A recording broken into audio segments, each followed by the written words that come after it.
feel the blood creeping up from the heathens. Got will, got fight, got pride, got reason. If they wanna go eat, then you know I'm gon' feed them. If you're coming for me, hope you're ready for a demon. I got eyes in the back of my head, I'm seeing. Take me for granted and you know I'm leaving. I'ma take what's mine with the webs I'm weaving. I could take this crowd from seeing to believing. Got a taste for blood and my tongue keeps bleeding from the words I spit. So sharp, so freezing, so cold. Behold, frostbite they feeling. I could take.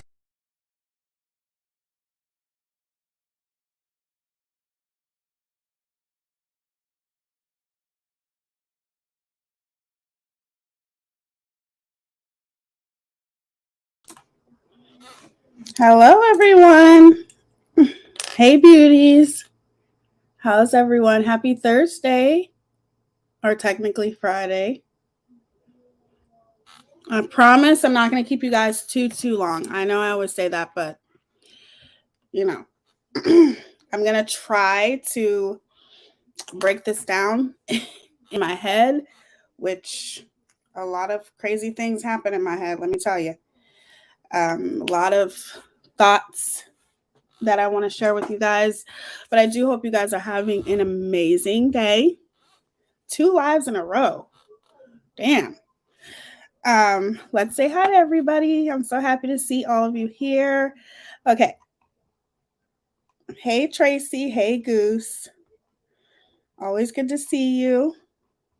Holy crap. Let me go all the way up. Tony, welcome to the Glam Fam. It's so good to see you. Welcome, beautiful. Thank you for becoming a member. That means a lot to me. Thank you, beautiful. Hey, Shelly. I think this comment was made a while ago, but I hope you're here. So hi, Shelly. Hey, Nikki38. I 100% KJ is a cult leader. I said that on the video I just did. Yeah, I think so too. Hey, Betty. Hey, Sparkle. It's good to see you, sweetheart. Hey, Nana 5. Little Texan. The Best Mama Bear. Objection Trickery. Scarlet. Let's see. Kit Kat. Kelly Ann. It's so good to see y'all in here. I'm going to hang as long as my eyes will let me. Kiddos started back today, early mornings again. Yes. That my kids don't start until not next week, but the week after. But once my kids start school, it's not going to be these late nights anymore. It's going to be a lot earlier. I mean, I'll still have some late night live streams, but the only reason why they're late now is because of the kiddos. My kiddos aren't back in school yet, but once they get back in school, yes, my schedule is going to change drastically, just to let you guys know. But I am going to always want to do late night live streams because there are some people that are still going to be night owls regardless. And I am too. But I do go to sleep a lot earlier once my kids start school.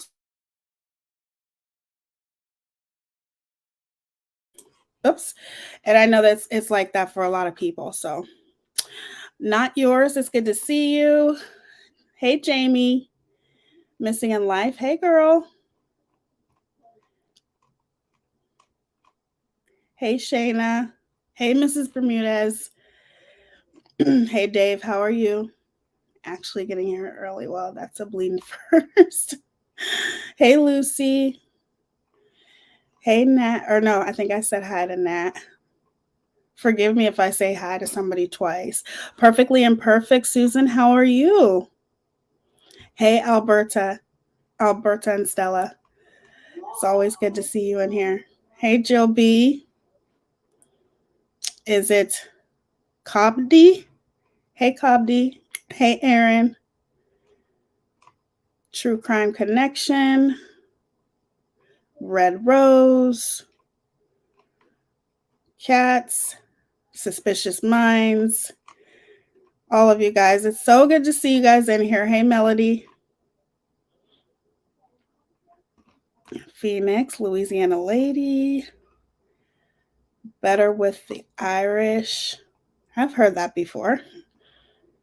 Baby B.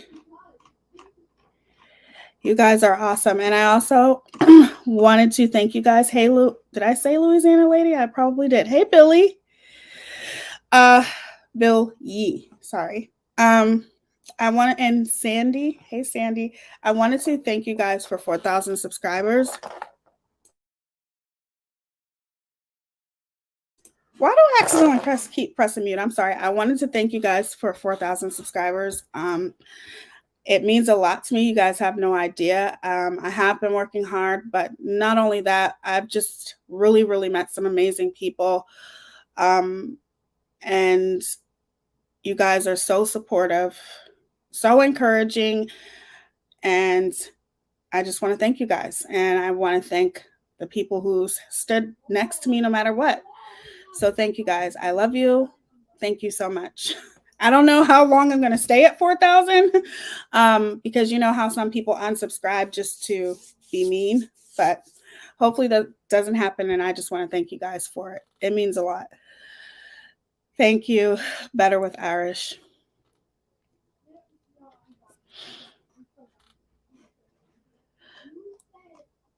Is it Antoinette? Hopefully I said your name right. Antoinette. That's a pretty name too. Hey, Tisha. Thank you guys.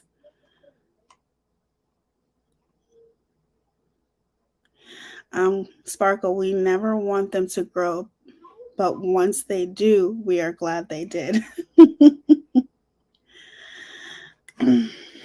Unless you are Unirock, then it's Bill I.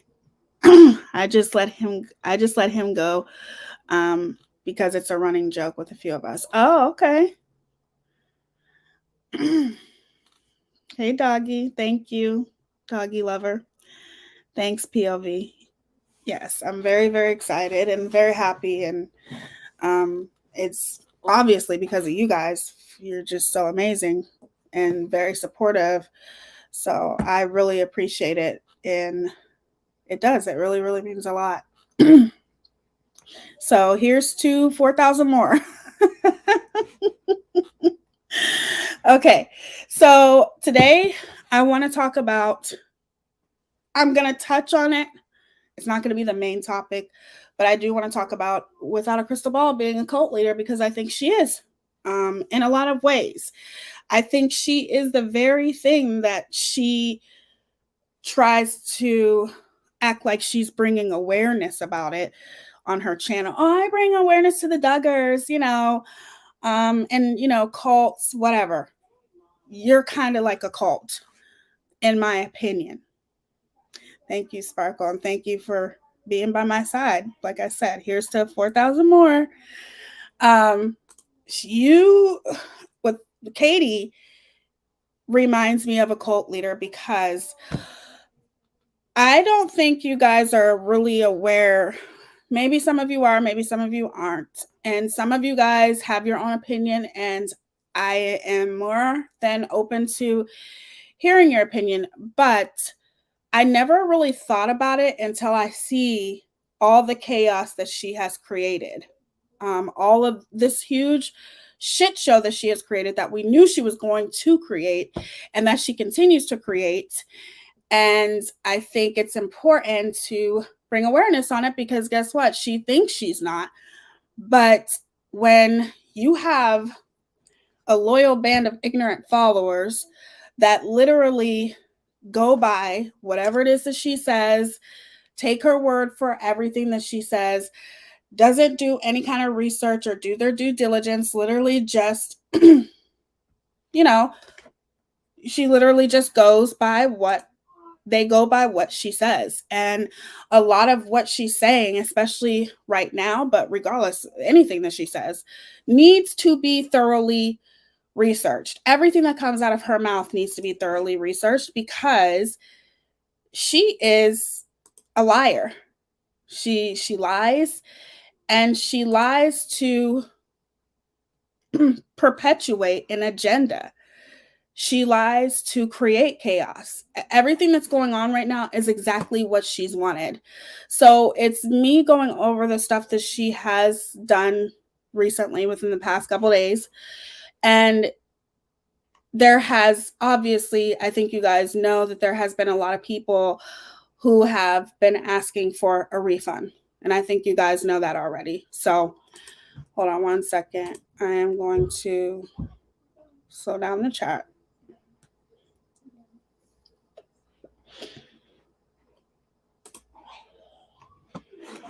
Just slow it down a little bit. 60 seconds. There we go. Okay. So I think that it's important to understand that a lot of people who are asking for refunds are only asking for refunds because of Without a Crystal Ball. Because to me, I think the majority, not all, but the majority are, like I said, her loyal band of ignorant followers. And I think it's very important. I think it's very important to understand that if for any reason, let me put it this way, and I'm not psychic, I don't know everything, and everyone has their rights. If you are concerned or anything like that, do your due diligence, do your research. Everyone has a right to be concerned if you are concerned. You know, your concerns are valid. But at the end of the day, the only reason why there are so many concerns is because of Katie. Okay? Because she started this whole narrative. She completely flipped her narrative. She is such a vindictive woman, and I really do feel like she's like a leader of a cult, and she led her cult to believe whatever it is, whatever bullshit that she spews. So hold on one second. I'm going to bring something up real quick. You're going to hear silence, and I always do that so you guys don't have to hear the clicking noise. So 1 second.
Okay. So the whole point of this for me, you guys, and it's very important to me that I know a lot of people are, showing concern, and some people aren't showing concern because of Katie. They could be showing concern because they're scared. I feel like at this time we are going to be going into a recession very soon. I hope not, but I really do think with the way that prices are rising with everything that it's very possible that that's going to happen. So people can be concerned, and there's nothing wrong with that. But what I think is all of this whole shit show, this whole circus started because of Without a Crystal Ball. Ever since, I'm going to say, obviously, the Miss Letitia, Miss Wynette, and their family chose to part ways with Without a Crystal Ball, which has been probably about 3 weeks. Katie has literally been making post after post, live stream after live stream, making sure now, because she's gotten monetized off of this, but making sure that she continues to perpetuate her agenda. And regardless of anybody's concerns, my whole point of doing all this and calling Without a Crystal Ball out on her hypocrisy and her contradictions is to keep the light shed on her, because she's trying to keep the light off of her. She's trying to make sure that Everyone pays attention to everything else but her. And that is exactly why, and I'm going to show you in a second.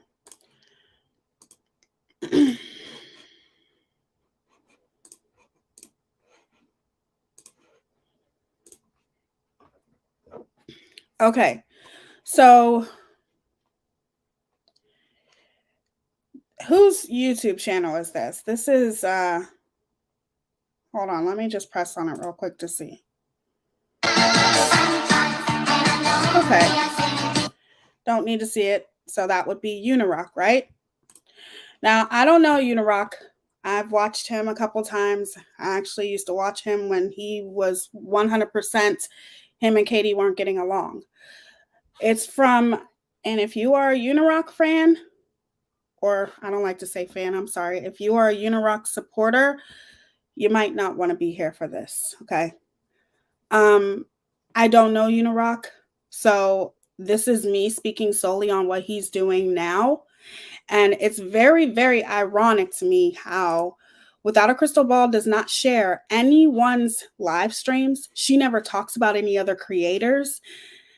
The only live streams that she's ever shared is, especially for the past 3 weeks, the only live streams that she shared is clips of Molly and Justice for All, which is to basically talk about them, talk about what they're doing, to defame them, to discredit them, in my opinion. That, in my opinion, is what she has shared on her Facebook. But ironically, now all of a sudden she's sharing Unirock's channel and his live streams. Thank you for the super chat, Tammy. It says, Bite Model B, behavior control, information control. Oh, yeah. Thought control, emotional control. That's a good one. I'll keep that up there for now. Actually, I'm going to have to take it off so you guys can see, but that is, I love that. I love that. Thank you so much for the super chat. Beautiful. I don't have anything necessarily against Unirock, but I do have something against what he's doing right now. I do. And it's very, very sad because at the end of the day, he's being used. Okay? He's being used. He's being used to continue to perpetuate Without a Crystal Ball's agenda. Because Without a Crystal Ball cannot move on, okay, with her life and continue to do what you do.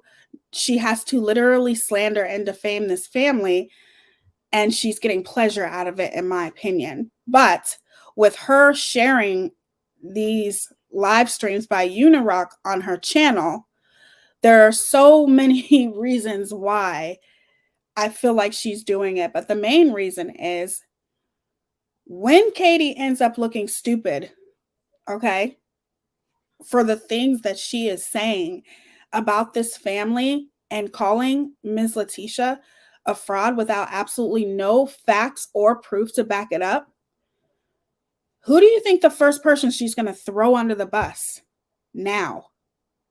Who do you think that's going to be now that she's sharing his live streams on her channel? And I'm not saying that Unirock doesn't have a mind of his own and can't think for his own. And he can choose to do what and do commentary on whatever it is that he wants. And that's fine. I don't care about that. What I'm saying is that it's ironic, excuse me, it's ironic that now she is sharing his live streams on her channel to continue to perpetuate her agenda. She wants the light off of her so it can be on somebody else. She wants somebody else to take over and do her dirty work, or to continue to do her dirty work while she's doing her dirty work, as if it's not enough that she's doing what she's doing, but let's add someone else to it as well. Okay? In my opinion, if I thought for any second that, and I've always stood by my principles and said, I believe in transparency. I get that. But in no way, shape, or form do I think that Miss Letitia is a fraud. I don't. There is not one single proof of evidence out there to prove that this woman is doing anything other than what she's supposed to be doing with the money that's being donated to her. And you have, again, you're going to hear me saying this a lot, Katie's loyal band of ignorant followers that are constantly going by what she's saying instead of doing research, doing your due diligence, trying to figure out what's right and what's wrong, using critical thinking. They're not doing that. They're just basically going solely off of what she says. And you can do all that shit when she's reporting about the Duggars and I don't know, all those other people that she talks about. But you can't do it with this. This is a completely different situation. And I just don't think that Without a Crystal Ball understands that these are people's lives that you're screwing with here. And you have to be careful when you say the things that you say. So I find it very ironic how now she's sharing this on her Facebook page when she never shares anybody. But of course, she's going to share this because it continues to perpetuate the agenda that she's pushing. And she wants to get the light off of her. Now, don't worry, we'll watch this live in a second. Probably not the whole thing, whatever. But let's go down here to the post that really pisses me off and that I haven't been able to read because yesterday we were talking about something else. So I've never seen her share someone else's video before. Never.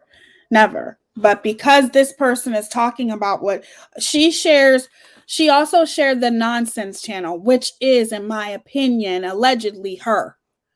It's the nonsense channel. That's it. She doesn't share other creators. But of course, all of a sudden now she's sharing Unirock because he is pushing her agenda.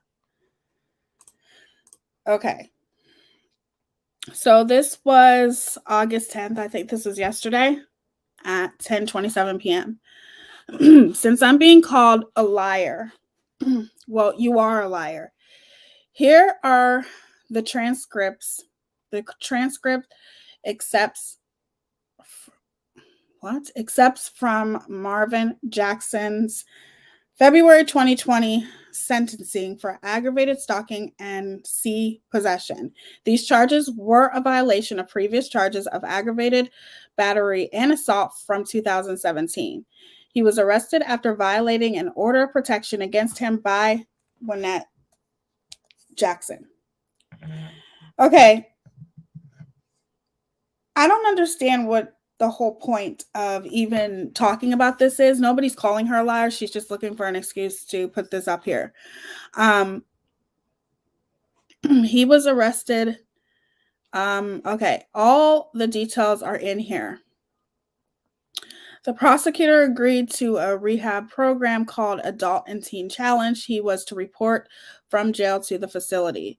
A stipulation of the probation is that he successfully completed this program. If he leaves the program or doesn't graduate, the judge told him that he would go to jail. Hold on. Lost my place here. I went up too far. Okay. In June and into mid-July, Marvin Sr. was still at Teen Challenge. If he has been released, this is new. On July 19th, when I spoke to Wynette, Marvin Sr. was still there. She told me the program was about a year long. I am not here to slander anyone. This is factual public record. In order to visit Vaughn, he had to receive permission from the probation officer.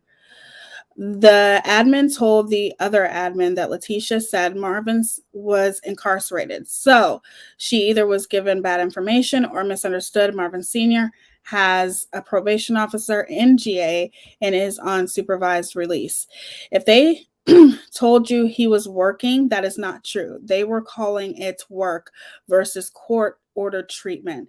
In June and July, he was in treatment. I do not know the status of his program today on August 10th.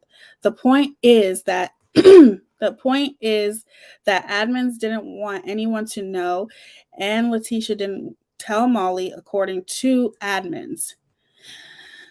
The admin said in their screenshot it was because of donations and not looking like troublemakers. This is shared today after I received messages between admins intentionally withholding this information from the public. First of all, what is the point of why they would have to share this information to the public, Katie? This has nothing to do with anything. This only has to do with you continuing to try to discredit them more in your eyes, but this has nothing to do with anything. What does him being on probation have to do anything, okay, with the donations? What does that have to do with anything? Because at the end of the day, you're acting as though he robbed a bank. That's not what he's on probation for. What he's on probation for is something completely different. And when you put this information out there, you're endangering so many other people when you do that shit. It has nothing to do with the money. You put this out there to continue to slander this family, to continue to make them look like they are criminals. That's why you put it out there. Who gives a shit? How do we know that you even talk to admins? I have to read the rest of that. But the point is that this has nothing to do with the donations. Nothing. You already put Ms. Letitia's life at risk by talking about she's carrying a concealed weapon to a different state. You're saying this about a Black woman, right? You don't care about Black people. You're full of shit. That's my opinion. Otherwise, you would never have said this. And still, you continue to perpetuate your agenda while also talking about this Black family. But you care so much about Black Lives Matter, right? Miss me with the bullshit. How about that? His criminal record has nothing to do with the GoFundMe. It is you slandering, not even slandering, okay? It is you putting out the criminal record. You're putting that out there to make them feel even more bad. You don't know what you're putting this family through. You have no clue, nor do you care. You don't care because they don't want anything to do with your lying ass. Okay? Get over it. You act like you haven't put this information out there and one time was enough.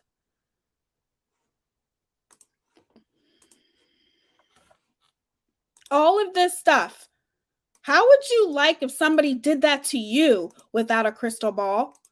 You better hope and pray that nobody does either. Because I don't think you'd be able to handle it very well.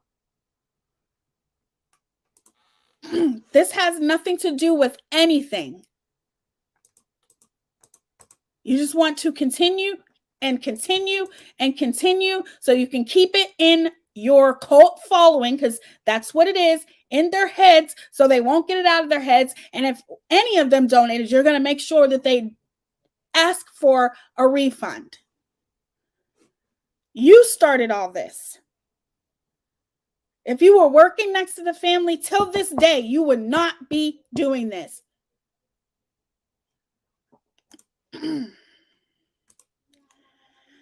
Someone needs to pull the police calls to her house. Prove she was never swatted.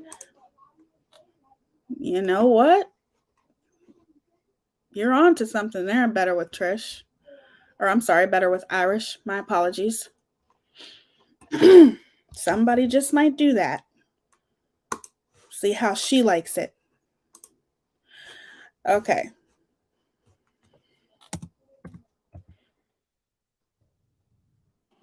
Let me get something else up.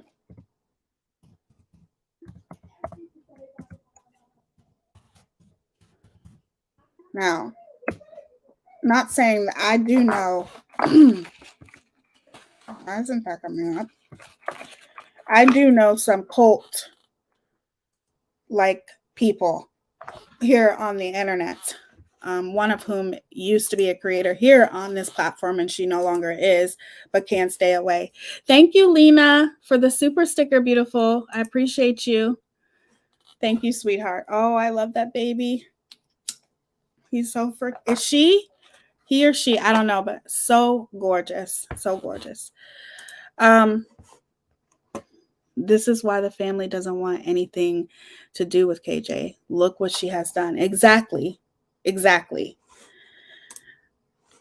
Now, before I bring up some other stuff, I want to show you guys this.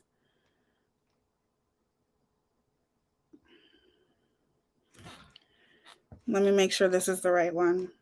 No, that's not it.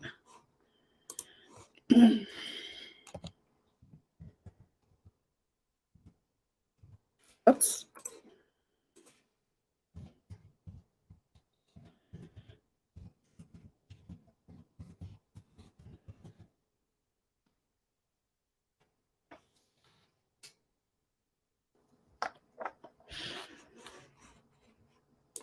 One second, you guys. Normally I put it on mute, but okay.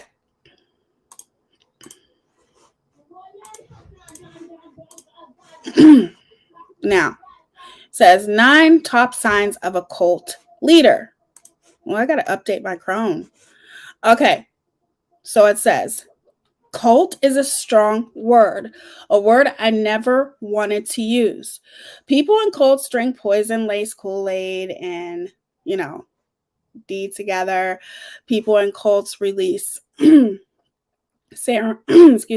gas on the subway. People in cults marry at the direction of their leader. That wasn't me. How could it be a cult?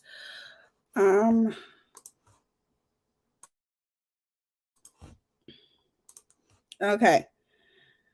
Cults, however, take many forms. Some are totalistic, as in the cases mentioned above, but often the workings can be more than a decade. A phrase I prefer to more startling cult. My spiritual teacher, let's call him Frank, was an expert manipulator. I trusted him completely, fully convinced he would never harm a soul.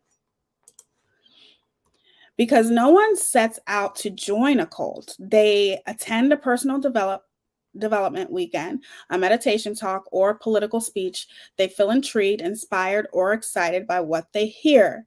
You see, a cult has a positive facade and a seemingly higher purpose or irresistible benefit that draws you in. Once you're sold, you start down a dark path without even knowing it. Quite the opposite at first. You think all is well and wondrous. So before you brush off the possibility altogether, take a look at the following 7 signs of a cult leader, just in case one tries to manipulate you. I pinpointed characteristics of a cult leader based on a list I made by Joe Navarro, a former FBI counterintelligence agent who has studied cults extensively and backed up by my personal experience, which I will share as well. And it says here, people who join cults are not stupid, weird, crazy, weak-willed, or neurotic. Most cult members are above average intelligence, well-adjusted, adaptable, and perhaps a bit idealistic. In relatively few cases is there history of a pre-existing mental disorder. Jana Lihash, Take Back Your Life. I think those are books. So here's the 7 characteristics of a cult leader. Your experience in a high demand group may vary depending on whether you're in its inner or outer circle, a division common in cults. People in the outer circle may not be subjected to the same degree of gross treatment as those in the inner group. Thus, those in the outer circle may be fully cognizant of what goes on behind the scenes despite occasional or even regular clues. They may automatically accept a leader's marginal behavior in the larger group, subsuming it within the greater good they perceive.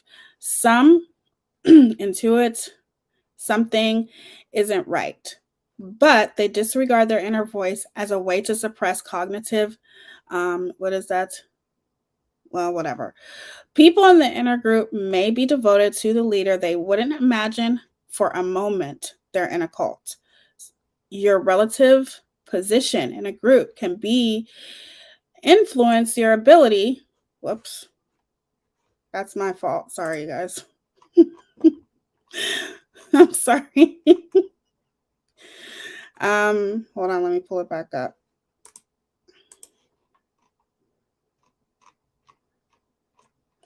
What is all this stuff?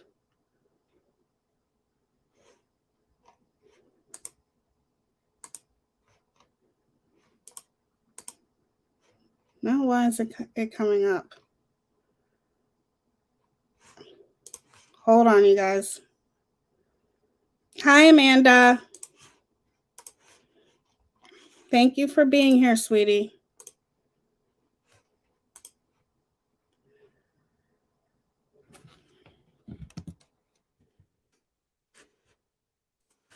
Hold on one second. I got to pull it back up.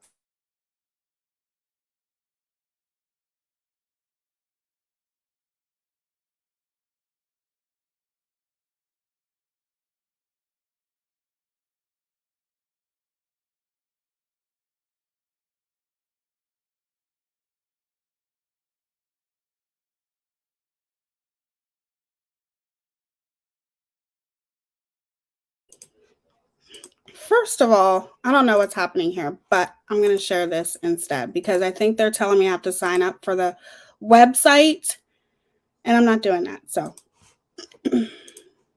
this will just be easier. Okay.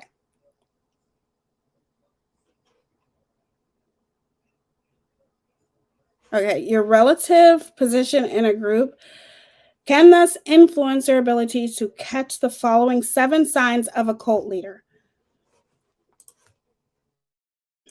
So pay attention to this because I feel like these signs right here are very much without a crystal ball.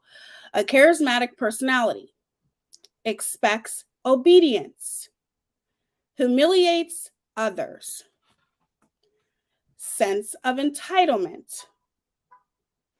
That one probably not. Takes advantage of group members. No, I wouldn't say she does that. Uses enforcers to ensure compliance. Magical powers.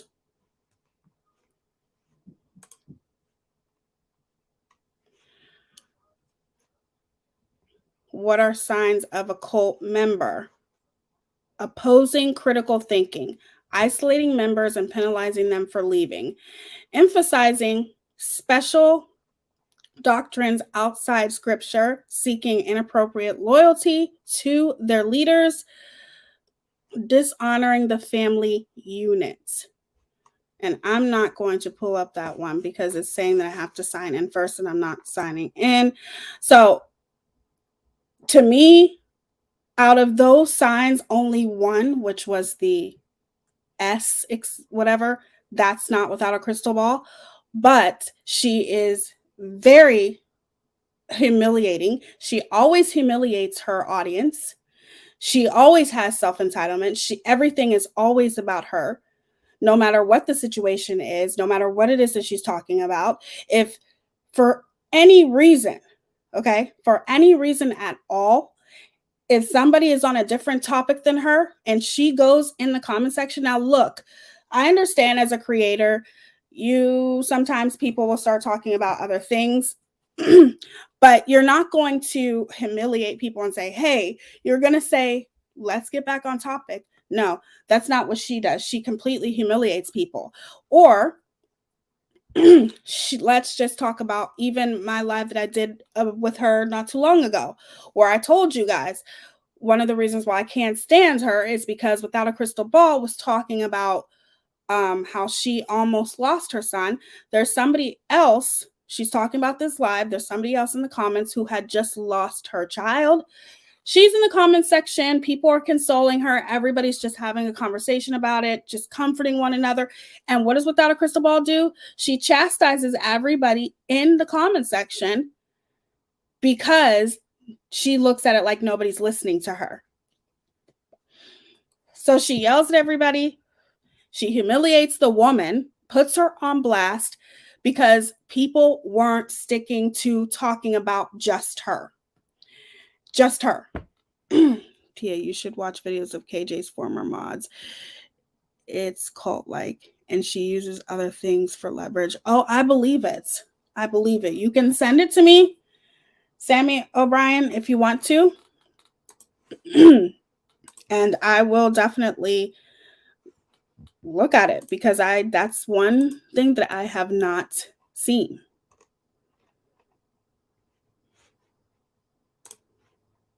Hold on one second.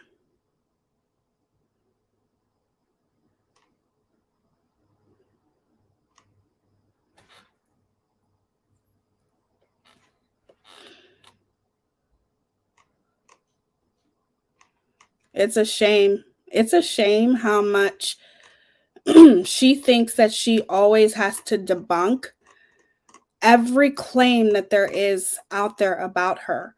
But the majority of things that are out there about her is very, very much true.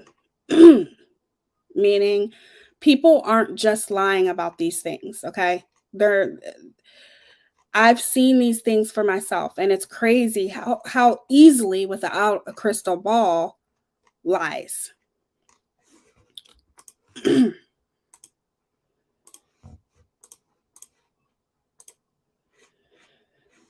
Okay, so it says a lie can travel halfway around the world while the truth is putting on its shoes.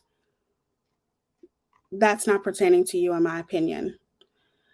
If you see this long list, it says, today I want to share a few things about myself. The recent story that I have covered has welcomed a new audience. Some people believe that I've harmed people. You have. You've done nothing but harm these people that you have encountered. You literally have slandered them. You have violated them in every single way. Oh, thank you, Nini. Keep up the great coverage. Thank you, sweetheart. Thank you so much for being here, and thank you for the super chat. I really appreciate that, and you are so pretty. I love your eyes. You have beautiful eyes. Thank you, beautiful. And Nini has an amazing, it's Nini, right? Yeah, she has a channel too, and she has an amazing channel as well. Thank you so much, beautiful. Everything, she has caused them nothing but harm. She has violated them. She has brought up their past. She has brought up past criminal records where people are trying to get over their past. She has literally risked Miss Letitia's life by putting her life, endangering her life by sitting there saying that she carried a weapon across state lines. She has done nothing but harm these people and violate them. Okay? YouTube creators are sending their friends out to spam my followers and message them about lies about me. That's a lie. All of these messages are false. Here is what they want you to believe about me. They claim I have Munchausen by proxy and that I fabricated my son's diagnosis or exaggerate his illness. Fact, I do not have MPB. A stalker and a convicted felon have reported me to CPS no less than 7 times over the claim due to rumors started by a woman I knew when my son was a toddler. This is false. CPS came to our home over the false claim for MBP, a child A, and all claims were closed because they were false. Yeah, the same stalker called CPS and said my husband punched my son in the face, which was also false. Fact, I was swatted by the same group no less than 4 times last summer and fall. FBI and police identified the parties involved. One was arrested, another confessed to filing a false report with police. First of all, I don't believe you. I don't believe that you've been swatted. Sorry. That's just my opinion. Sorry. I don't believe you've been swatted. Maybe you have once, but I don't believe you've been swatted nearly as many times as you claim. And if it's true, where's the proof? You ask everybody else for proof. Where's the proof? Fact, the stalkers were arrested in England. She fabricated child P using my son's image and emailed them to people. She also created CP images of Tati Westbrook's lawyer's children. She, along with 2 others, were investigated by the FBI. Fact, a convicted felon who helped spread the story wide through his podcast has had all these podcasts removed by his podcast provider, who we sued for defamation. That's a lie. Sorry, I don't believe you on that either. When have you ever sued anybody for defamation? Most of the things that people say about you is 100% true. Okay? That you harm people, that you sensationalize cases, that you lie on people, that you don't care who you hurt. Those things, and you defame people. That's why you're in 2 lawsuits as we speak. They claim I've been sued multiple times. Fact, I was sued unsuccessfully by Tati Westbrook. You were sued by Tati Westbrook. It wasn't unsuccessful. You guys settled out of court. If you hadn't settled, Tati would have won. You lied on Tati's husband and said that her husband murdered his mother for her inheritance money by pulling her plug purposely. Okay. Plenty of videos out there to prove that's true. Trust and believe. If you hadn't settled out of court, you would have lost. The lawsuit was dismissed in Washington after our lawyers met. We agreed to settle as we both intended to file lawsuits against the other. Tati never said a damn thing about you because she didn't even know who you were. You're completely irrelevant. Nobody cares about you. So therefore, Tati is one of the biggest beauty influencers here on YouTube. Do you really think she gave a fuck about you, Katie? No, she did not care about you. You're the one who was slandering her so bad that she actually paid attention to you. Okay? She wouldn't have paid attention to your irrelevant ass if you hadn't been making up so many false claims and lies about her and defaming her and her family. Nobody cares about you. You act like you're relevant or something. You weren't relevant when you were talking about Tati, and you're not relevant now. The settlement revealed that I did not defame Tati Westbrook or her husband. There is no bad blood, or meditation helped us tremendously. I'm sorry, mediation. I read that wrong.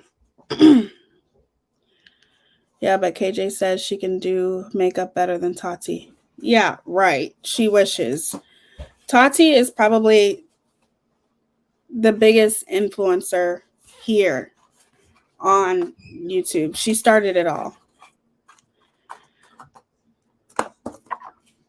The other 2 lawsuits are in the process of discovery, within working towards a resolution soon. Neither lawsuit has valid claims, as the information and reporting I did was based upon public records, public statements, and interviews with sources.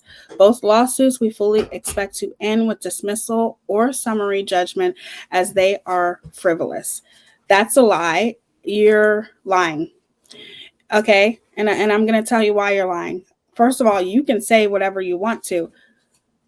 You have absolutely no proof to back up what you're saying, and we don't know what's going on behind the scenes. You said some pretty defaming things about both parties that are suing you.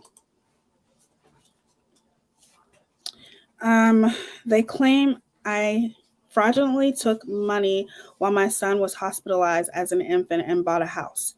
Fact, the fundraiser was set up by my friend to cover our expenses and hospital bills. They raised just over $5,000, which paid our hospital bills and expenses while he was in and out of the hospital for 6 months. Are you saying that your son doesn't have any type of insurance, Katie? We did not use any money raised to remodel or purchase this home. We took out a loan against. All of this is lies, okay, in my opinion. I don't agree with anything said here. Allegedly, this is just my opinion. You wouldn't have to do all of this without a crystal ball if you would just leave people alone. You're trying so hard to appease to Dre's audience, talking about you have new subscribers. I have not seen your subscribers go up. Okay? I haven't seen, you're still sitting at 200. What is she sitting at? 242K. I probably said that wrong, but yeah, that's what you're still sitting at. So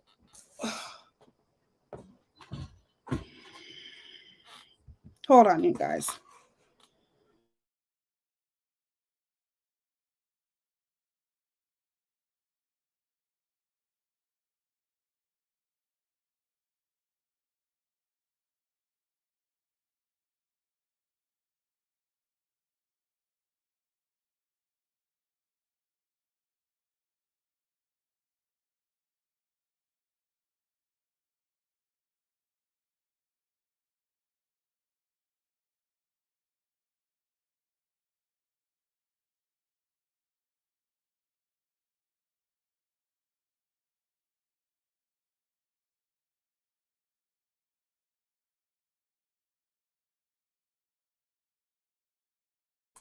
Sorry, you guys. Hey, Magician's Manor, it's good to see you. I hope 7M goes for the gusto. Yeah, she said some pretty horrible things about them. Okay, let's pull this up.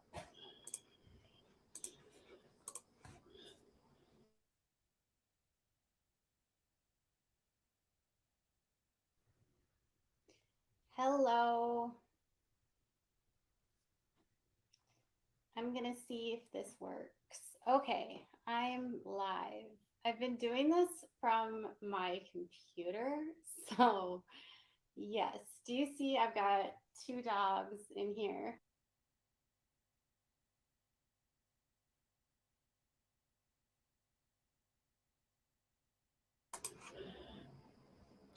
I really can't stand you. I really cannot. And what are you trying to do?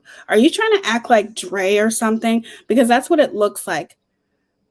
It really does. Like the way that you.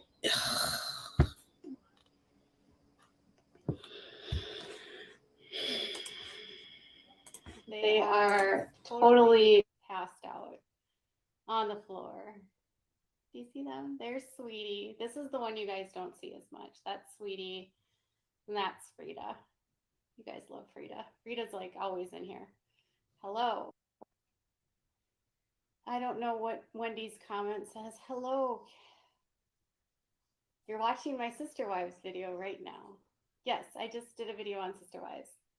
Hello.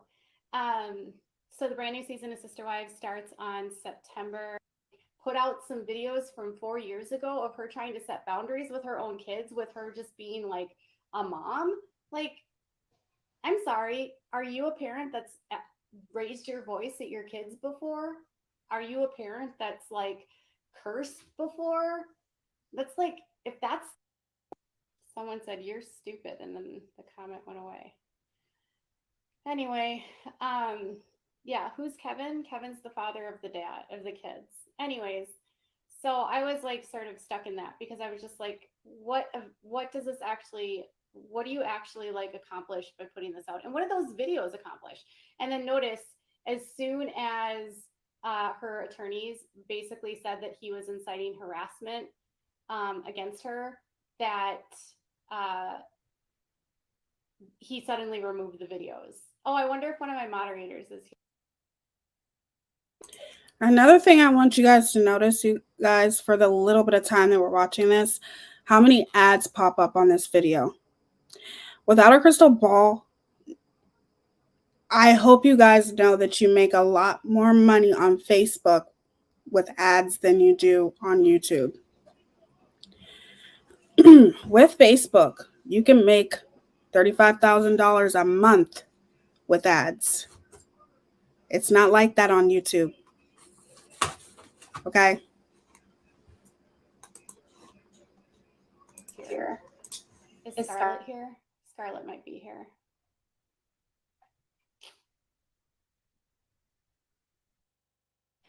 Unirock, who has a channel, he's got 2 channels. He's got Unirock 2 and then he's got Rock a Lot.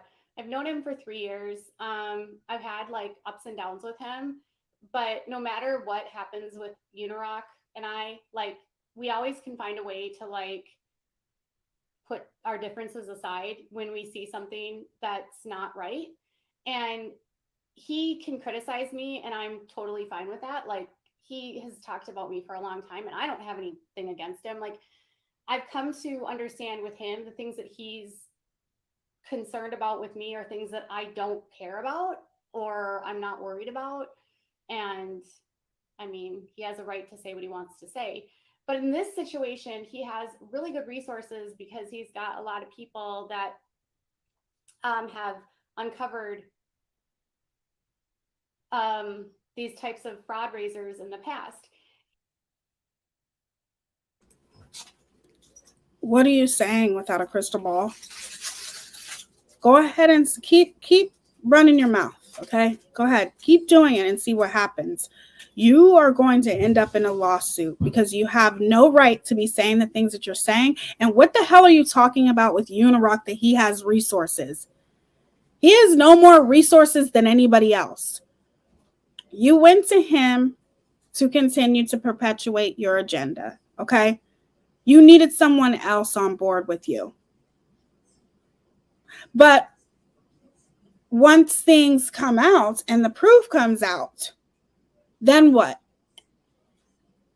You'll throw his ass right under the bus like you have everyone else.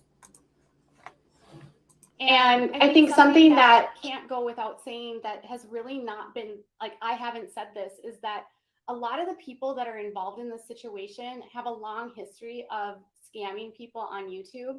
And right now, those same people, instead of like holding themselves accountable or looking in the mirror and saying, holy crap, this could actually be false, like I did.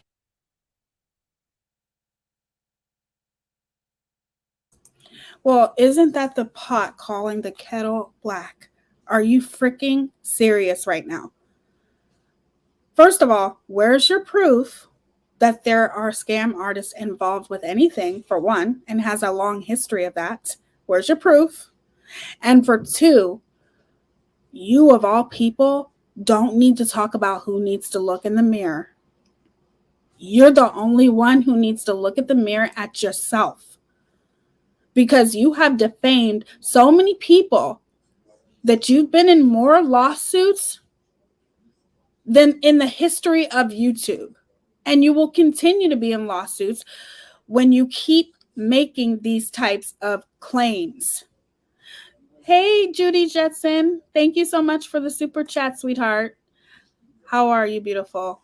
Thank you so much. That means a lot to me. Thank you, beautiful. He only has like 23K subs. I don't know. I don't watch him.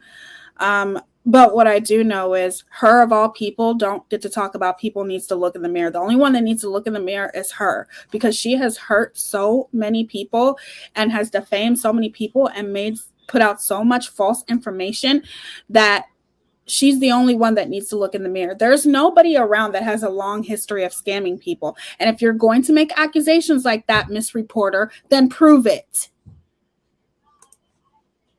Like, by the way, you guys, I know I made mistakes in the beginning. I take full ownership of that, like full ownership. And yes, I know you have a screenshot of me saying that she's a murderer because I was duped in the first few weeks, but I didn't want to continue down that path and stay down. You sound like a fucking idiot.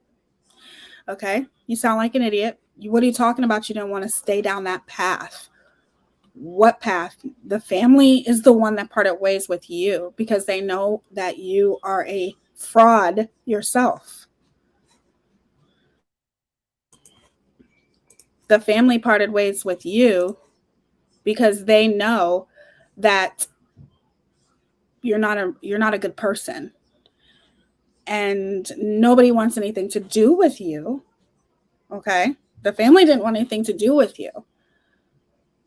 You are the one who's salty, not the family. What are you talking about, duped? If anybody was duped, it was the family when they got involved with you. For the little bit of time that they got involved with you, they are the ones that got duped. They are the ones who are the victims here, because you're victimizing this family. That's exactly what you're doing. You didn't get duped. They parted ways with you. They kicked your ass to the curb, not the other way around. That path and be like, oh crap, I didn't want to be a part of this runaway train, which I felt like had no direction, and it was like based off of misinformation. And anytime I tried to get clarity about it, nobody was like answering me questions, or they were trying to silence me. And you never tried to get clarity. You want to know what your clarity was without a crystal ball? Molly, Molly, Molly. That was your clarity. Your clarity was Molly is ruining everything for you. Molly is the one who's trying to turn the family against you. That's the kind of clarity that you were trying to get. There is no screenshots of you trying to get clarity behind the scenes. The only clarity that you were trying to get was, why is Molly turning me against the family? Why is Molly doing this? Why is Molly doing that? It's very obvious that you felt nothing but rejection. You couldn't handle the rejection, and that's why you continue to perpetuate what you're perpetuating now. Because if you were standing next to the family right now, what would you be doing? You would be going live a lot more than you are now. You'd be talking about it on YouTube, making video after video, collecting the AdSense money. Okay, that's what you would be doing. Your jealousy and your lack of ability to accept rejection will be your demise. Okay? They were trying to like not give out, like they were trying to prevent you guys from getting information that should have been available to you if you're going to make a donation. First of all, we don't need to know about a past criminal record or anything like that in order to decide whether we want to donate to this family or not. Okay? You believed in Miss Letitia just like everyone else did. The only difference is that your ass got kicked to the curb because they saw you for who you truly are. And that was the smartest thing that I feel like they've done, is booted your ass to the curb. Okay?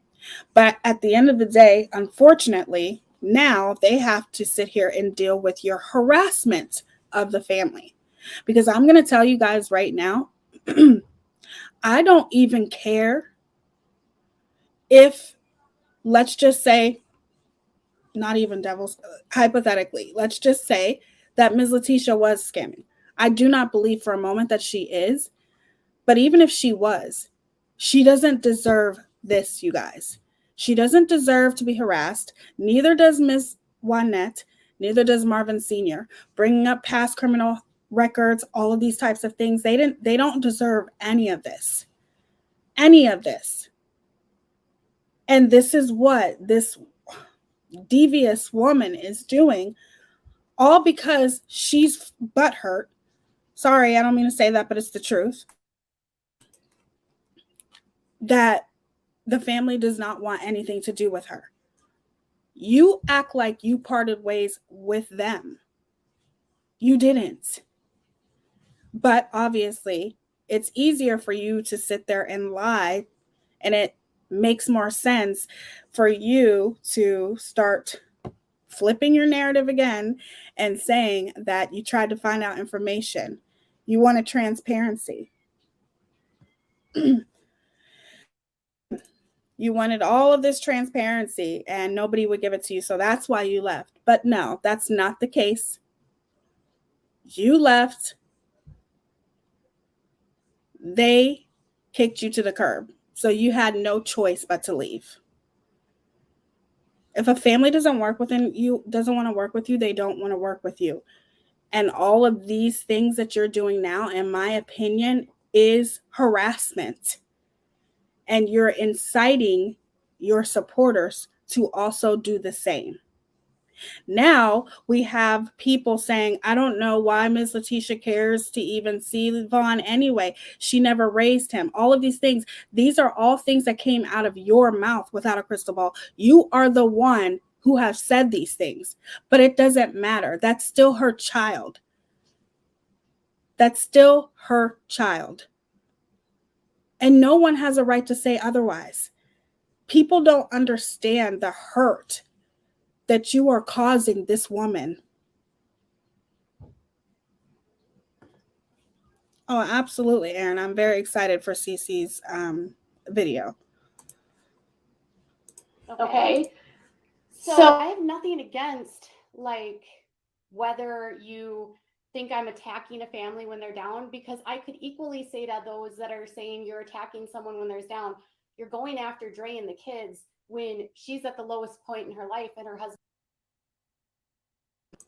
Doesn't matter if you retracted or talked about you calling her Dre the M word. Nobody else has. Nobody else has accused Dre of doing that to Vaughn except for you. And there's screenshots to prove it. You weren't misled. You would still be saying the same thing, if not worse, if you were still working next to the family. And you could sit there and talk about people are pushing Dre when she's down. Go look at your videos that are still on your channel without a crystal ball. Go look at them. Because right now, you're the biggest creator that has those videos on your channel. If you felt so strongly for Dre and you cared so much about Dre being kicked at her lowest point, then how come the videos are still up on your channel? They're still up because you're gaining revenue. That's why. You don't give a fuck about Dre. No more than you give a fuck about anybody else, including the people that you keep saying, I just want you guys to have transparency. You don't give a fuck about these people either. All you care about is yourself and your own emotions and the way that you feel, and that's it. If you cared so much about Dre being kicked when she's down, then how come you still have videos on your channel that's talking about Dre, talking about her behavior? You are full of hypocrisy and contradictions. It's very, very obvious. And the people that, like I said, her loyal band of ignorant followers need to wake up, because this woman is causing hurt. She is constantly hurting people all the time. Is in a coma. I mean, it goes both ways. So, like, me putting out factual information about what could be going on with these fraud raisers is just trying to provide you insight, right? I don't want to work with people that are fraudulent, Nat. So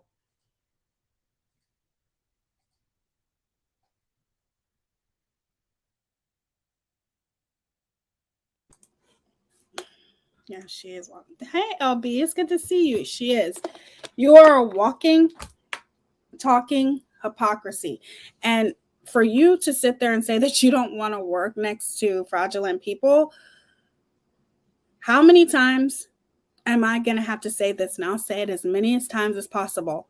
You didn't part ways with them. They parted ways with you.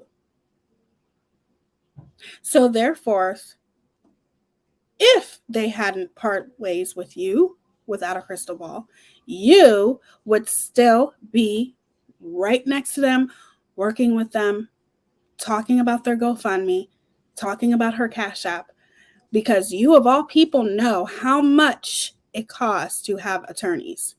You were one of the first creators that ranted about how much Ms. Letitia needed an attorney. Make it make sense. I didn't delete it. It went by so fast, and I didn't even have a chance to delete it. Anyways, the people that are involved in this case that have all glommed onto it, now they're trying to deflect onto me and make you guys question my credibility. And so instead of... You have no credibility without a crystal ball. I want us to be clear on this. You have no credibility. You're now you're now in a situation where you have 2 active lawsuits. You have never been a credible person since you came and became a creator here on YouTube. You have defamed and talked about so many people that it's sickening. You don't have any credibility, and nobody's trying to deflect back onto you. You're doing that all on your own. You're doing that all on your own. People are allowed to talk in defense of themselves because you keep slandering and hurting people. You keep slandering and hurting Miss Juanette, Miss Letitia, Marvin Sr., and they have a right to defend themselves on it. Nobody's trying to deflect back onto you. This has been about you. You're trying to get the light off of yourself, and that's why you keep promoting Unirock and whatever. That's what you're trying to do. It's very obvious. You did this to yourself, and more people need to wake up and realize what a dangerous person you are. Because you're very dangerous, in my opinion. Like for instance, I just want to be clear. Like, I didn't watch anybody's videos. I watched an episode of this show called I'm Living a Secret or something, or Living in Secret, from 2014, and it was on like Lifetime, and it was Molly. And I was like, what is she doing in this video?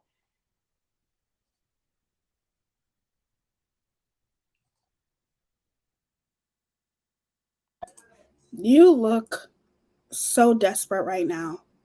You just keep reaching and reaching and reaching. So what does this video have to do with anything without a crystal ball? What does it have to do with anything? What is it? What exactly are you insinuating? So because she was in a video, this is why you went live, right? You went live to talk about Molly. So let's hear what you have to say about you're just on.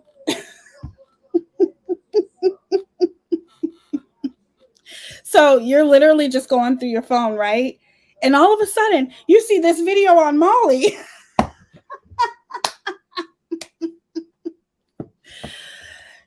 You will go above and beyond to try to discredit somebody. And the only person who looks like an ass is you. I'm sorry. That's just my opinion. Let's continue. I was like, what is she doing in this video? So there's this show from 2014, and it's supposed to be about like people's secret lives. And then at the end of the show, they're supposed to like come out with their secret life and tell everyone about their secret life. And her secret was that she was an escort in Las Vegas, and she was using the name Kate. You could tell it was her. You could tell, her friend Princess from White Swap, he was in it. It was very clear it was her. Same setup, like same house. You could see her eyes. You could hear her voice, even though they were trying to whatever you call it, like change it.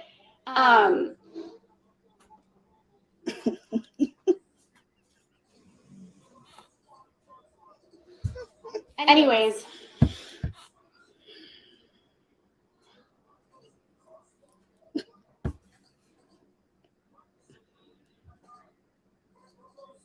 I think people that literally are being so dense to say, like, why would you talk about someone's past? Because Molly has a long history on YouTube of running fraudulent fundraisers. She was actually in a huge one a couple years ago related to some stuff with like this woman named Diane and like donations for St. Jude's. And she's been like she's involved in a group that regularly swats and doxes people, which is crazy. And then on top of that, like, I found this show where she was being an escort in Las Vegas while she's still married to her husband, and it's on 2014. And who knows if she's being honest and she's just trying to do it to be on TV. But, you know,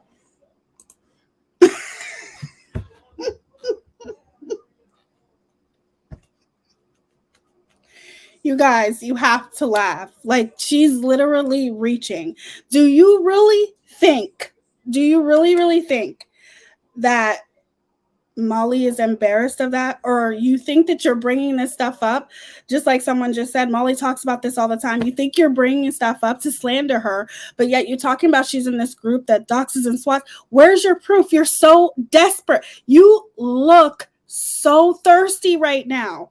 You are so thirsty to bring Molly down. Oh, thank you so much. Thank you. Oh my God, I love you, Judy. Thank you so much, beautiful. I appreciate that. Thank you for the super chat. You're so sweet. Thank you, beautiful. You look so desperate right now. Look at her. Like, she is literally bringing up all of the stuff from the past. She keeps talking about stuff. She has no proof to back it up. And now she's bringing up this video, or this something that Molly did a long time ago. That Molly, I will say about Molly, just from me, you know, I don't know Molly like that, but from the few times that I've watched her and things like that, she's very transparent about her life, about being on wife swap, all of those things. Like, it's like, do you think that she was on there for anything other than to make money? Like, you just look so bad. You look so bad, Katie. You just do. You really, really do. So the other day I was watching this show on Lifetime where this woman had a drinking problem and a husband with low libido. The lady had a weird obsession with pretty YouTubers. Pretty sure it was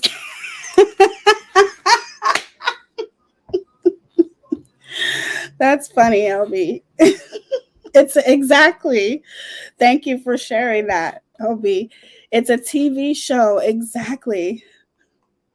Like, I just feel like, okay, you guys know, right? She was aching to do that, man. Like, she's just like, talking about this in the beginning, talking about that. Oh, I can't wait. In her mind, I can't wait to bring out this. I know they don't know nothing about this. I'm going to bring this out and I'm going to defame Molly. And it's just ridiculous, you guys. You have to laugh at her. You have to, because the desperation is real, okay? Yep, I'm going to laugh at you. Normally, I would feel bad for you, but I'm going to laugh at you because at the end of the day, you're only hurting yourself, Katie. You look completely single white female. Like, literally. You're obsessed with Molly. You are so mad that the family wanted to work with Molly, that you are bringing up stuff. What is it that you're going to bring up next? I just want to know. Like, nobody cares. Do you think people care that she was on a TV show? Do you really think she cares? And why do you think people in your audience keep saying, why do you keep bringing up people's past? Like, because the past has nothing to do with the present.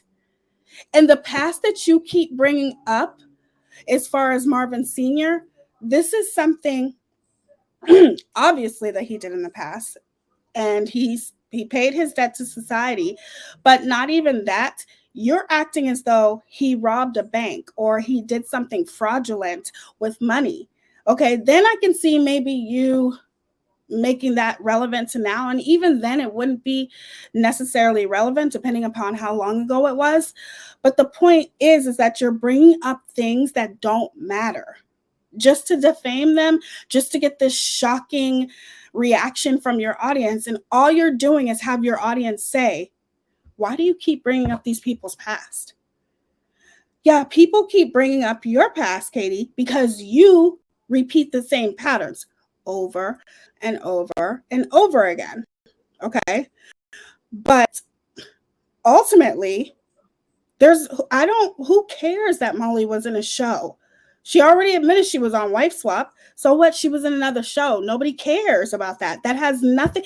Tell me the relevancy that has to do. How does that coincide with what's going on right now? It doesn't. Hey, Renelle. It's so good to see you, sweetheart. I hope you're having a good day. Let's continue. People's pasts do matter, especially when it comes to fundraising. And if people... No. People's past do not matter when it comes to fundraising. The only way a person's past would matter is if they did something in the past that had something to do with money that may or may not have been fraudulent, and they continue those same patterns today. So then, that, of course, I would understand for people to continue to bring up the past and all of that kind of stuff. But oh, thank you, Jill. Thank you for the super sticker. KJ wants people to trust her word unconditionally, and of you do not she pull a single white female with doxing? She needs help drastically, or will she poke the wrong bear? Exactly, Jill. I agree. Up would think after all them defamation lawsuits, she would stop trying to do stuff like this. I agree. And that's what I'm saying. That officially she's not happy with her life, so she's trying to ruin other people's lives. I agree. She wants to tarnish her St. Jude fundraiser. And that's what I'm saying. Like, I disagree. Like I've told you guys, I'm not into judging people for their past as long as they show that their patterns of behaviors are changing and they're not the same as they used to be, then there's no reason to bring up their past. Like, what does Molly being on Wife Swap or some show have anything to do with donations and you accusing people of fraud? When you accuse people of those types of things, you need to have proof to back that up. And she has no proof. All she keeps doing is bringing up these people's past.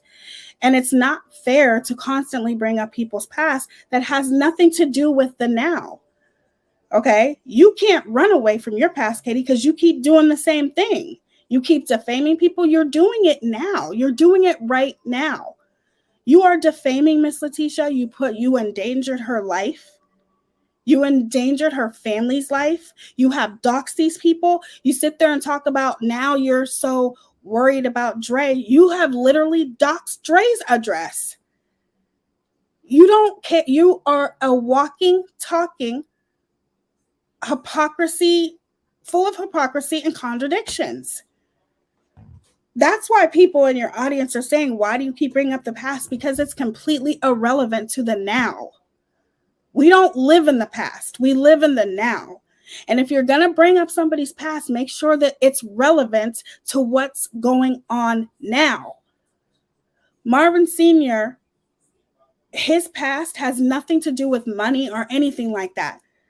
Molly being in a show has nothing to do with money or her being fraudulent. Nothing. Wynette, there's no past. Like, you keep talking about the past, and even your audience is asking you, why do you keep talking about the past? Just stop. And then you want to talk about other people and them bringing up your past. Well, hey, if you change and quit repeating the same patterns over and over again, people wouldn't bring up your past. People have a history of being scam artists. They're going to continue to do that. And listen, people are trying to bring up things about me to say that I've been scamming people. Like, someone put into question like my donations to Gabby Tito's foundation. So then I had to go look at my taxes to see what I actually donated to them. And I was like, wait a minute, I actually put out that receipt when I donated. And by the way, why does it matter who I donate to? Period. I wasn't there running all these fundraisers. I did like one video where I said, or two videos about a Cash App that doesn't exist anymore, raised $68 and was set up by the dad's friend. It's just, to me, deflection. And like, instead of actually looking into themselves and figuring out what's going on with themselves, they will rather Says the master of deflection that's bringing up a past video of Molly's from years ago that has nothing to do with being fraudulent at all. The only one who's deflecting is you. You're constantly deflecting. You're deflecting now. Right now, you're deflecting. You're sitting here trying to say that Molly, you can't believe she was what she said. She was married at the time when she did this and blah, blah, blah, blah. And it's like, girl, what are you talking about? That has nothing to do with you saying that her and everyone who is involved with Ms. Letitia are frauds. Paint me the bad guy, which is fine.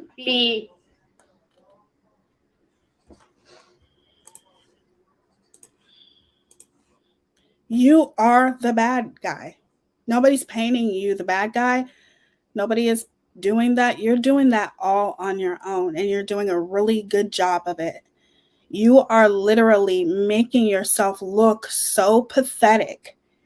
You should be ashamed of yourself. You are the one who's making yourself look like the bad guy. No one else. You're doing a great job of that on your own.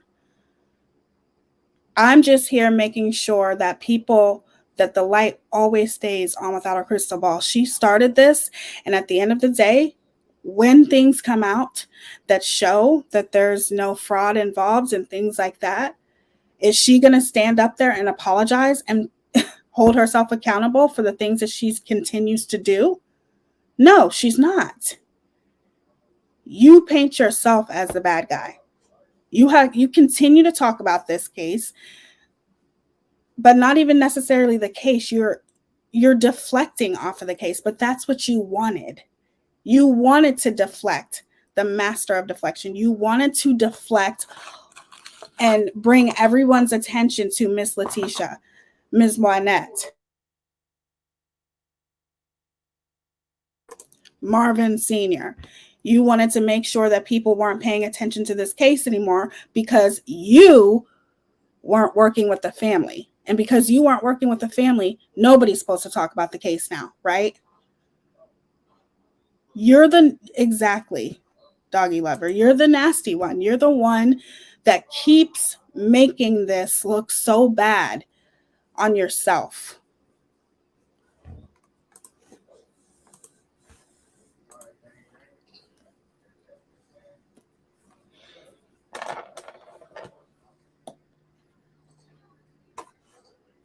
Why is she just sitting there? Is it still on mute?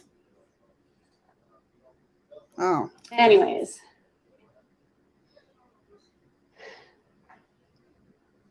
The name of the show was called Living in Secret or Living Secret. Hold on. Living in Secret. And her name was Kate. No, I'm not accusing her. That's like in a show. It's literally in a show called Living in Secret. It's on Amazon. Always knew you, even when I didn't know you. Don't make sense. That is, I was on my way to you. I just wanted to pause that because I think that's like a real song. Or muted. It's her. It's her voice. It's her friend Princess. It's her on a show saying that she's an escort.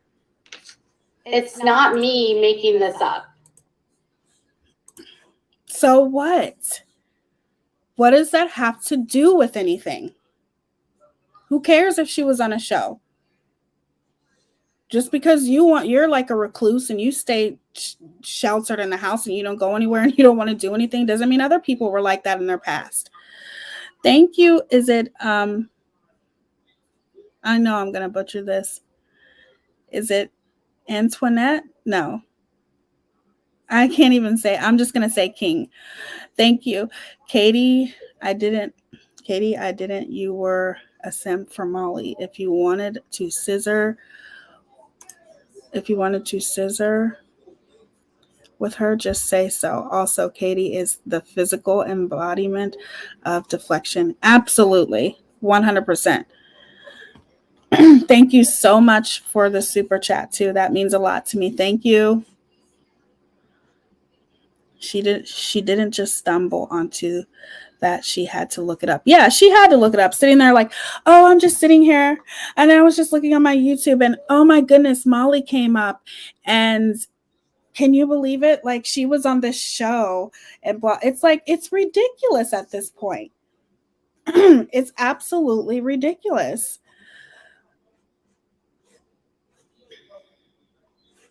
Hold on. Let me press play. Alora.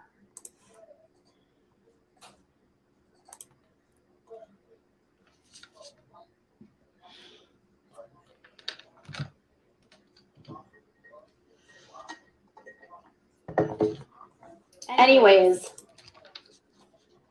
it's called Living in Secret. Let me see. Get off your phone, bitch. You're not supposed to drive and talk on the phone. Don't say I know, mommy's bad. You know that, right?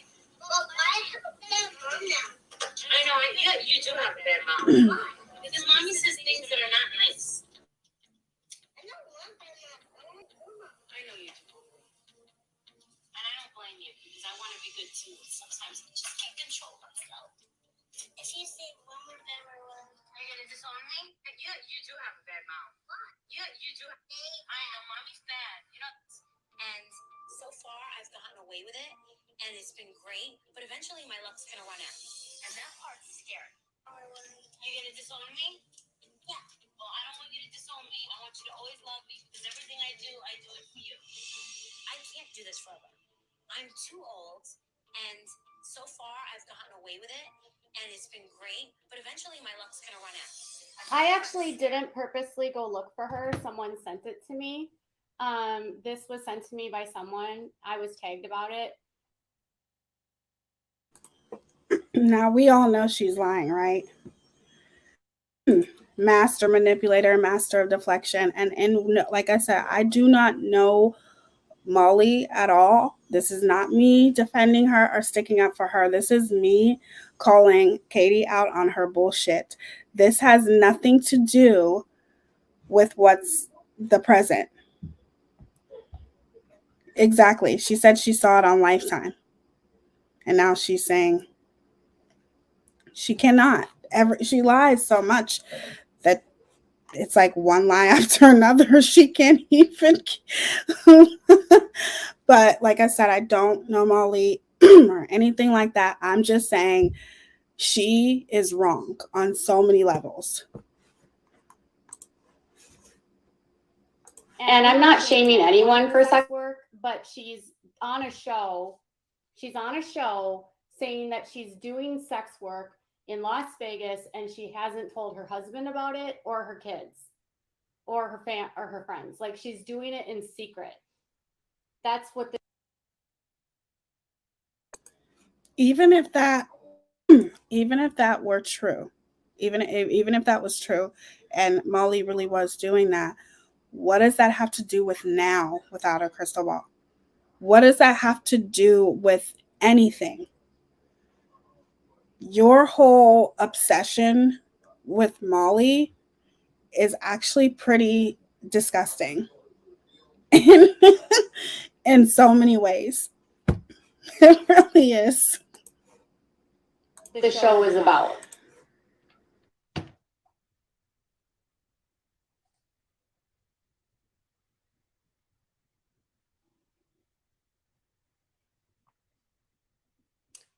She put this out on the internet. She was on the show. It was on Lifetime Movie Network. Like she was on it in 2014. It's called Living in Secret, Season 1, Episode 4.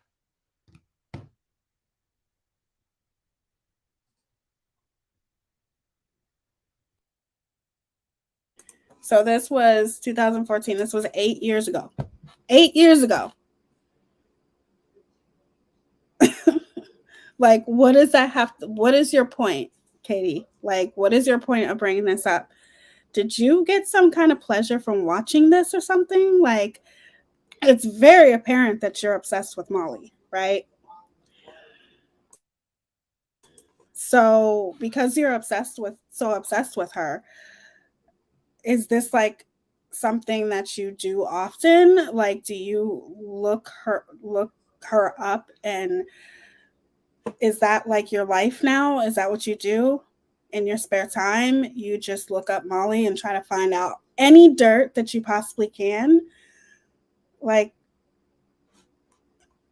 KJ would still be anything to be on television, but she doesn't have it. Poor thing, right?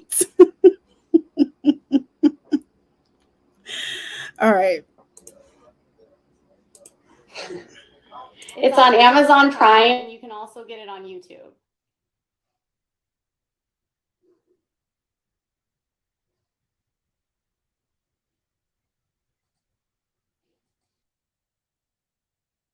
For goodness sakes, you know all the places to find it too. Lifetime, Amazon Prime, YouTube.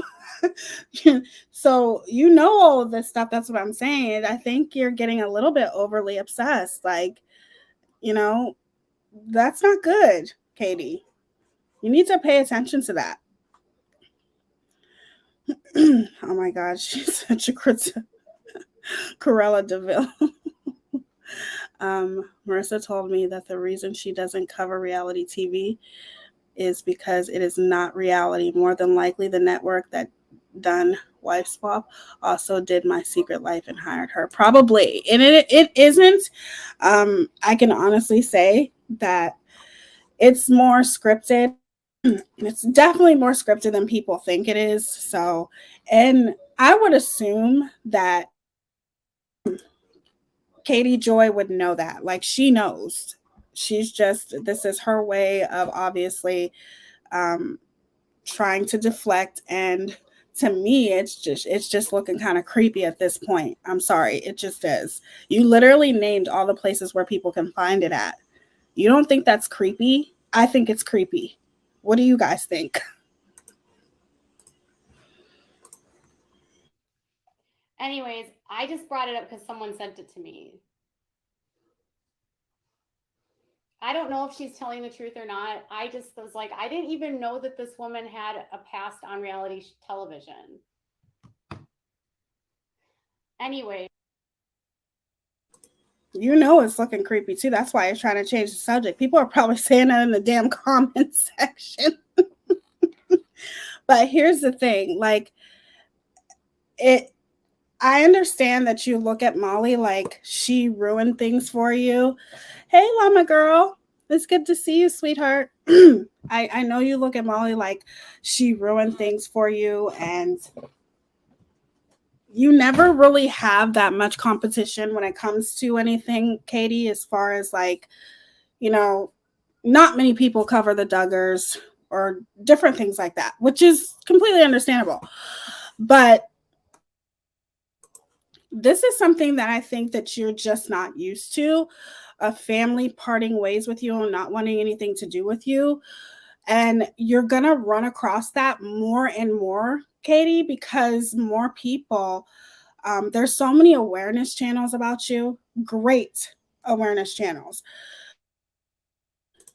For example, Renelle, she has an amazing channel. Llama Girl, she has a Twitter where she spreads awareness about Katie.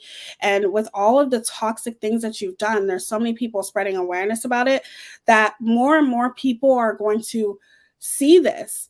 And they're going to think twice about working with you. You've never had like any competition with any case that you've been a part of. And with this case, you turned it into a competition and you lost. That's ultimately what the problem is. And because you lost, you're doing everything to discredit this family. You're doing and going above and beyond. You're sitting here trying to say that you didn't know Molly was a part of reality TV. Well, frankly, my dear, it's none of your motherfucking business if she was a part of reality TV. How is that apparent? Like, what how is that relevant to what's going on now? It doesn't have anything to do with anything. Her being a part of reality TV, that's something that she's done. That's her past. I've never seen her deny that she was a part of reality TV. So you bringing that up is completely irrelevant. There's no relevance in it. And in my opinion, because you look at Molly as the enemy, because you think Molly turned the family against you, when in reality, this is a very smart family. Miss Letitia is an intelligent, strong woman, and she can make her own decisions, and she didn't like your vibe. End of discussion. And most people would say the end of it, but now you're like overly obsessed and you're looking up Molly. Don't tell me that somebody sent that to you. I don't believe you. I don't believe you. Nobody sent that to you. You found that shit on your own. You literally sat there and told everybody where they could find it at, but now you're saying somebody sent it to you. So a person who's not lying would have said, I don't know where you can find it. It was just sent to me. But you sit there and say you can find it on Amazon, Lifetime, YouTube. You wouldn't know where to find it if you didn't look it up yourself. Like, come on. Long story short, like, the past is the best prediction of the future.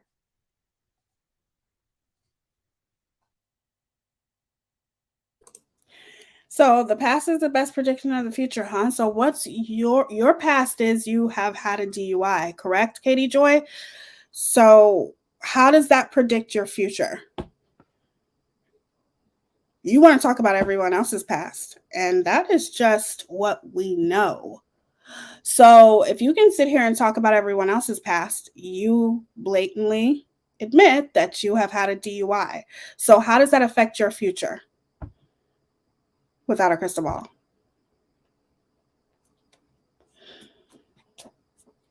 I'll wait because I would love to see what you would say about that.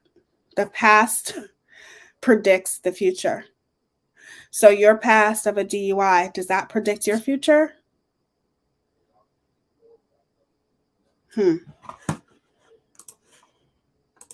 And if there's people involved that have a history of scamming, have criminal histories, are not being honest, that kind of stuff, I'm going to put it out.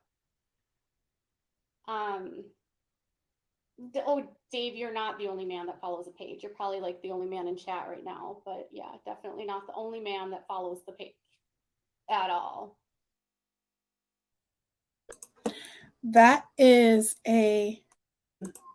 a comment that's definitely going to end up biting you in the ass, Katie, because to sit there and say the past predicts the future is absolutely ridiculous. There are so many people who have had a past of so many things, and I can just go over a list of mistakes that I've made in the past. People make mistakes, okay? And if people are trying to change, they shouldn't have to always be punished for having a past. The only person who thinks like that, Katie, is you. Doxing under the influence. You're the only person who thinks like that, because yes, there are things in your past that not even necessarily defines you. Your past doesn't define you either. I feel like your past prepares you for the future. I feel like everyone should embrace their past, okay? Everyone should. And everyone should embrace their past, learn from their past, and move on to the future. Your past does not predict what's going to happen to you in the future unless you let it. Especially if you've had a problematic past, if you've had a past where things have happened to you or you've made some mistakes, those things do not predict your future. The only way it's going to predict your future is if you let it and you continue the same behavior. That's what predicts your future. And for her to say that pretty much sums up her character right there.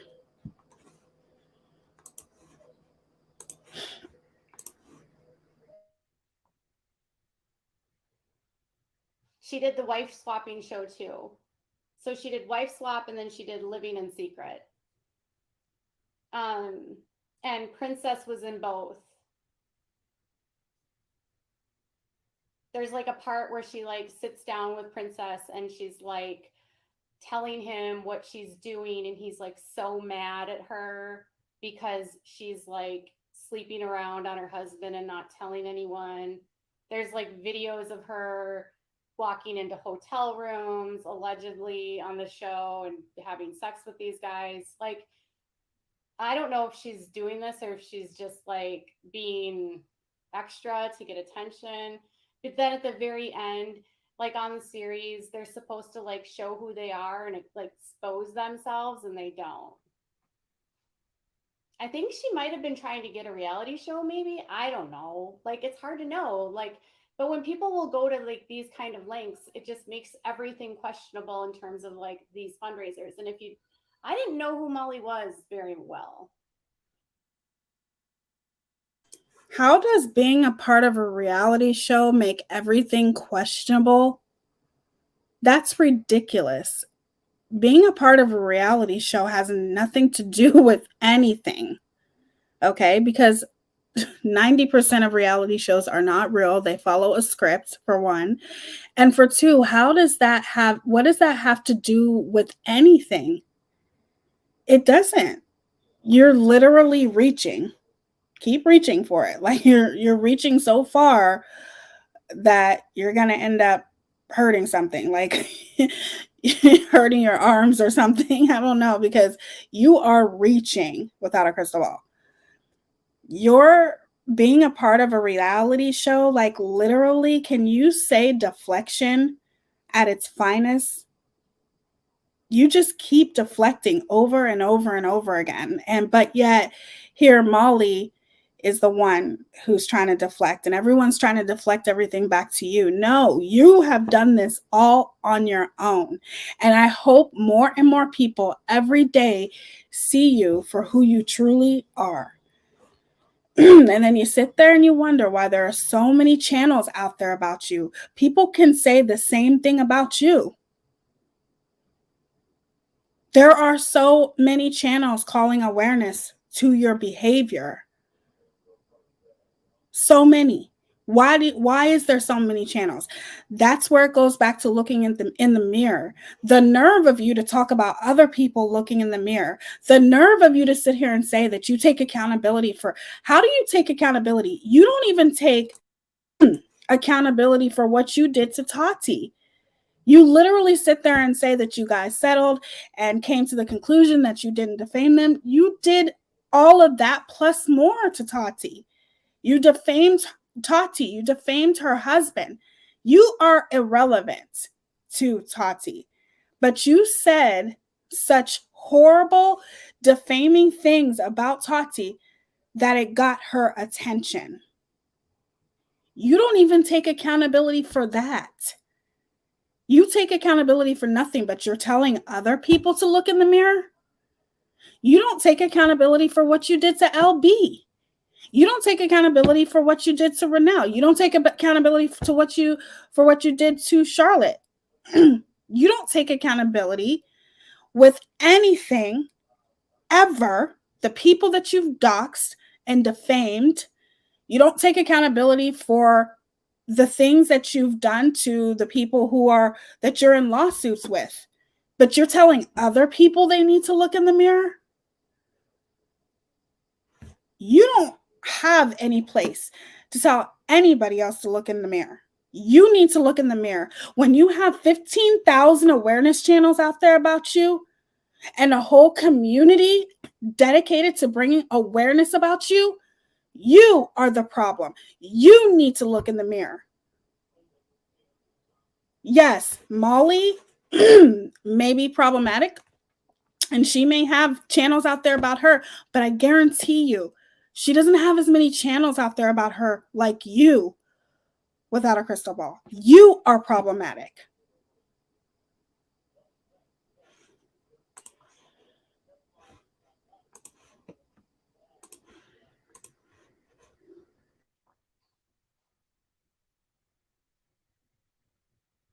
Wait, someone gonna end?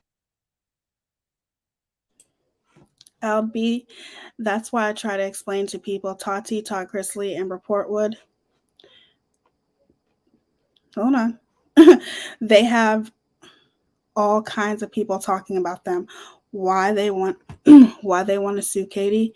Because she goes too far, real life. Exactly, LB. It's like the nerve of you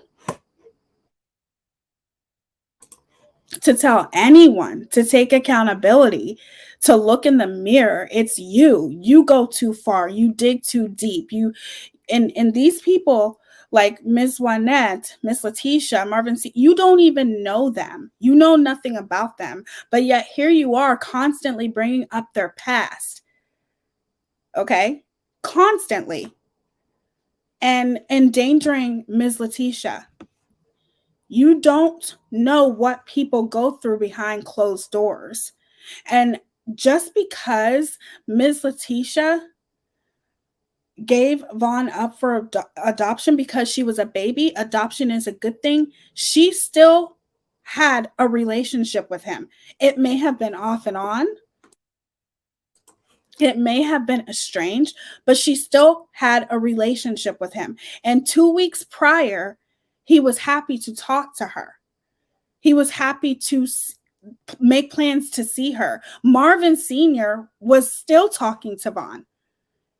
He was talking to Vaughn all the time because Vaughn used to have to use like code words and stuff because Dre used to always be around. And you have people out here saying that Miss Letitia shouldn't even care. Why does it matter? Because she gave him up. Turning adoption into this bad thing. Now, mind you, even her giving him up for adoption, she didn't give him up for adoption to like random people. This is her great grandmother, family. That is her son, no matter what. And what they're going through right now, this is the last thing that they need. They don't need to be worried about being called frauds and having their past dug up and all over the internet for the world to see. This is what she's doing. But yet you are telling other people they need to look in the mirror. You don't know when to stop. You are completely 100% obsessive, in my opinion. And it's nobody's fault. You're blaming everyone else. You're blaming everybody else but the right body, which is you. You need to look in the mirror. End up hurting you.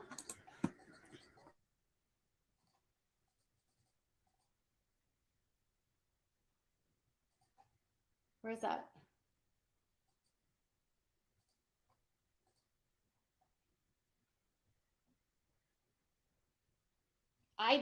She is problematic enough. And Lisa, if you're offended by me talking about it, there's literally no reason for you to be here. Okay.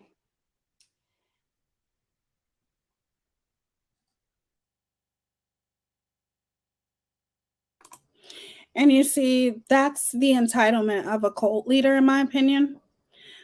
Whenever someone gives their opinion about something, they automatically puts that person on blast and kind of humiliates them, tells them to take a hike, you don't need to be here if you don't like what I'm talking about, blah, blah, blah, blah, blah.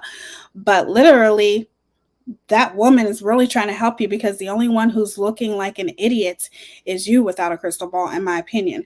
Bringing up a past reality show from 8 years ago and trying to make it relevant to what's going on now is ridiculous. You should be ashamed of yourself. And that public humiliation, that is seriously one of the number one things that a cult leader does.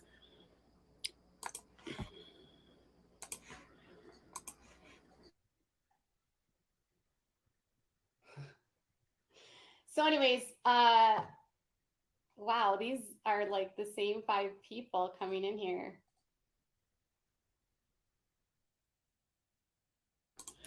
No, I don't think those are the same 5 people. I think those are different people coming in and calling you out on your bullshit. I'm just going to keep on blocking you guys. Anyways, there's just been a lot. And Unirock has been putting out stuff on his channel. I do have mods. And Amazon Prime and on YouTube. And I do have mods. Yeah. So you can buy it for like $2.99 on Amazon. Or you can try to find it on Lifetime Movie Network, because that was the network that it was on. And the show had been watched like millions of times.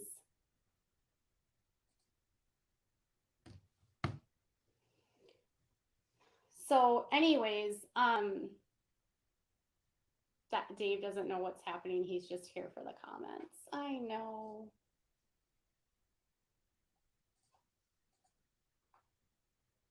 Oh, you can get it on Xfinity too.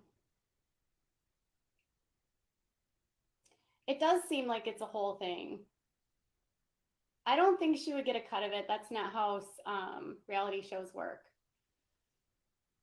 And listen, I don't care if you do sex work. I literally don't care. I have a moderator in house right now. Scarlett's here, and I don't actually add new moderators. So I have 3 moderators. I have my husband, I have Scarlett, and I have Jesse. And Jesse is usually over on Facebook. What happened to all the moderators that you've had without a crystal ball? What happened to them? Did you lose them as mods? I wonder why. Or it's based on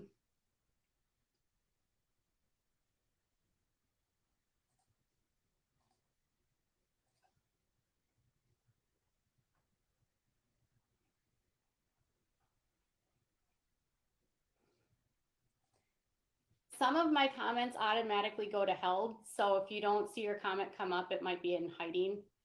I have filters on. Yes.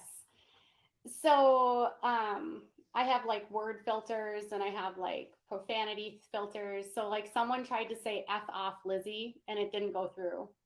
So, because I don't allow profanity in the comments.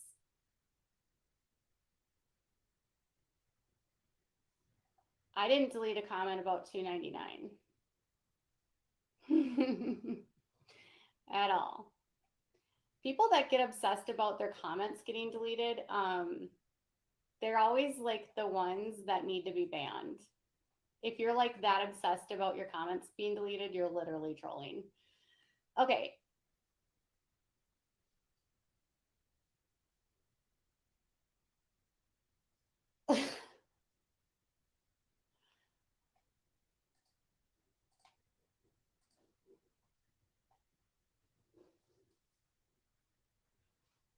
My moderators are on top of things right now. Okay. Anyways, so yesterday I had like it'd be interesting to peek into someone's psyche. I mean, listen, I cover reality television on my channel, so I know that people that go on reality television do a good job of like blurring lines and like creating drama and trying to get attention, and like fine, that's totally fine. And if that's what you want to do on YouTube, that's fine too. I didn't come into the story to like create drama. I came into a story because my subscribers asked me to look into it. And I wasn't there to pick a side. Most of my subscribers were just like, we need to know what's going on here. Like, is this true? Wherever today takes you, whatever tomorrow demands of you, you'll be prepared. Because for more than half This a is on century, Facebook, you guys, so I Walden can't University has been preparing for skip you. it. I can't skip the commercials or whatever. False.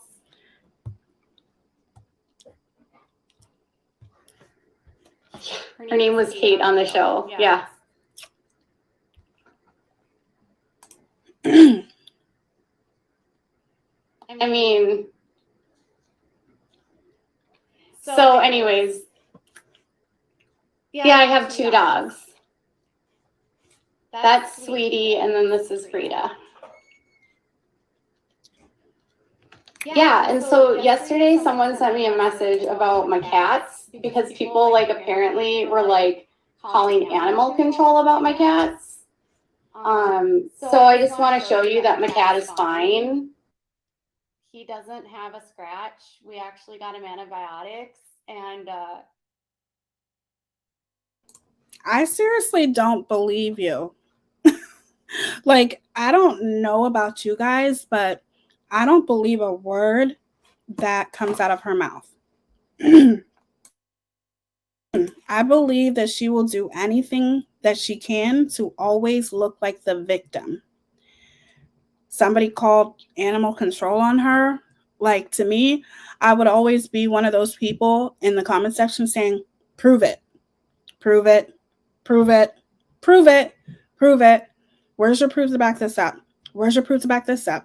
Because that's all she does is constantly make accusations. She never, ever can just sit there and just report on a story or whatever. She always has to sensationalize, fabricate, lie. Like, I would never believe anything she says. I just don't.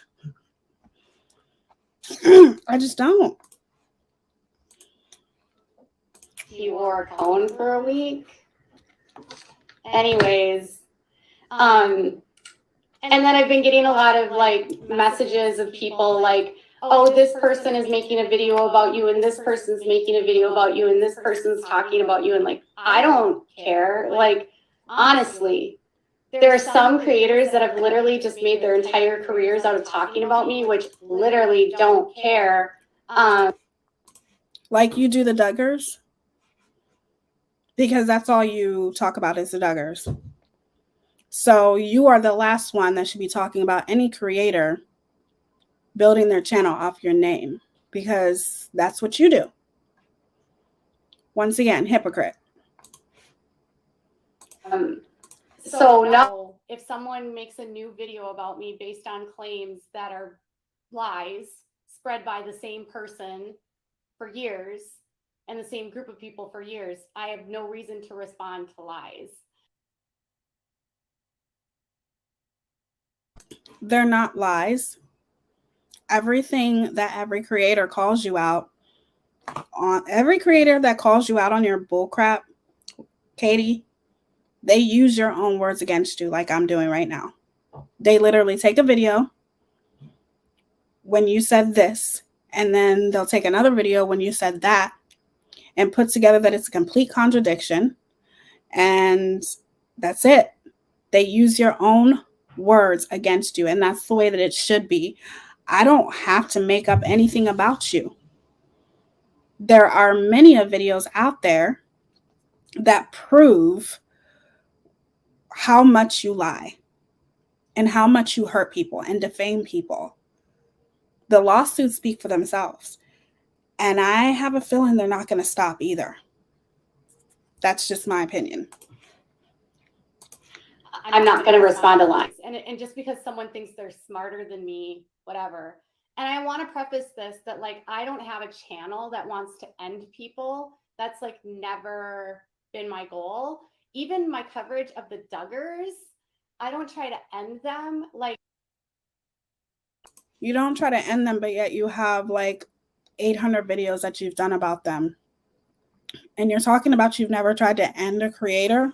What about LB and the lies that you told on her? What about Charlotte? So do you think just because you don't get on your channel and talk about creators that that somehow makes you morally superior? Is that what you think? Because you're wrong.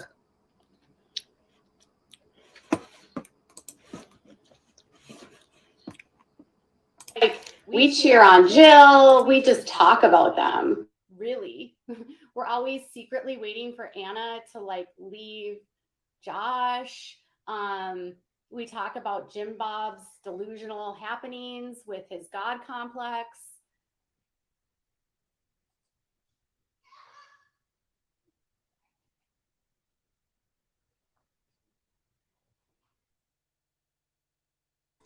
And nobody's saying that they're smarter than you, but the fact that you just said whatever shows that you think you're smarter than everybody else. And that is ultimately going to be your downfall without a crystal ball. Your downfall is you think you're smarter than everyone else. You always think you're one step ahead of everyone else, but you're wrong. When people are using your own words against you, you're not a step ahead of anybody, period. If you were a step ahead of everyone else or the people that report on your bad behavior, then you would stop. You would stop repeating the same behavior over and over and over again. When you talk about people's past predicts their future, you're only talking about yourself because you continue to repeat the same behavior over and over and over again. You haven't changed at all from your past.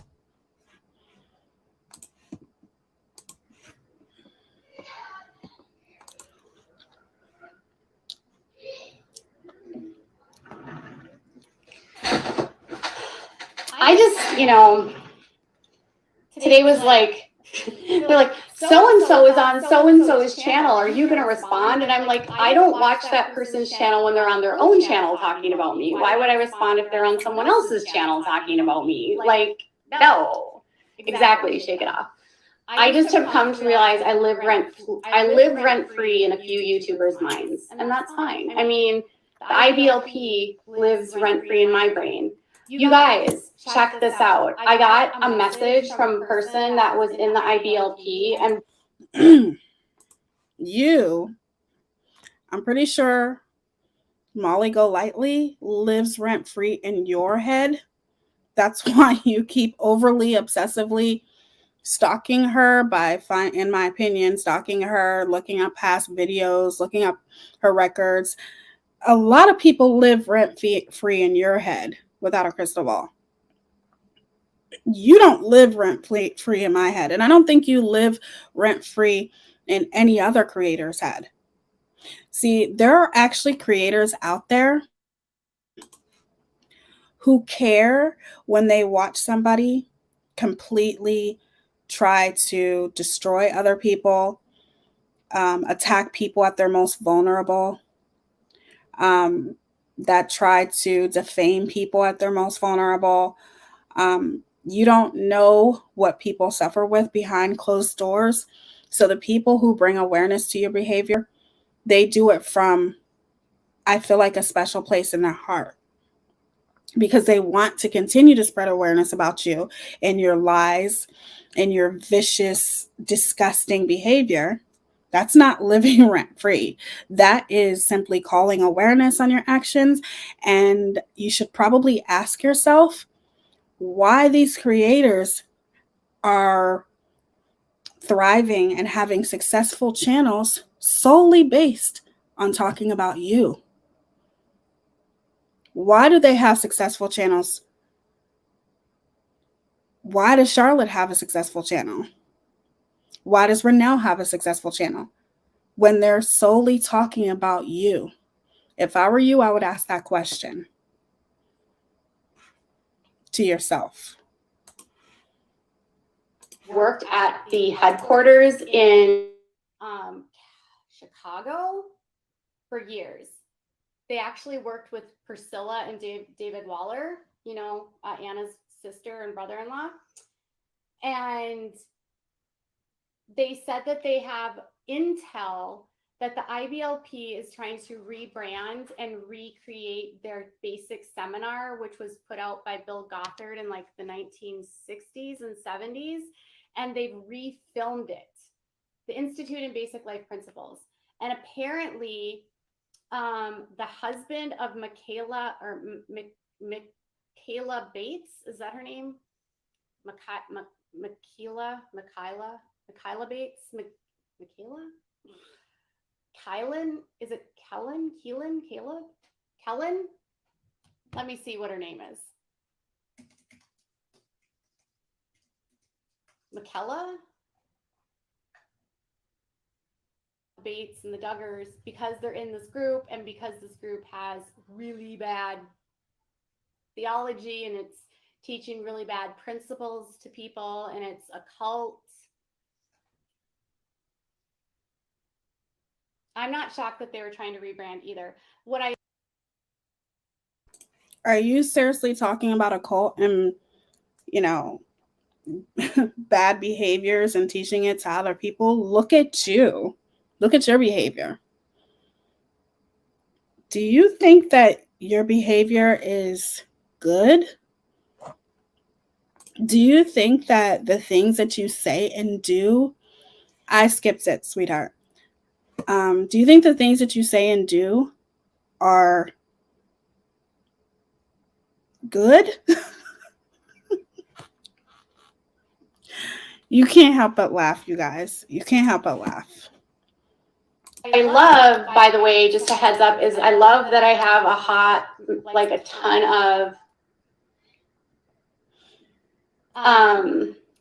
of IBLP survivors. And this one I specifically love. I actually have a group of survivors that worked at the headquarters.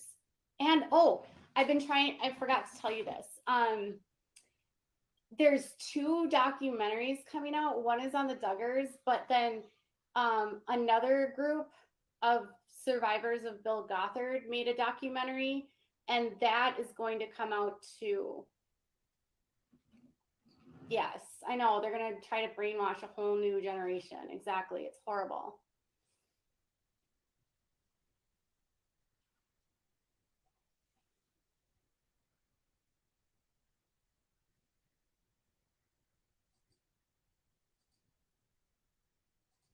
It's always people that have fake profiles. I wonder if Lynn was actually Molly. The Institute in Basic Life Principles. It's an oppressive cult that comes to women when it comes to women, children. Yes. And men are literally at the top.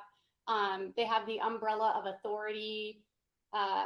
You guys, oh my gosh. I took a picture of Rihanna and Umbrella, her song Umbrella. And I was like, I can't listen to this song the same now that I've been covering the IBLP. Like now when I think of umbrellas, I think of like the Institute in Basic Life Principles. Yeah, women have no authority in the group. Men control the women's bodies. There's no such thing as marital rape.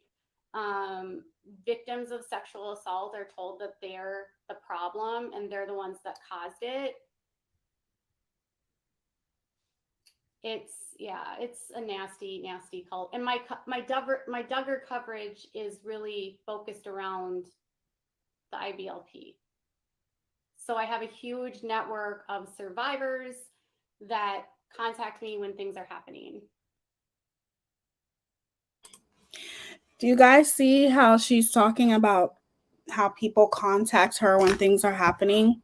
So you can imagine how surprised that she was when Ms. Letitia broke all contact with her, because obviously it makes you feel more important to sit there and say, I'm in contact with the family approves of this, the family approves of that. So therefore, that makes her sound more important. So then now in this video, which I think is pretty much sums up her deciding to go live on Facebook, was to let everyone know that Molly has been on this reality show, and also to let everyone know to go over and watch Unirock because he continues to perpetuate her agenda.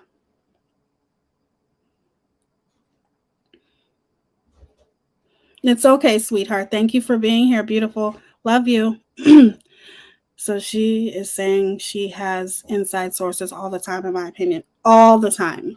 And when you can imagine Miss Letitia wanting to part ways with her and how that made her feel. You know what I mean? Because that's what she wants. She wants to be the center of attention. She wants people to contact her. She wants people to always come to her. And she looked at this case as a competition from the very beginning. hints with the sources, and she didn't want the sources going onto Molly's channel. She didn't want the audio on Molly's channel. And now, look at where she's at now. Now we're going to continue to perpetuate that this whole thing and this whole GoFundMe, everything like that, it's all a fraud. And Ms. Letitia is a fraud, and we're digging up their past history. This is something that Without a Crystal Ball has always done. So that was the whole point of this live stream, in my opinion.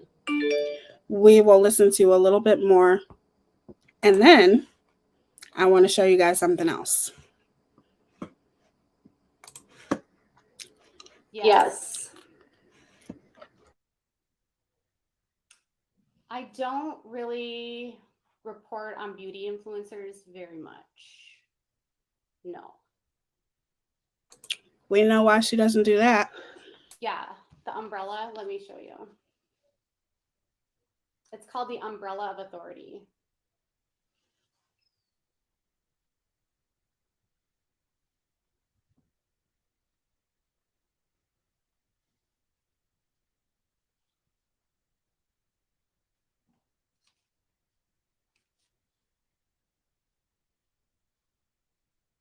That's what it looks like.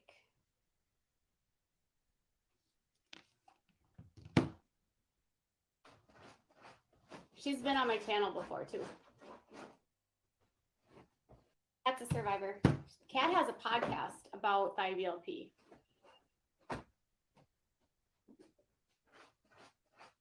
She's been on my channel before too. Contacted me today to tell me that they've got intel that the IBLP, it isn't mocking what they wear. It's because it's Johanna looks just like Jana.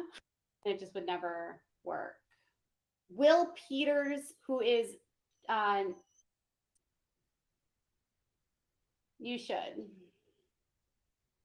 What is Terry, like, do you know what the topics are going to be at the man camp? All right, well,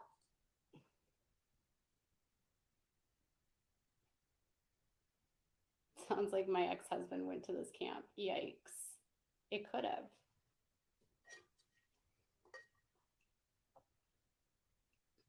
Someone said how to steal money from other people, probably. How to grift. Grifting 101, hosted by Terry Forsyth.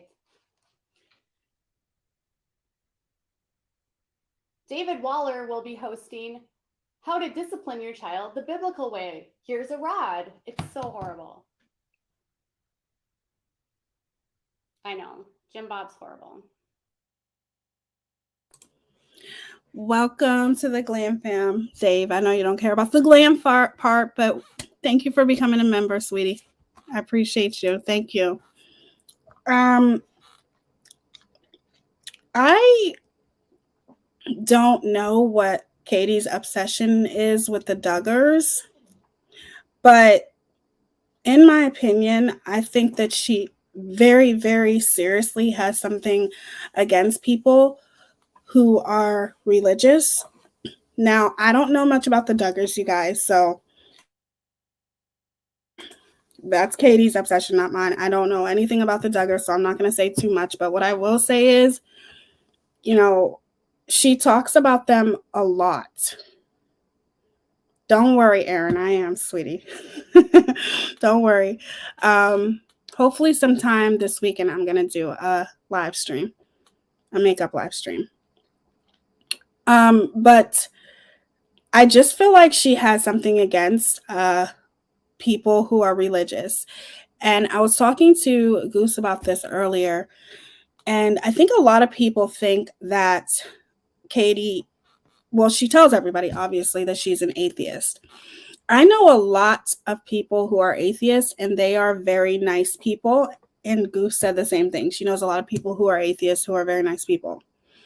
In my opinion, I don't think that Katie is an atheist. I think she practices more of something of evil, like, in my opinion. And I don't want to say witchcraft because nowadays you still have to be careful about that because there's good witchcraft and bad witchcraft, you know. But I just think that I just get evilness from her. And I feel like that's what she practices. Things like even witchcraft, but with an evil intent instead of a good intent. I don't think that she may be atheist, but I just believe that she practices things that we would never even think about. Excuse me, Tia. I absolutely positively do care about the glam part. Well, good then. Then you can be at the glam part. Welcome to the glam fam. I love you, Dave. If you care about the glam part, awesome. I don't like to assume things. I'm glad you care about the glam part. And thank you so much for becoming a member. I love it. I love you guys. So I think that she practices evil. That's just my opinion. Okay? People may not believe me, but I really do think that she practices things in an evil way. Does that make sense now?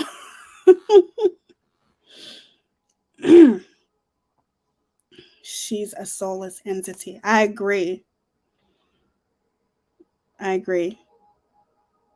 The real obsidian. I like your name. Girl, we would have alcohol poisoning or passed out long ago.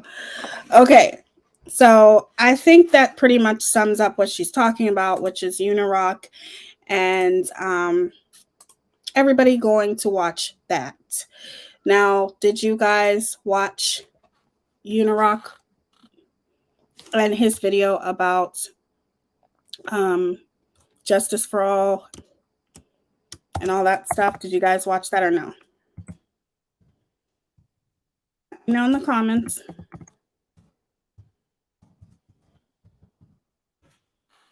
I would like you guys' opinion on, okay, so I only watched it for maybe about 5 to 10 minutes and I get the gist of what he's trying to do.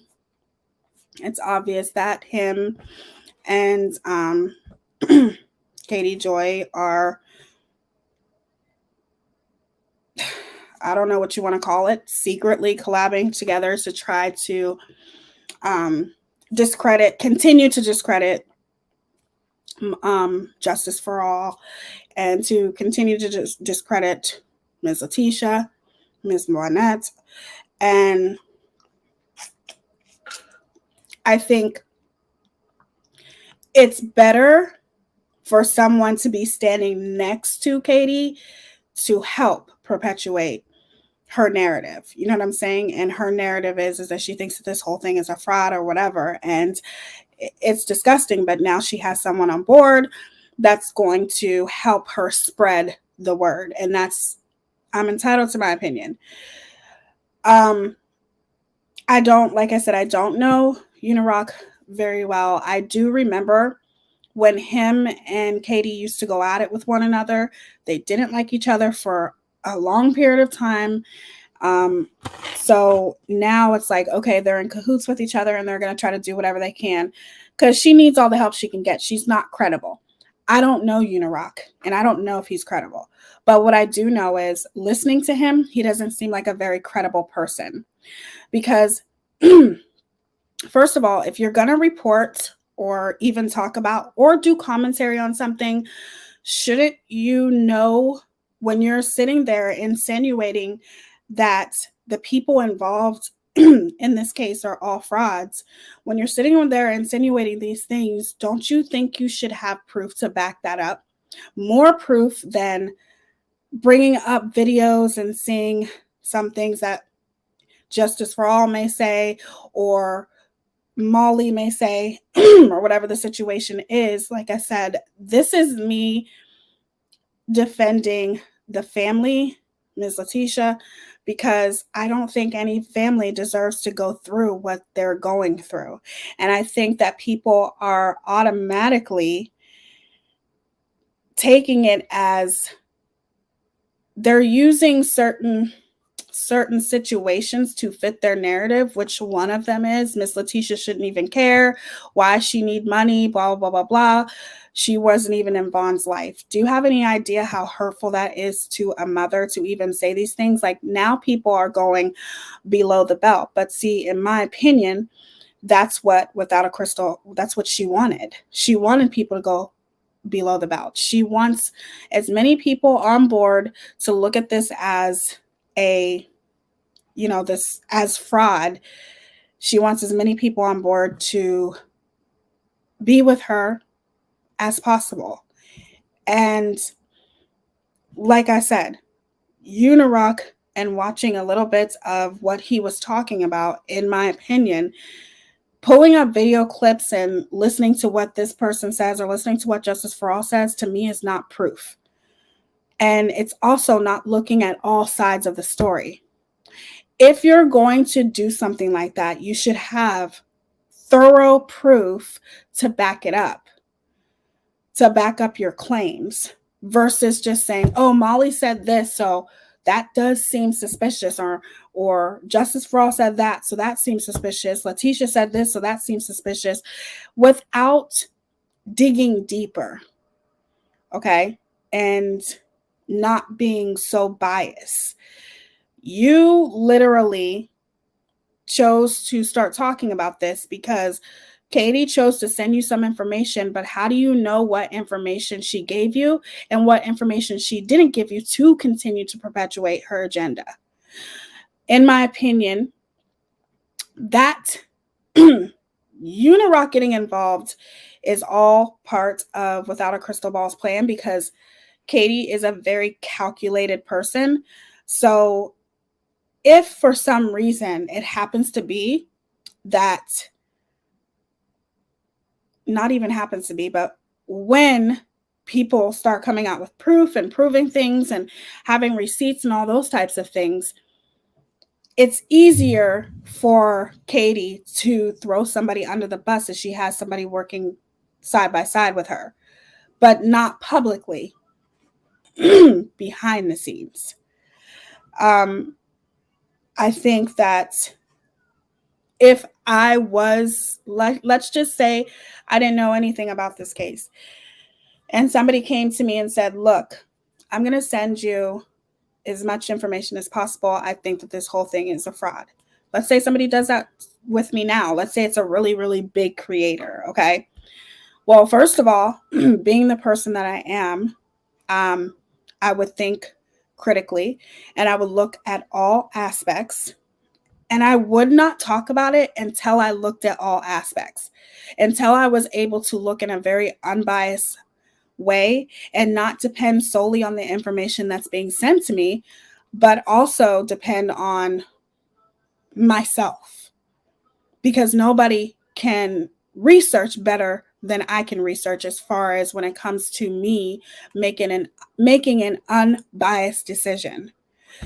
To me, Unirock, she sent all the information, and I'm sure she didn't send all of it to him, but then you have him literally pulling up videos of Justice for All and saying, he said this, he said that. You can't go by that, in my opinion, especially if you want to make an educated decision, and especially when you do something or accuse somebody of something as big as fraud. You need to have all your ducks in a row before you just come on your channel and accuse somebody of fraud. And that's just my opinion. I don't, and from what I've seen, that's everything that I've seen. It's not enough for me to say, I think this whole thing is a fraud. It's not enough.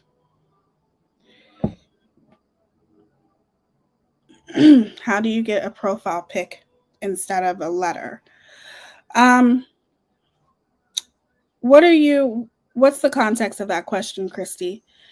Of course, she only sends stuff that supports her narrative. Exactly. She's only going to send him stuff. You can't rely solely on what somebody sends you, especially when their whole agenda is to prove that the party that they chose to work with, okay, that now cut ties with them, and now all of a sudden you're trying to perpetuate this narrative, you don't go solely on what that person sends to you, because it's obvious that Katie's biased for herself. You know what I mean? That would be the first thing I would look at if somebody would come to me and say, hey, will you look at this? I would look at, okay, why did the family want to part ways with you?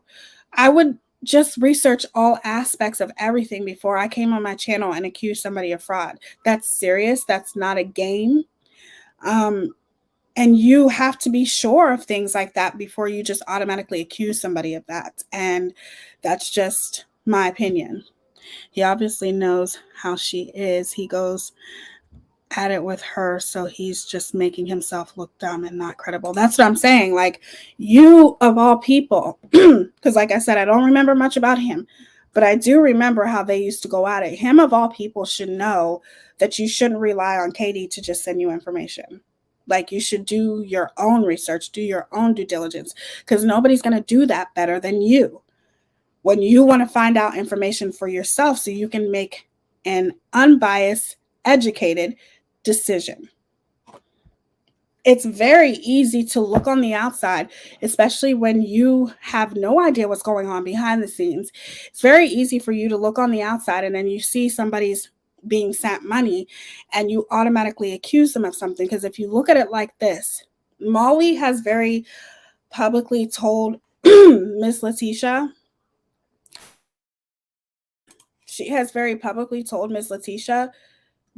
you don't need to show proof of anything. And I think one of the reasons why Molly has said that is because Miss Letitia is damned if she does, damned if she doesn't. It's already very clear, and what I've seen on Unirock's video is that he's saying Miss Letitia doesn't have an attorney, but it's actually been proven by Katie herself that she does have an attorney. But Katie just didn't, probably, in my opinion, didn't send him that information because it doesn't support her narrative. Ms. Letitia does have an attorney. She does. So therefore, if you have him saying that she doesn't have an attorney, that's not true. That's slander, because she does have an attorney. There's just a lot of things that he's saying that he has no idea what he's talking about. And it's called doing your own research instead of relying on somebody who's completely 100% biased to send you information. It's very important to pay attention to the facts instead of just paying attention to reactions. And it's ridiculous. In my opinion, Unirock obtained the footage from the reality show and gave it to her so they could be a team again. Oh, I'm sure. Absolutely. I'm sure. Like I said, it's obvious that it's more behind the scenes that all the things may be going on. But I feel like because of the experience that Unirock has always had with Katie Joy, you shouldn't just rely solely on the information that she sends you, because you know how she is. And if you continue to talk about this and continue to accuse people of being frauds, it takes the light off Katie. And that's what she wants. And that's what I'm going to be here to do, is keep the light on Katie, because this all started with her. You don't have enough evidence. That's why you keep digging up the past. That's why you keep going to the past, because you can't find anything in the present to accuse these people of being frauds. That's why you keep bringing up the past. That's what people do when they can't find anything on you now. They go to your past. And that's why Katie keeps going to the past. That's the number one thing that should be paid attention to. Period. Okay, so I have one more thing to show you guys. Hold on.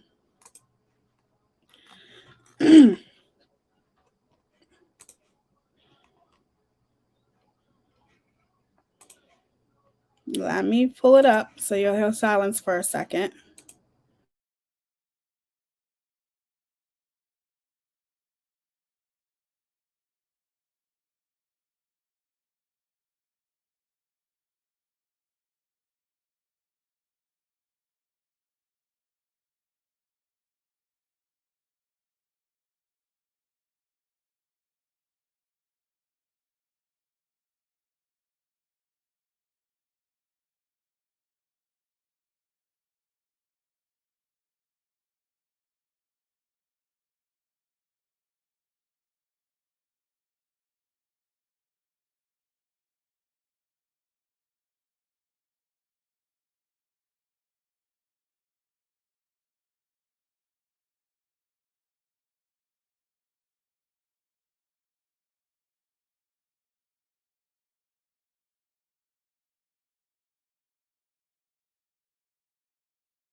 So I'm going to bring up an amazing creator, and I have used a little bit of her video before, which is Nene Marie, and I absolutely adore her. And she does really good makeup too. She's amazing.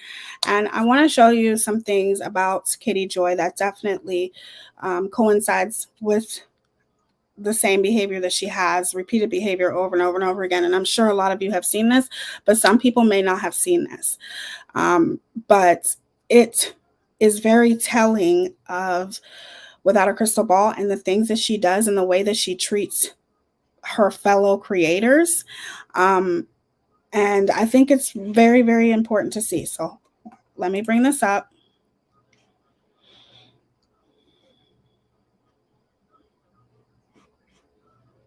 Hold on, let me put it on a different speed. There we go. There we go. How do I make this bigger? That might be better. I don't know. Let's see.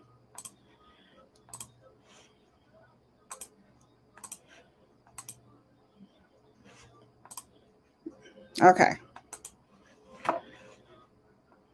I tested positive for, as the wonderful Charlotte would call it,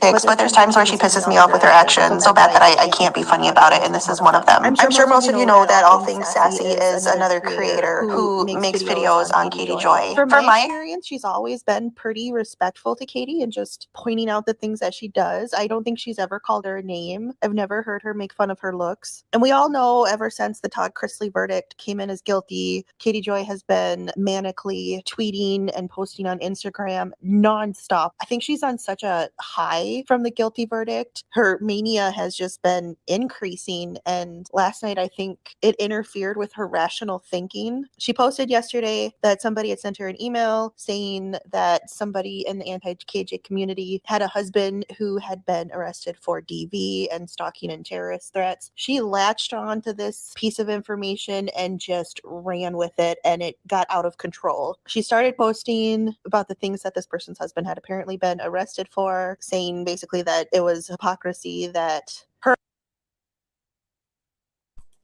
Nene is amazing and she does amazing coverage on Without a Crystal Ball, but I wanted you guys to see the way she treats other creators. Now, she doxed this creator, put out everything about this creator from her past and everything, and it's like, you want to sit there and talk about other people's past all the time because Katie Joy gets mad when other people report on her. But here's the thing. What you are a creator who has a very problematic past, a very toxic past and present, and people are going to report on that. That's just, it comes along with the territory. It's YouTube. You don't like it, then leave. But at the same time, how is that an excuse for you to dox this creator and dox her whole and her family? How is that fair? her husband was being made fun of for not having a job, while this other person's husband was not the best person. And then she couldn't control herself and blasted that it was Sassy that she was talking about. And she started threatening her and posted this on Twitter saying, "Sassy, I'd like you to tell your audience about your husband with numerous arrests and who is on supervised probation. Could you please send me a tip? I found his 7 mugshots too. Please do not interact with this woman for my sake. She has literally done horrible things to my family." In my opinion, that's not true. I don't think Sassy's ever come for your family. She goes on to say, with Todd Chrisley's conviction, it's time to fully expose the people that encouraged him, gave him fake evidence, and helped him harass me. Meet Sassy. She likes to message people and warn people about me. Her husband is a criminal with a laundry list of arrests. She helped my stalker, Natalie Kennett, harass me. She actively tries to harm my family and promotes lies that I'm a child abuser. I don't think any of that is true. If Sassy did provide Todd with evidence, she was probably only showing him screenshots of your own words on Twitter and Instagram and probably providing him with clips of your YouTube videos or Instagram lives where you've talked about him. And I'll admit, I didn't follow the full Nat thing too closely when it happened a year and a half ago, but from my understanding, I thought Sassy warned Katie Joy that Nat was a stalker. I could have that wrong. On this Instagram post is when Katie started to show pictures of Sassy's face and Sassy's husband. husband. And Sassy is one of the creators who doesn't have her full first or last name anywhere on her platforms. She's never showed her face. So that is doxing. Katie Joy was probably that child in school who constantly ran to the teacher to tell on other kids. And she continues to do that in her real life, because how many times has she said that's against terms of service, or that? Do you guys see the patterns here? And the things that she continues to do? This is Katie's pattern. This is her MO. She always brings up people's past. She doxed this woman. This woman wasn't going by her last name or anything. Out of respect, regardless of how somebody reports on you, why would you do that? And you see what she's doing now. You see what she's doing to Miss Letitia. And Miss Letitia is not even a fucking creator here on YouTube. Neither is Marvin Sr. But this is what she does. That's against YouTube guidelines. Doxing is not allowed on any platform. Katie Joy, you claim that you've been doxed in the past, but obviously you put your face out there. You have said your full name on your channel before. Nasty Woman by Katie Paulson. You're also a dumbass who goes on Instagram Lives with a sign in the background that says your last name. Nasty. She did another Instagram post telling her followers if they ever hear from Sassy to ask her about her husband. Again, accuses Sassy of stalking and harassing her. And again, accuses her of egging on 7M and Todd Chrisley to sue her. Nobody egged Todd Chrisley or 7M on to sue you other than yourself. Then in that same post, she says, Sassy might want to evaluate her life before coming for one of the best investigators on YouTube. For fuck's sake, I mean, geez. You are not one of the best investigators on YouTube. Just because you sit at home and lock yourself in your bedroom and pay $100 for court records and look into people's property records and check Instagram to see who's liked whose post and who is following who, that does not mean you are a good investigator. A true good investigator, when they come across information, they would take the time to back it up by a second source or fully verify that information is correct before they bring it public. And you do not do that, in my opinion. So Katie Joy had said that she had found the mugshots of Sassy's husband. So on Twitter, she decided to blast them all over the place. That was not enough. She then had to go and make a post and call out Sassy by her real first and last name and include a bunch of pictures of her. That is doxing. That is bullying. That is harassment. This is why people make videos pointing out your shit, because you hurt other people. When Katie Joy's fans show up in my comment section, it's usually to call me a bully. I got a lot of those comments on my video I posted yesterday that I was a bully and that somebody was going to report my channel for harassing her. This is harassment, what Katie Joy just did. That is bullying. All I've done is put clips together showing her hypocrisy. And yes, I've called her names and I've made fun of her. But this is sharing somebody's private information who does not want it to be public. It is common sense, right? And do you see how Katie Joy's supporters are just as hypocritical as she is? If they can go in somebody's comment section of a video that they're doing about her and say, you're bullying, but it's okay for Katie to dox people and to dox creators and to put people's personal info out there. How's that okay? It's not okay. But this is what she does. wrong on so many levels. And yet another Twitter post, Katie Joy said, please keep mocking my forehead and chin. Please keep accusing me of child abuse and neglect. I'm not the one married to a deadbeat dad that has a criminal history that goes back 20 years. That's you. And again, shared pictures of Sassy's face and her husband. Now, this one really bothered me because within the past month, Sassy made an entire video dedicated to Katie Joy's chin, but it was not to make fun of her chin. It was to tell people that it was not right to poke fun of a woman's looks. And in that video, she said, I don't care how you feel about Katie Joy. Don't make fun of her chin, because it was something that she couldn't control. I know this for a fact that she had made that video because I commented on it and I said, normally I agree with those statements. You know, don't make fun of somebody for their looks, but we all know that Katie Joy has made fun of women for their looks. So I felt it was justified to make fun of her chin. And Sassy had responded and said something about agree to disagree. So she was still standing up for Katie Joy and saying that it was not right to make fun of her looks. I went to Sassy's channel because I was going to show a couple clips from that video of her defending Katie Joy and her chin, but Sassy deleted all of her videos. So you have bullied another creator so bad that she had to remove all of her content. And I do believe this might be the second time that Sassy has had to do this, because I think she did it about a year ago when the net stuff was going on. I think she had some videos and then had to delete them because of bullying. And now you have done it again. I think that high that you've been on has made you even more delusional than you already were. Nobody in their right mind would think that no matter how much you dislike a person, you would share their first and last name and pictures of them publicly on multiple platforms when they have never shared that information publicly. That is just so wrong. So I did report Katie Joy's Twitter for the doxing. I can't report her on Instagram because she's blocked me. This is why Katie Joy needs to get off social media. She hurts other people. Nobody forces anybody to watch any particular YouTube creator or channel. So if you don't like something, just don't watch. And I know I've been asked, well, why don't I apply that to Katie Joy? And I think for all of us who continue to to follow her saga, it's because she does stuff like this. It's hard to walk away from that when you see somebody who hurts other people. It's not like Katie Joy is just a shitty person. It's that she's a shitty person who hurts people. I think it's because of that is why it's so hard to look away, because she is just callous. And like I said, it's hard to watch somebody who over and over has hurt other people. And I'm compassionate, damn it. I don't know what else to say. This has infuriated a lot of other people too. I mean, how low do you have to stoop? Every time we think Katie has sunk to. Now you guys see, for some people that don't know how Katie Joy is and why I call her a cult leader and all of these kinds of things, that's why. Because I feel like her following thinks just exactly the way that she does, and their followers. I think that they follow everything that she says, and it's okay for her to do something, but it's not okay for people to do that to her. I 100% agree with Sassy. I do not agree with look shaming, look bashing, or anything like that. That is against everything that I stand for. I will never tolerate that. I understand talking about her character. You don't have to talk about her looks, because her character is enough. She gives you more than enough to talk about with just her character and her actions. You don't have to talk about her looks. I could actually look at Katie and I would be able to say that she's a cute girl if she wasn't such an evil person. So when I look at her, I don't see anything but evil. She has hurt so many people, and she continues to do so. She is not somebody, she's dangerous, and I feel like she should not be allowed on any social media platform. She looks at it like this, and this is how all narcissists look at things. And to be honest with you guys, she has blatantly said this a lot of times. People do this to me, I'm going to do this to them. But here's the thing. Your information is already out there.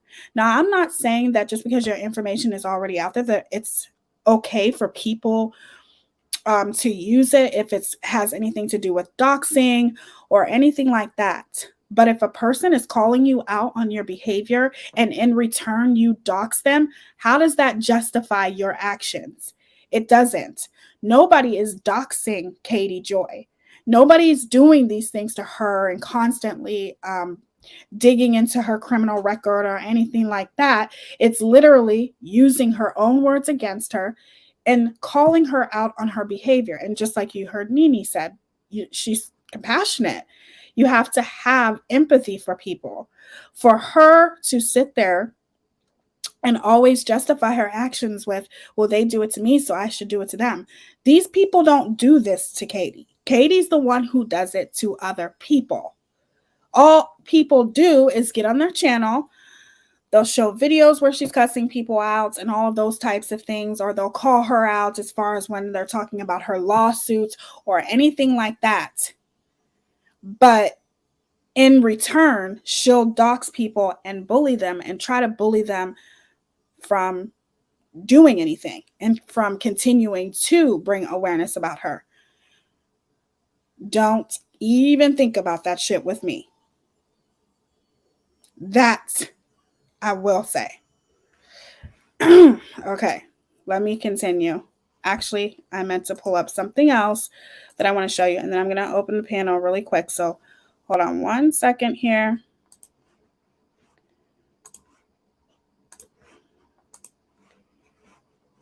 I think Nini is very good at conveying her words and what an evil person Katie Joy is.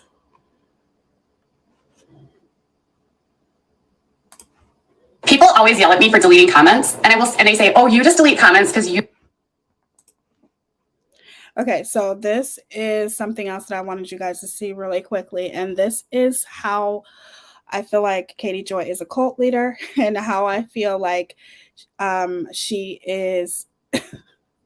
She's disgusting, and even to her followers who actually support her.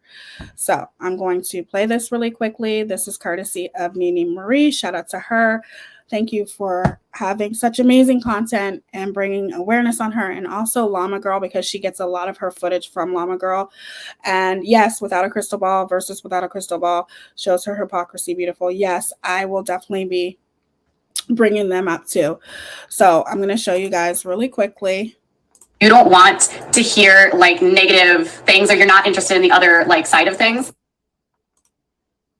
One of my loyal viewers, when she doesn't agree with me, she's very thoughtful and she like explains things and she doesn't call me names. Like you're like a gaslighting narcissistic psychopath. She doesn't like yell at me. Get the fuck off my life. And she doesn't tell me I'm stupid. This bitch is so stupid. If you want to comment and you want me to not delete it, then you just have to get more creative and use your intellect so that we can talk in a way that it's thoughtful. Shut the fuck up. I can't control what others say about me. I can only control my response. There's assholes on here that just want to make it about drama. I'm gonna go live with Erica and ask her about this. She wants to be tough. Come on. I'm waiting, Erica. I'm waiting. Will I talk about the video that Joanna and Austin posted today? You mean the video that they posted yesterday? They did a Q&A yesterday. I am going to do my best to put my best foot forward and to keep positivity on this channel because that is what I have prided myself on. As much as you guys want to give me like advice and stuff about like how I run my channel, I'm going to do what I do. And it's not like I don't care about you guys. I don't give a shit what you think of me. Is this boring to you because I don't have tea? Like, go away. Who fucking cares? People enjoy my channel the most because I don't do the edit videos and because I'm so available and interact with people so well. Flashing lights are very distracting. I don't know what flashing lights you're talking about. I don't have any lights on here. There is no flashing lights. So my background is flashing. Well, I don't know what to tell you, you guys. If something's bothering you, you don't have to watch. Interact with people so well. And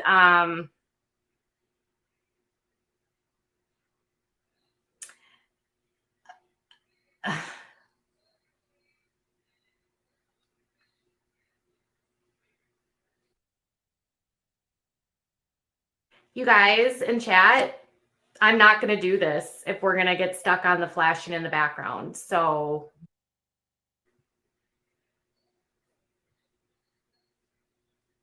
I'm just going to sit here until you're done chatting about this.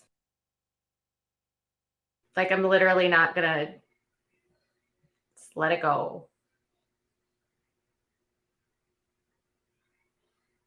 Okay.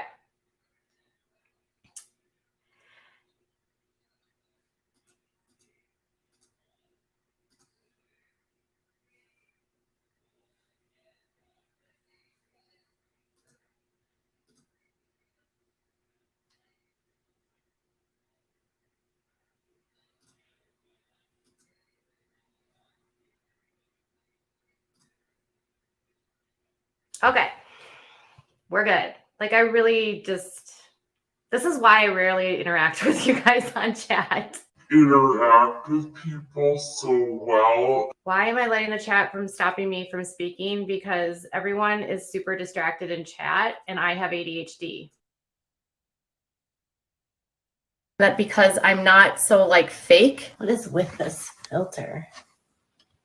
I'm not here to talk about tea. I'm actually here to talk about some issues. And if you're here for tea, you can just unfollow. I'm very aware of that, especially in my career of doing tea. Maybe some people that find me don't realize how snarky I am. Is that what it is, you guys? Is that what it is? Maybe they don't even know how snarky I am. And you know, sometimes someone will say something and I'm like, you know what? I didn't think about it that way. Amber, rewind this stream and you will answer that question. I already answered that question. You've never heard of a hair binder or hair tie? What do you guys call them? Hair tie, rubber band, hair binder, hair ties? No. In Minnesota, we call them hair binders. If you are like out and you're like, do you have a binder?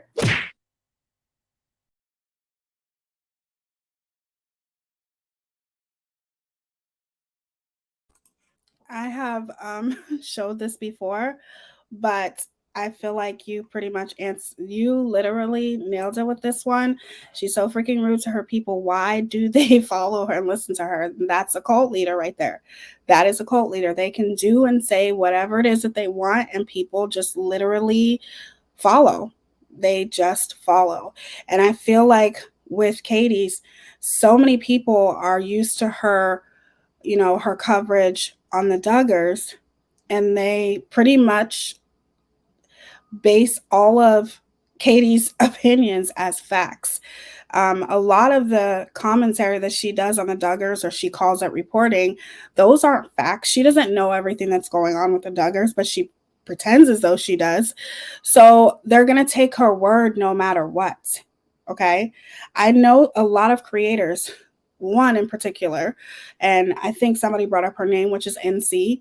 And she's a dictator, and she literally dictates where her subs go. She's a master manipulator to her subs. And they listen to her. And I feel like it's the same thing with Katie. They listen to every single thing that she says. And they listen to her words as if it's gospel.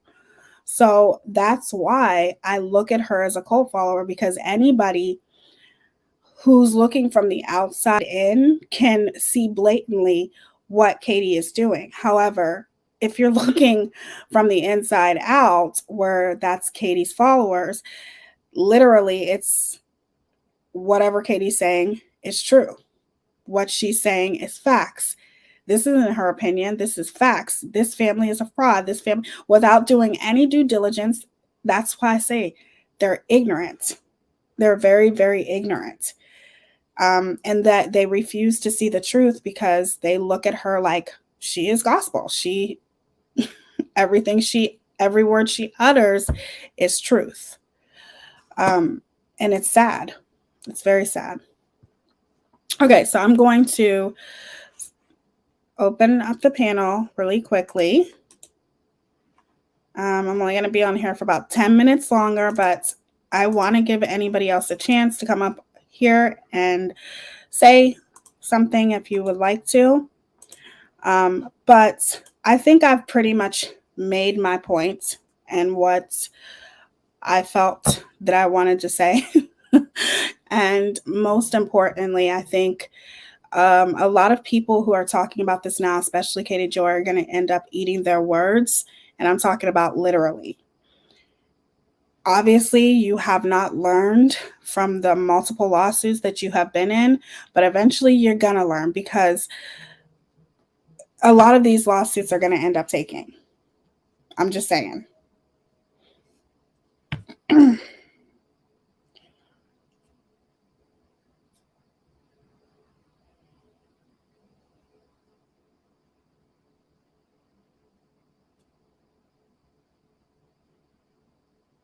Hold on, you guys.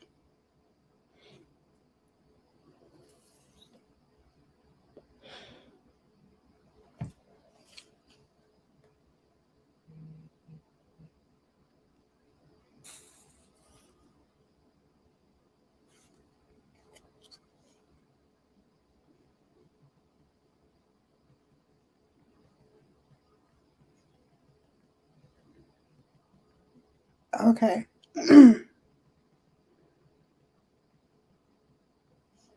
Okay. Oh, thank you so much, Faith. Thank you so much for all your hard work and research you done. We appreciate you very much. Thank you, Faith, and I appreciate you too. Thank you so much for the super chat. It means the world to me. You are amazing.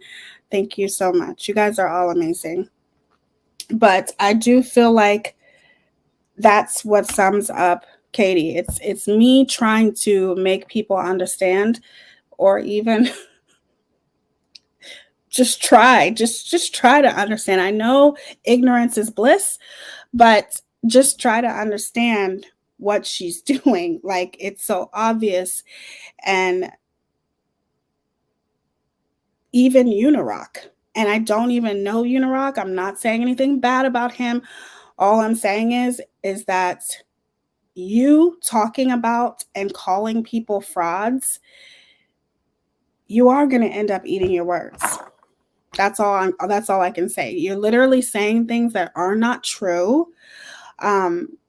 Just all of the things that you're saying it's ridiculous. And a lot of the things I can understand and see that you are using the things that Justice for All says and what Molly says. Okay, if you want to continue doing that, you can. Everybody has reactions to things, and I don't necessarily agree with everyone's reactions, but it is what it is.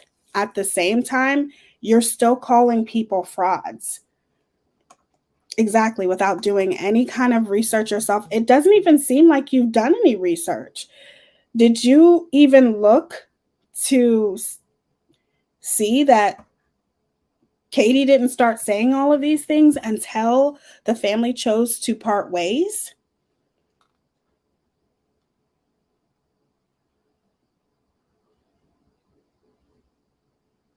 Oh, I thought I was looking for something else in that, Goose.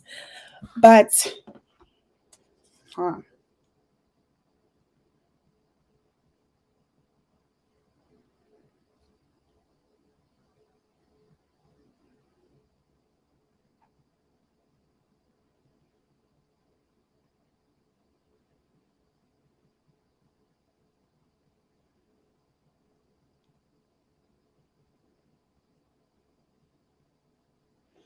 Okay. Speaking of without a crystal ball versus without a crystal ball, they did a very amazing video today that I watched. Or not today. Well, I just watched it today, but the video was 2 weeks ago. I should show. This channel is amazing. Now, I want to tell you guys about this channel because I'm serious. Like, literally, this channel will use it's like Katie's words against Katie's words. It's so freaking crazy. Thank you, Cindy. Love you. I love you guys. You guys are amazing. And I got that comment, Dave, and it says, I just wanted to read that to you. Hold on. Is that you? Because that doesn't look like you. Goose. Yeah, that's a different Goose.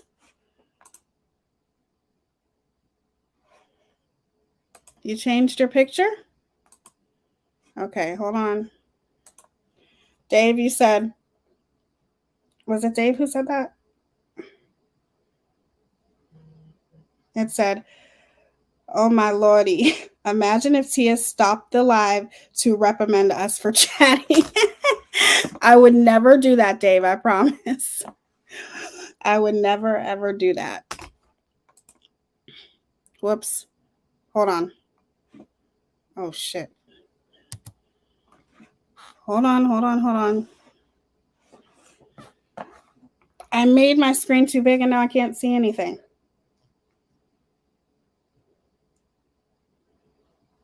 Okay, I just want to make sure because I don't trust people. Okay, there we go.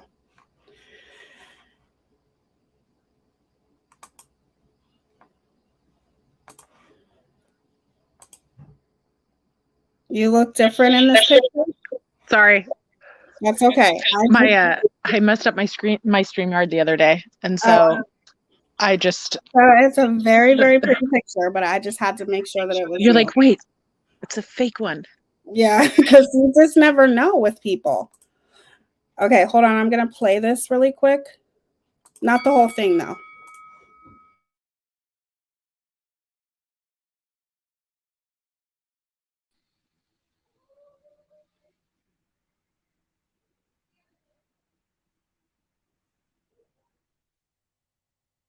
I should show you guys like how big her face is in this video. This is the last time Dre went live. Yeah. And all I could notice was like this thing right here in her nose. Like, she has a birthmark there. oh, is that what it is? Okay. She has a birthmark, right? Almost like inside her nostril, right? Okay. Wow. And she was defending this thing. Yeah. That was a weird, I don't know if you saw the video, but that was a weird 15 minutes. Yeah, I watched it. She talked most of the time. Right. And Vanessa's face was like right up to the camera. And I just kept noticing that she like had a booger in her nose. So yeah, not the first time, but I was just distracted by that. I was like, all right, she's got a booger in her nose. All right. Oh my gosh. I can't. I love this channel. They are so awesome. Listen, you guys. I don't, like I said, I don't like making fun of looks or anything like that. But let me tell you guys, Katie will drag somebody for their looks. She does that. I've seen her do it. She does it. She did it with Tati. She's done it with Dre. She's calling Dre a drag queen. No, sweetheart, you just wish you could do your makeup like her. I don't care what anybody says. Dre can slay some makeup. I'm not a jealous-hearted person. If Dre couldn't do makeup, I would say she couldn't do makeup. The woman can do makeup. Okay? She can. Because I learned how to slay a wing from her. So at least give credit where it's due. I'm not a jealous person, but you can tell she is. Okay. All right. Not that I'm vain or anything, but even before I go on live, I'm always clean. Yeah. You know. Yeah. I have been reporting on a story about Marvon Vaughn Torres McCrae. Actually, he was born Marvon. Whoa, look at these wrinkles.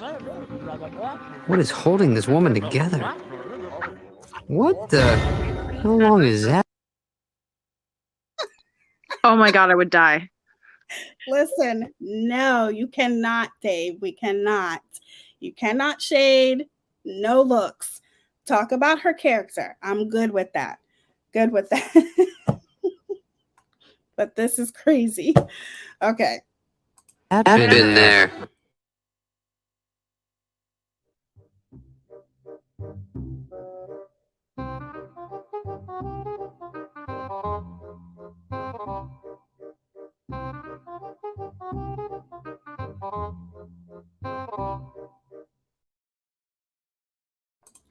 I will put that channel in the description. They're amazing, and they are they're just good. They're very, very good. They've been in here a couple times, and I was so happy to have them in here. Hopefully they don't mind me using this content, but I had to show that. And all of the information will be in my description as usual. So what do you think, Goose? What do you have to say? I'm sure you have some things to say.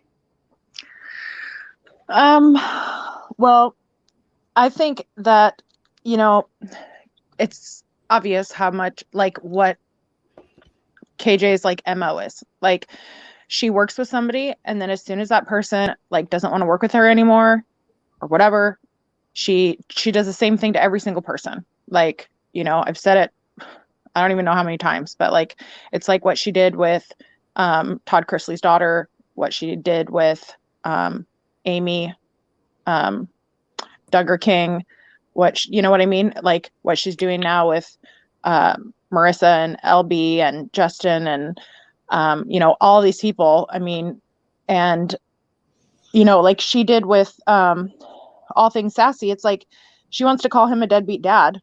But what I would say to her is, as if she has any room to talk. I wouldn't say that, and I'm not trying to be mean to her or anything, but it's just the hypocrisy with her, because I wouldn't exactly call her the mother of the year. You can't be the mother of the year when you're going to be on a device for as many hours a day as she is. You just can't be. It's not possible, And I think that, she wants to say things about how she's a reporter or she's the best investigator on YouTube or whatever. You're not reporting and you're not being an investigator. You're being a straight up stalker and a cyberbully and harassing people. And she's going to literally end up getting somebody hurt. Like what I worry about is with the bullying that she does with somebody. And I've said this already so many times, people have heard me say it's like, beating a dead horse, but she's going to end up having somebody harm themselves because they can't deal with how hard people are going at them. Right. And she doesn't realize that. Or she's going to dox somebody. She doesn't know. She could dox somebody who has a DVPO against somebody who is trying to hide from an abuser. And what's going to happen then? Is she just going to be like, oh, well, I didn't know?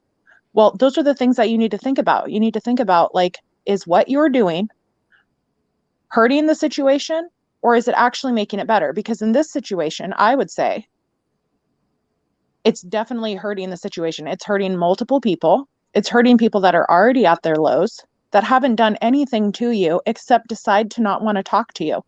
I heard from my source, a very reliable source, and no, it wasn't Molly or Justin, that when she was talking with Miss Wynette, that she, like, because she tried to say, oh, well, I wasn't like asking her a bunch of questions or anything like that. But allegedly, when she was talking with the person, with Wynette, that it was just like machine gun questions. And she wasn't even able to answer the questions before KJ would ask another question. So for her to come across like she was being all sweet and everything to these people, no. I mean, I think there's something to be said for the fact that Marvon Sr. hung up on her. And yeah, I think with Katie, I think it has like antisocial behavior, and she's one of those types that wouldn't build a personal relationship with someone before she started asking those types of questions. She seems like the type that would just get on the phone and start asking questions, not trying to build any kind of rapport or any kind of, when you are working with, families that especially are in vulnerable positions like this, you have to tread lightly. You have to be careful with the things that you ask them right away. You don't want to make them feel like they're literally just money to you, and you're literally just asking them question after question, bombarding them with questions without trying to build any type of relationship with them. And that's how it should be. She calls herself a reporter, and not all reporters are like this, but she's not a real reporter. I think with Justin and Molly, they are building a relationship with Miss Letitia and letting her know, this is not the only reason why I'm talking to you. I'm coming from a genuine place. And I think right off rip, Miss Letitia, Miss Wynette, they knew she wasn't coming from a genuine place. She wasn't trying to build any kind of rapport. It was just question after question. How would you feel if somebody called you up in this vulnerable position? You have your own channel, and literally as soon as you answer the phone, they say hi and start asking you questions. Exactly. You don't even know them. I mean, it's like, with her trying to say that over and over again, I'm a reporter, I'm a journalist, I'm an investigative reporter, I'm the whatever flavor of the day she wants to use. And usually when those people go and they start talking with people that are involved in stories or cases or situations, they have somewhat of a, let me try to get to know you so you can try to get to know me, because anybody with a brain knows that you're going to be told more information the more that you can get the person to trust you. Exactly. People are going to be reserved and not want to talk about things if they feel like all you care about is a story and your heart isn't in it. And I feel like KJ's heart isn't in it. Even with the stuff that she covers online, like she's literally obsessed. The obsession with her, with the people that she covers, is crazy. The Duggars, the housewives, now she's got this Plath family, whatever, I don't know what that one is, and like, I mean, it's just, it's crazy. It's like, I keep forgetting that she's like just a couple years, I don't know how old she is.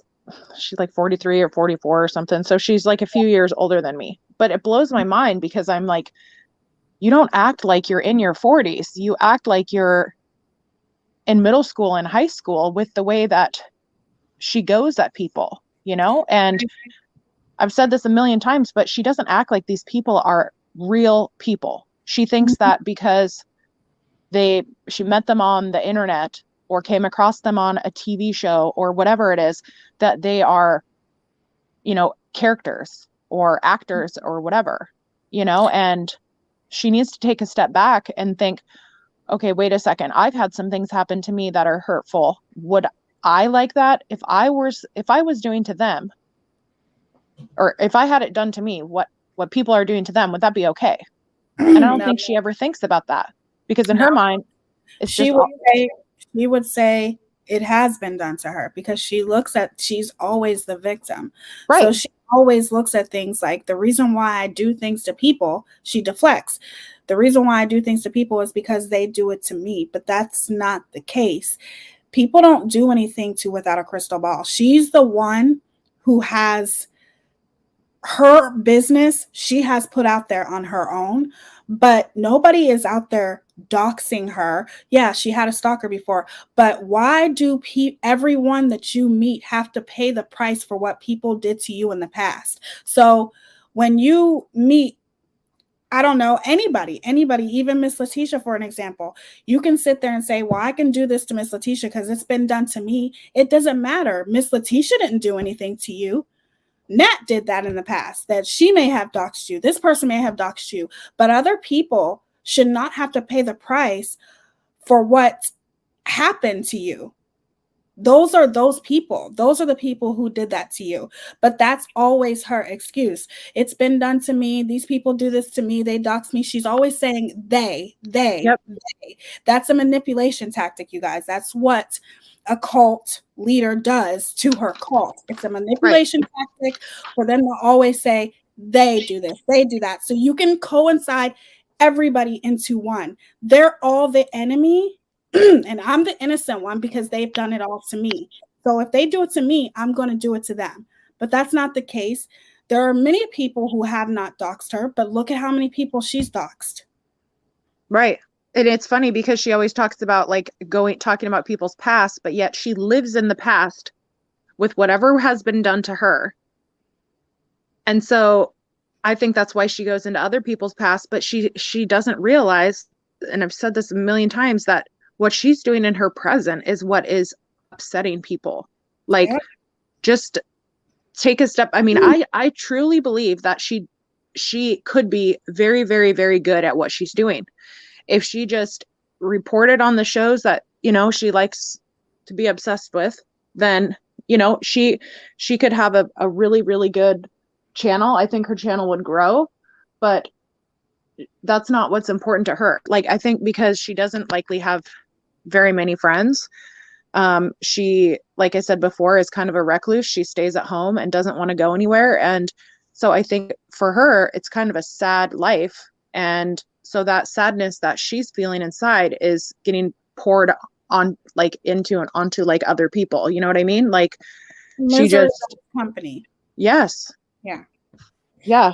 Well, that is misery loves company. She literally spreads around misery. Like, she wants everyone to be as miserable as she is, but no matter what, she is always the victim. She's never going to look in the mirror at herself. To me, and this is just my opinion, anybody like her that gets overly obsessed with things, I feel like need more help than the average person could give them. Meaning, they would have, to me, in my opinion, they would seek medical help, like counseling or something like that.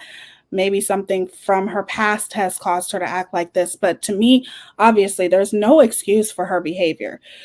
And I think she's a very calculated woman. I think that she does these things purposely. Whenever Absolutely. she's like a little 3-year-old. Whenever something doesn't go her way, she throws a hissy fit in the corner and then just starts pointing the finger at everybody else and digging up information on everybody else. She's done this to every creator. And that's why I said directly in this camera, you better not try it with me. Right. Because I will tell you right now, I am not the one. Okay? Because in my opinion, the things that you have done thus far, there's a lot of things that I've been holding back on with Katie Joy that I have not said that I think. And I hold those things back because there's not 100% proof to back up what I think. But she showed a lot with how she has treated Miss Letitia, and especially with talking about her carrying a weapon. Oh, yeah, absolutely. You can't say your Black lives and then do that. She has showed me her true colors a lot. I mean, more than I ever thought with this. Yeah, she just, I mean, it's just weird. You would think that because she covers reality TV, that she would understand what reality TV is like. You know, are there some that are like more realistic than others? Sure. Are there some that aren't? Like, for instance, the one she's talking about with Marissa, like, if she, it's funny because she clearly doesn't do her research like she says she does, because if she did, she would have seen that Marissa's already talked about this a bunch of times. Her husband knew about it. She got paid like, I think like between $20,000 and $25,000 to do that one, and there were makeup artists and everything. And so because she's playing a script, playing a role, she's literally going to be like, well, she was married and we could tell it was her voice. Yeah, well, you know what, KJ, if you actually looked into things, or maybe just tried to, if you wanted to report on it and do your job, you could have probably just asked Marissa, like, hey, can you tell me about this? First off, she probably would have been laughed at. But secondly, I mean, for her to try to insinuate that Molly was this was like her actual life. I mean, anybody who knows anything about Marissa or has like had any like a closer relationship or whatever, or has watched her other channel, knows that she talks about this stuff. She talks about how, at one point she really wanted to like do more kind of TV shows or acting or whatever. And so sometimes you have to start with like, wife swap or these other kind of made for TV, like reality shows or whatever they're going to be. But it's just funny how she thinks that because it says reality that it's real. And I feel like that's part of why she is the way she is, because I think in her mind, she sees these people on TV and she sees these people on YouTube, and she cannot connect that these are real people, that they have real lives, and what you're doing to them is affecting their real life. Like, you can't just go around saying all these things about people, even if you add in there like, well, I'm not saying this, that, or the other, or she was really quick to like towards the end when she's talking about it, be like, well, I don't have anything about sex workers. Well, she's like trying to cover herself because she realizes after she says some things that she could potentially offend people that are her own audience, and she just, oh my gosh, she just reaches so much. I'm like, every time I hear her and she just reaches for certain things, I literally think of like Inspector Gadget, and I'm just like, go arm, go. Just, she thinks she's Inspector Gadget. Yeah. She's not even close to being Inspector Gadget. Her research, everything that she does is always way off. Mm-hmm. Like, I feel like just like Mama says, I think she is going to. You got to mute. I think. Sorry.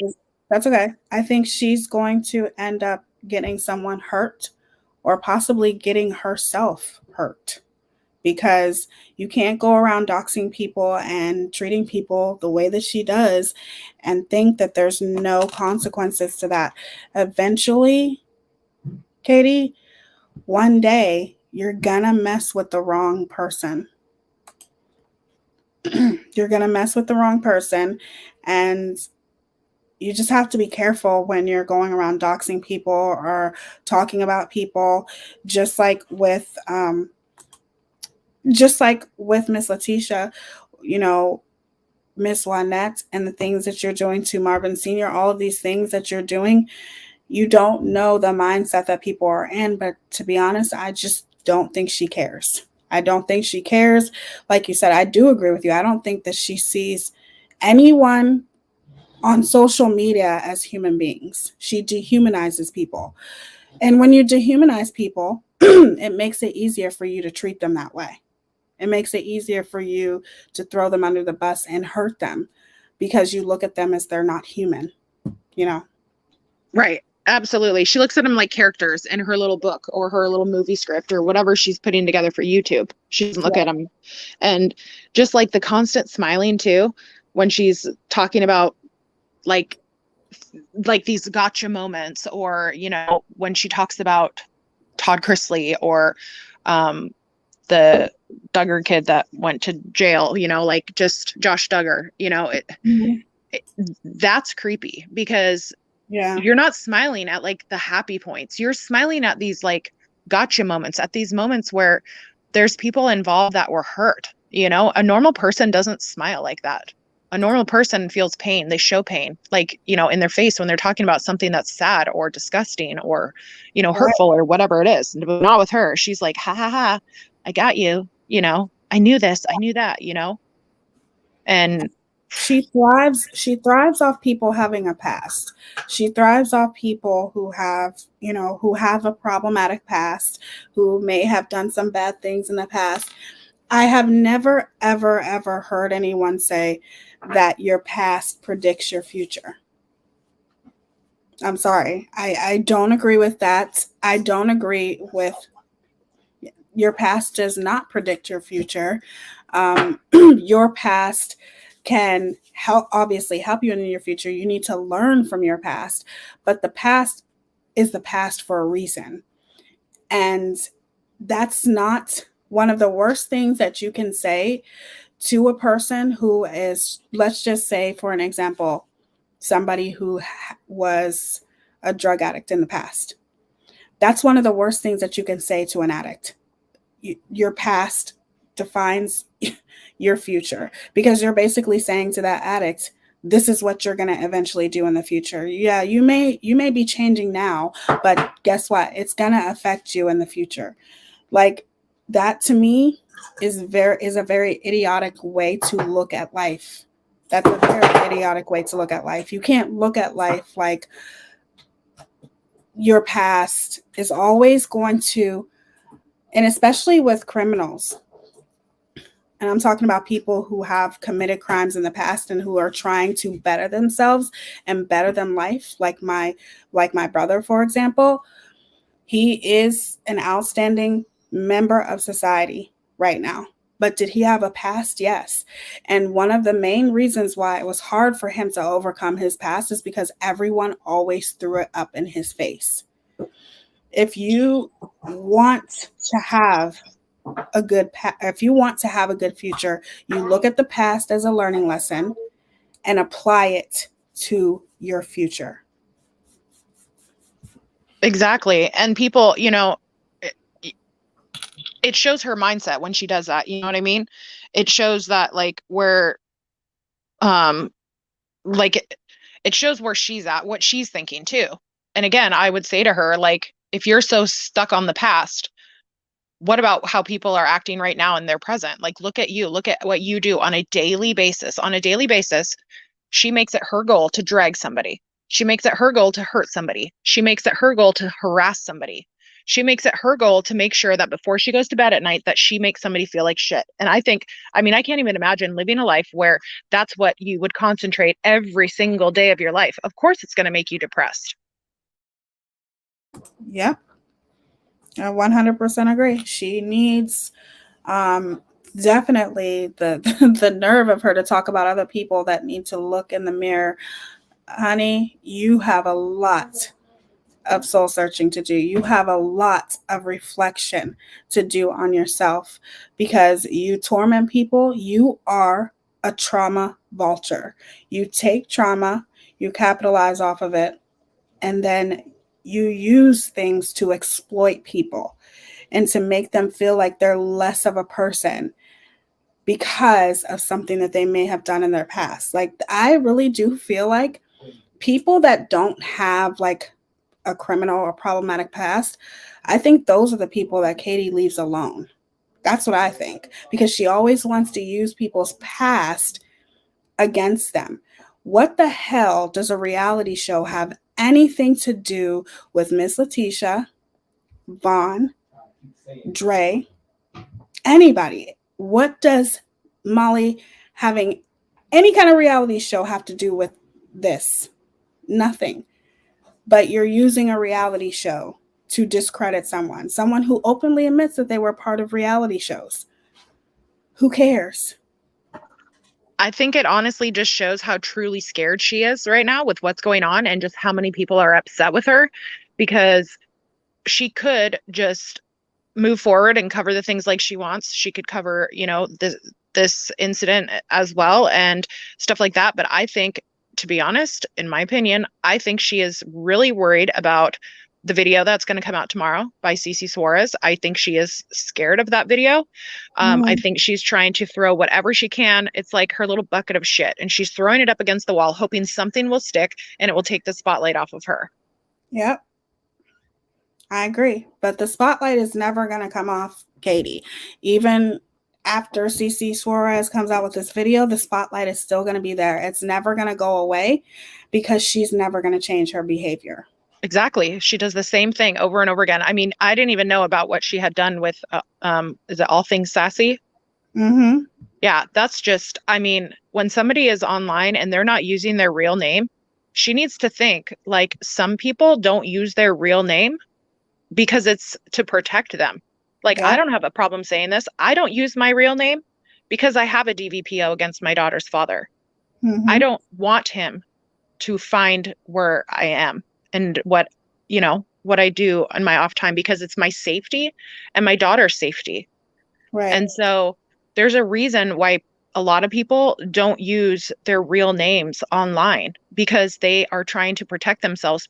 And you would think, because KJ claims to be a survivor of certain stuff, you would think if that's actually what happened to her, then her mindset would go, oh, wait a second. How is this going to come across? Am I going to put them in a position where either their life could be in danger, their children's life could be in danger, or is this person in a situation right now where they're depressed? Could I push them off that cliff? Could I make them do something? Or could somebody be watching my live that's just a straight up psycho, and maybe they lost a family member to a bully?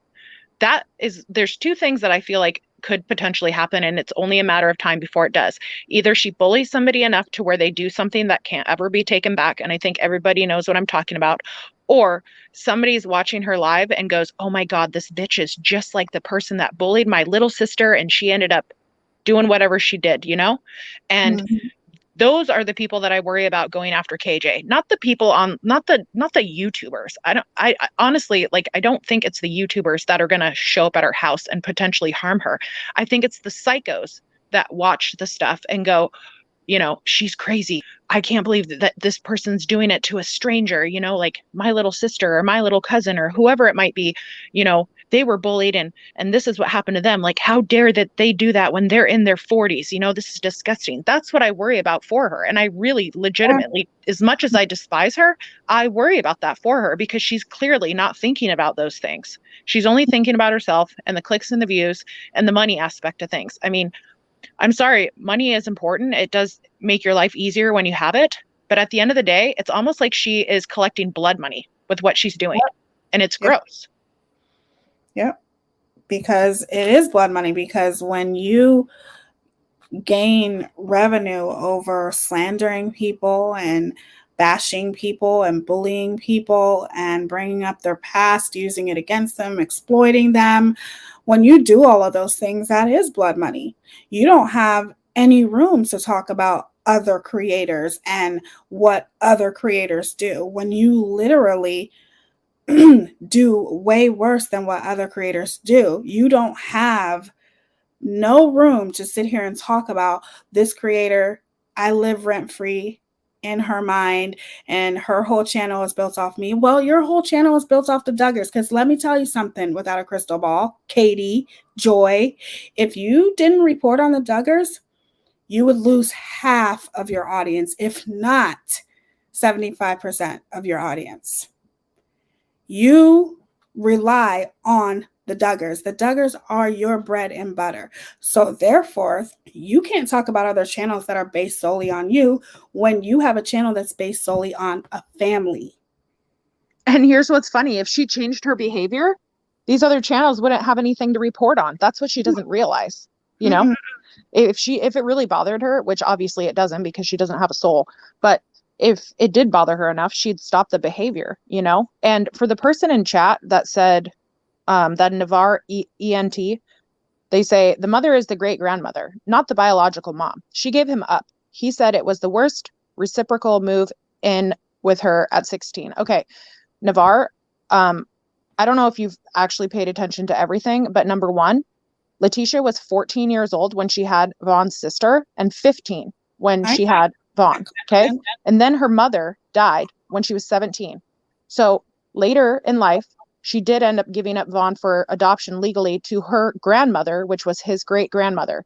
That doesn't take away the fact that she is his biological mother and she still was in his life. There were parts of his life when she wasn't, but then if you paid attention to this story, you would know that 11 days before this incident, that Marvon had reached out to his mother and spoke to his sister and his other family members and was ecstatic. Go back and watch that video from in the kitchen where you can tell that he was so excited to be back in touch with them. And then also go back and listen to what the parents have talked about, how Vaughn was trying to communicate with them, but how his wife, Dre, would take his phone and not let him talk to her, how he had to literally talk in code to them. Okay. Don't come in here and act like you know all of this when it was literally 11 days before. I don't care what Vaughn said a year ago or 2 years ago when he was being manipulated by Dre. In my opinion, I'm sorry, but I feel like he was being abused. Okay.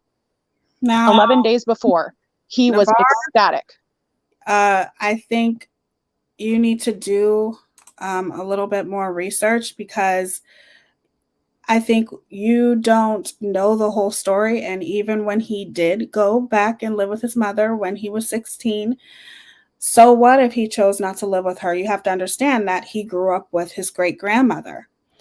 Doesn't mean that he didn't want to see his mother. He just didn't want to live with his mother, which makes complete and total sense. He grew up and he was raised by his great grandmother. So he probably wanted to go and live with his mother and try it and see how that worked out for him. And once he seen it didn't work out, he left and went back to his great grandmother's. That doesn't mean that he didn't love his mother any less just because he chose to live with his great grandmother. That means that he was young. His great grandmother raised him, and that's all he knew. And he wanted to go back and be with his great grandmother. It doesn't mean that Letitia is less of a mother because of that. So I think you need to go back and do a lot of research. I've seen it all already. Thank you, though. I used to watch Dre since she started, and I used to watch Dre too. I was very much a supporter of Dre, and I can tell you right now that him going back to live with his great grandmother doesn't make that any less of a bond that him and Letitia had, that he had with his mother. Just because he chose to live with his great grandmother, use your brain. Like that's with anybody. When you're raised by somebody and you sleep in their home, they take care of you, you're going to want to be with your great grandmother. She raised him. There's nothing wrong with that at all. But in the same sense, that doesn't mean that he's like, I don't want nothing to do with my mother and she's this and she's that. No, he very much loved his mother and still communicated with her. Eventually, their relationship became estranged, but a lot of that has to do with his wife. Exactly. And also, if he was so upset with his mom, he never would have given her the pin when he graduated, when he was in the Marines. So that's a very, very special pin that when I found out about that, it made me realize like just how close he really was with her. And again, you need to look at like the things that Dre was saying to him. If you watched it from the beginning, you know, and you watch the things that happened, you should go and educate yourself on domestic abuse and manipulation. Hold on. Navarre, I have played that video, and it's where he was speaking about Ms. Letitia and saying that was the worst decision because she used him. I did play that video. And here's the thing though. You don't know, and maybe you do, maybe you don't, but I'm going to go ahead and assume that you don't know what was being told to Vaughn. Their relationship, I just said blatantly that their relationship became estranged. But if that's the case and his mother used him, then why 2 weeks prior to him being in a coma was he so excited to see his mother? You don't know. A person's emotions and decisions can change from one day to the next, from 1 year to the next, from 1 week to the next, whatever. That's life. And just because he may have thought like that then doesn't mean that he thought like that in the present. Why was he so excited to speak with his mother? I don't necessarily think that I don't think that that opinion was coming solely from him either. I also played a video where Dre blatantly admits that she had to convince Vaughn that his mother was the problem in his life, that she had to convince Vaughn that his mother was the one who caused his trauma in life. Okay, first of all, that's manipulation. Okay.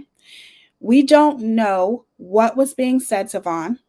Okay. And it is very, very obvious that Vaughn had been manipulated in his relationship with Dre from day one. And that's just my opinion. You're entitled to your opinion, but I'm entitled to mine. Anybody can be manipulated into thinking that their parent is not doing right by them, or their parent is hurting them in some way. But I want to be clear here. Letitia was a baby when she had Vaughn. She was a baby. Her mother had ended up passing away when she was 17 years old. I'm not going to sit here, and if you're not going to be able to look at the bigger picture and think critically, I don't know what to tell you. Because he thought things were going to be different. I never said he wasn't excited to see them again. I said the real mom was the great grandma. That's out of his own mouth. He may have looked at his great grandma, and that's not what you said, Narvar, in the beginning. I can go back and show you the comments where you said something completely different. But what I will say is that I'm not saying that the great grandma wasn't a mother figure to him. That's not what I'm saying. But I am saying that Letitia is his mother too. He wouldn't have wanted to have a relationship with her. He wouldn't have given her the things that he had given her if he didn't want to have a relationship with his mother. Obviously, they had a very estranged relationship back and forth, but that doesn't negate from the fact that he loved his mother. Period. Right. And when you have a hard time, like when you've gone through a hard time growing up because of something like that, you know, your psyche can be messed up from it as well. And if you end up with somebody who then starts feeding into that psyche and telling you things like, you know, oh my gosh, you know, your mom didn't love you because of this. Oh, look, she just came back into your life because she wanted to use you. Oh, look, she didn't even like me. She was going to try to ruin our marriage, blah, blah, blah, blah, blah. Like that can really, really ruin things in your brain. And you want to say that, because he thought things were going to be different is why he got back in contact with her. Well, I would say to you, how do you know that? Because he didn't exactly say, sorry. Yeah. I know. I paused it for a second because there was a car driving by with a loud exhaust. But how do you know that that's the reason why? When in reality, when you're with an abuser, you don't usually tell like right in front of your abuser, like, oh, actually, I want to get in touch with my family because I'm thinking of leaving this person, you know, like I'm sure you didn't know this, but he had already started talking with his dad all the way back in like February.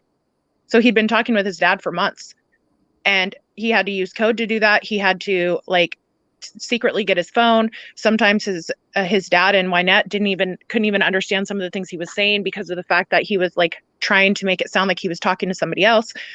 He ended up even like Dre thinks he just talked to her that one night. And then there was one text back where Vaughn said, I love you. And she said something like, I love you more or something.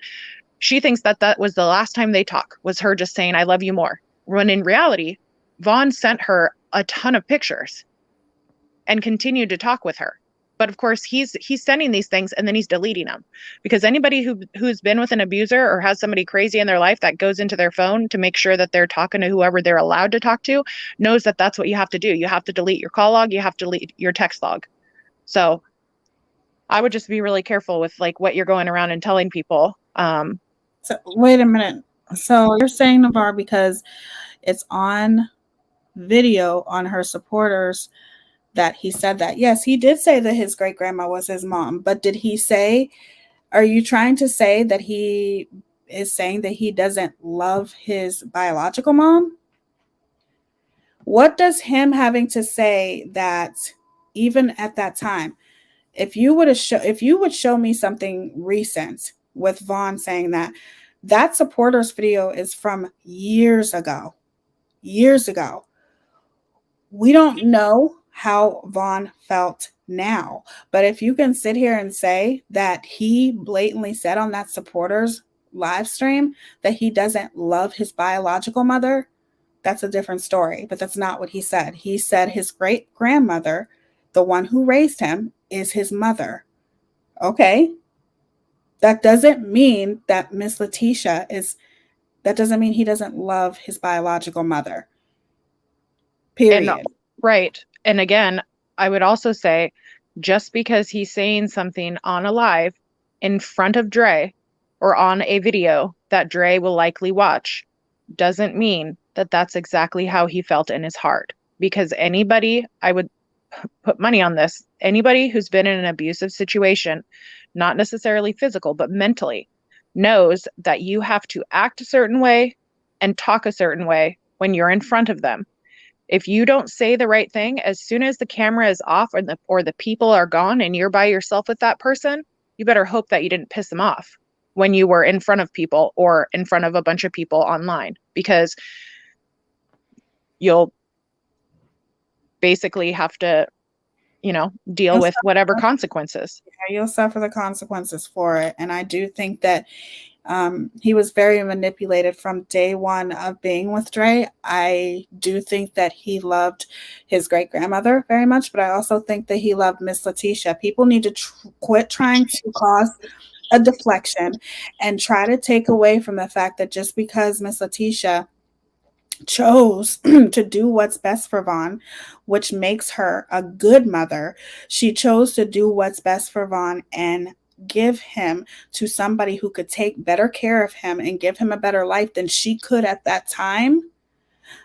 People need to quit acting like that makes her less of a mother, because it doesn't.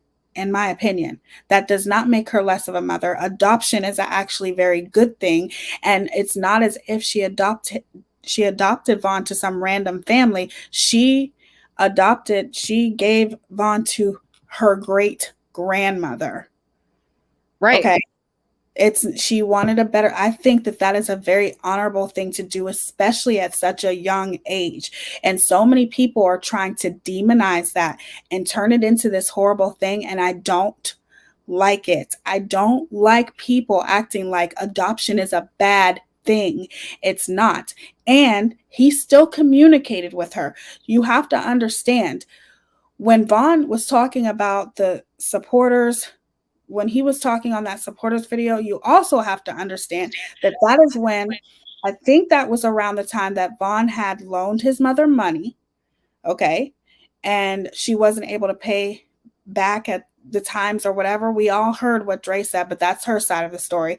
But the number one thing to always keep in mind when it comes to that situation is, when you are a man and you're in the middle between your wife and your mother, here you have your wife saying, your mom's this, she gave you up, she did this, manipulating, okay, and saying she gave you up, she didn't care, she used you, blah, blah, blah, blah, blah. Which direction do you think that the man is going to go to? He's going to go in his wife's direction, because when you're being put in the middle like that, his wife is the one he has to live with. Keep that in mind. That's the one that he has to live with. That's the one where he has to hear, oh, I heard you being nice to your mom. It was all about manipulation at the end of the day, in my opinion. Has anybody even thought to themselves, her husband tried to unalive himself? How would you feel if your person did that? No empathy. No empathy for what, Karen?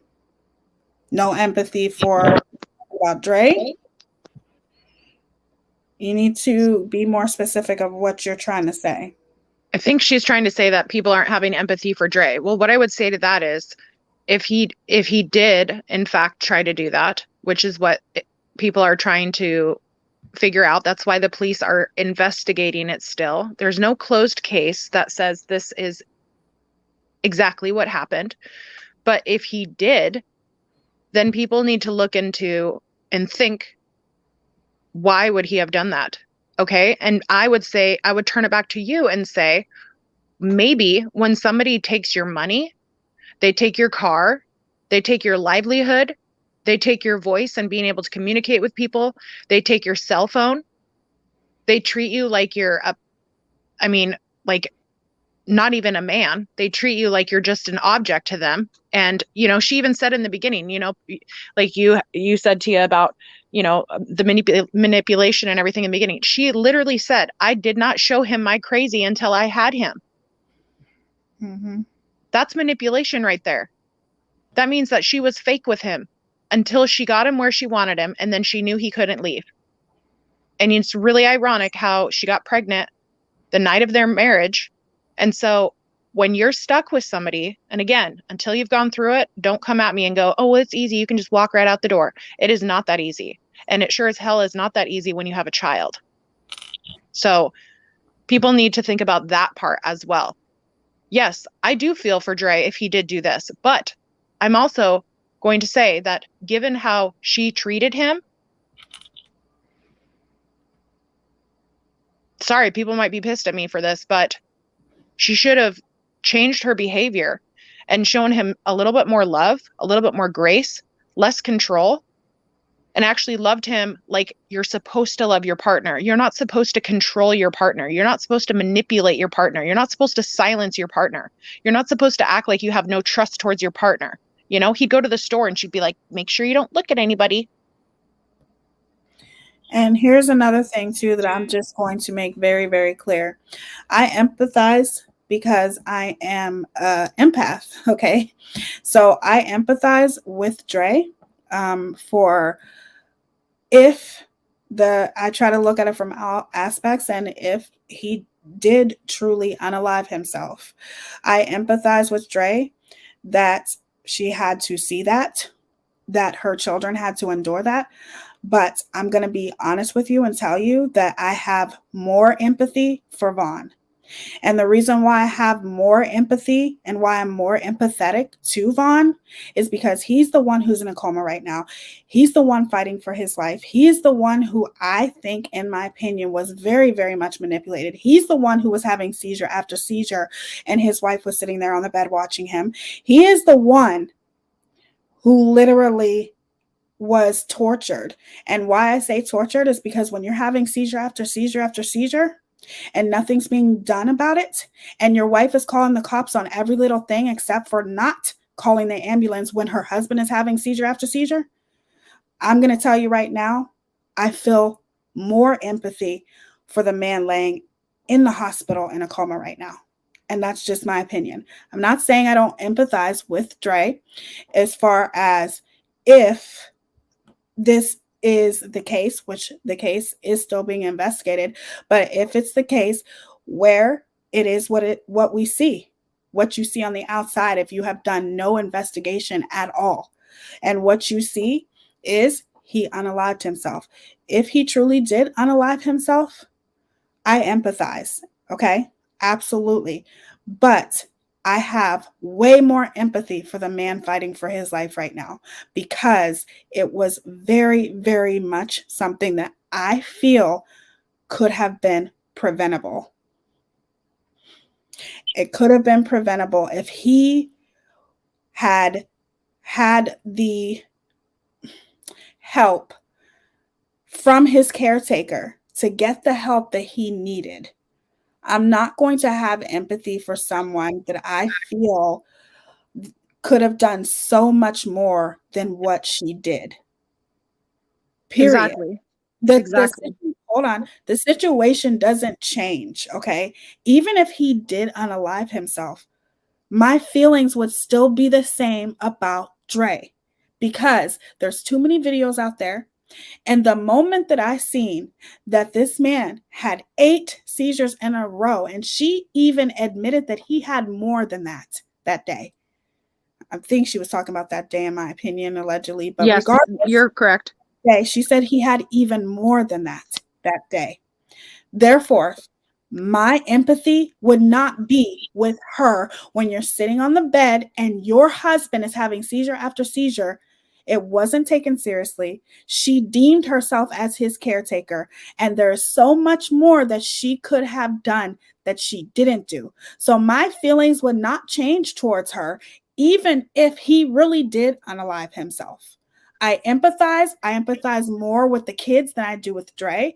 I'm sorry that he did go through that, but there are things that she could have done to prevent that from happening, and she did nothing. And you shouldn't have deemed yourself as his caretaker if you couldn't take on that responsibility. So this Karen Slay, which maybe that's Dre, I don't know, or maybe it's KJ, but you're saying that she didn't get him help because she's an addict too. They did it together. He was even sucking on that whipped cream can too. Y'all, come on. Okay, well, here's the thing. You clearly haven't been in a DV situation, because if you had, you would understand what it's like and how you can't escape it. And so sometimes in order to escape it, you will find whatever means necessary, whether that's using, or in this situation, if he did try to unalive himself, I would say it's because he felt like there was no way out.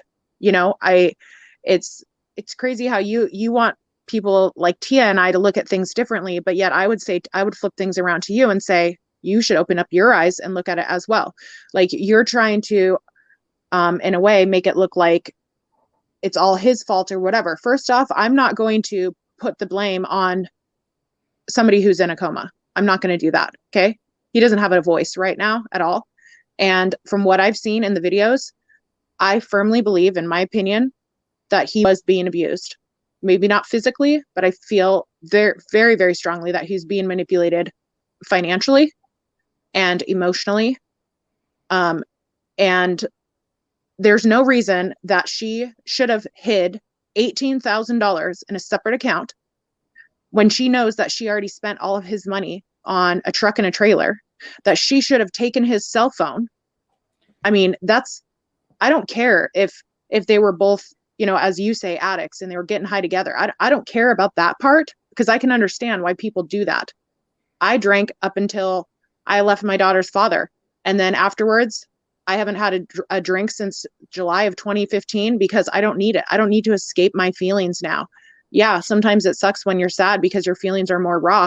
But at the end of the day, when you're with somebody that is literally manipulating you on a daily basis and you're stuck there, imagine how Vaughn felt not being able to drive, not being able to use a phone, not being able to really do anything he wanted. He couldn't leave because he didn't have money. He couldn't leave because he couldn't drive.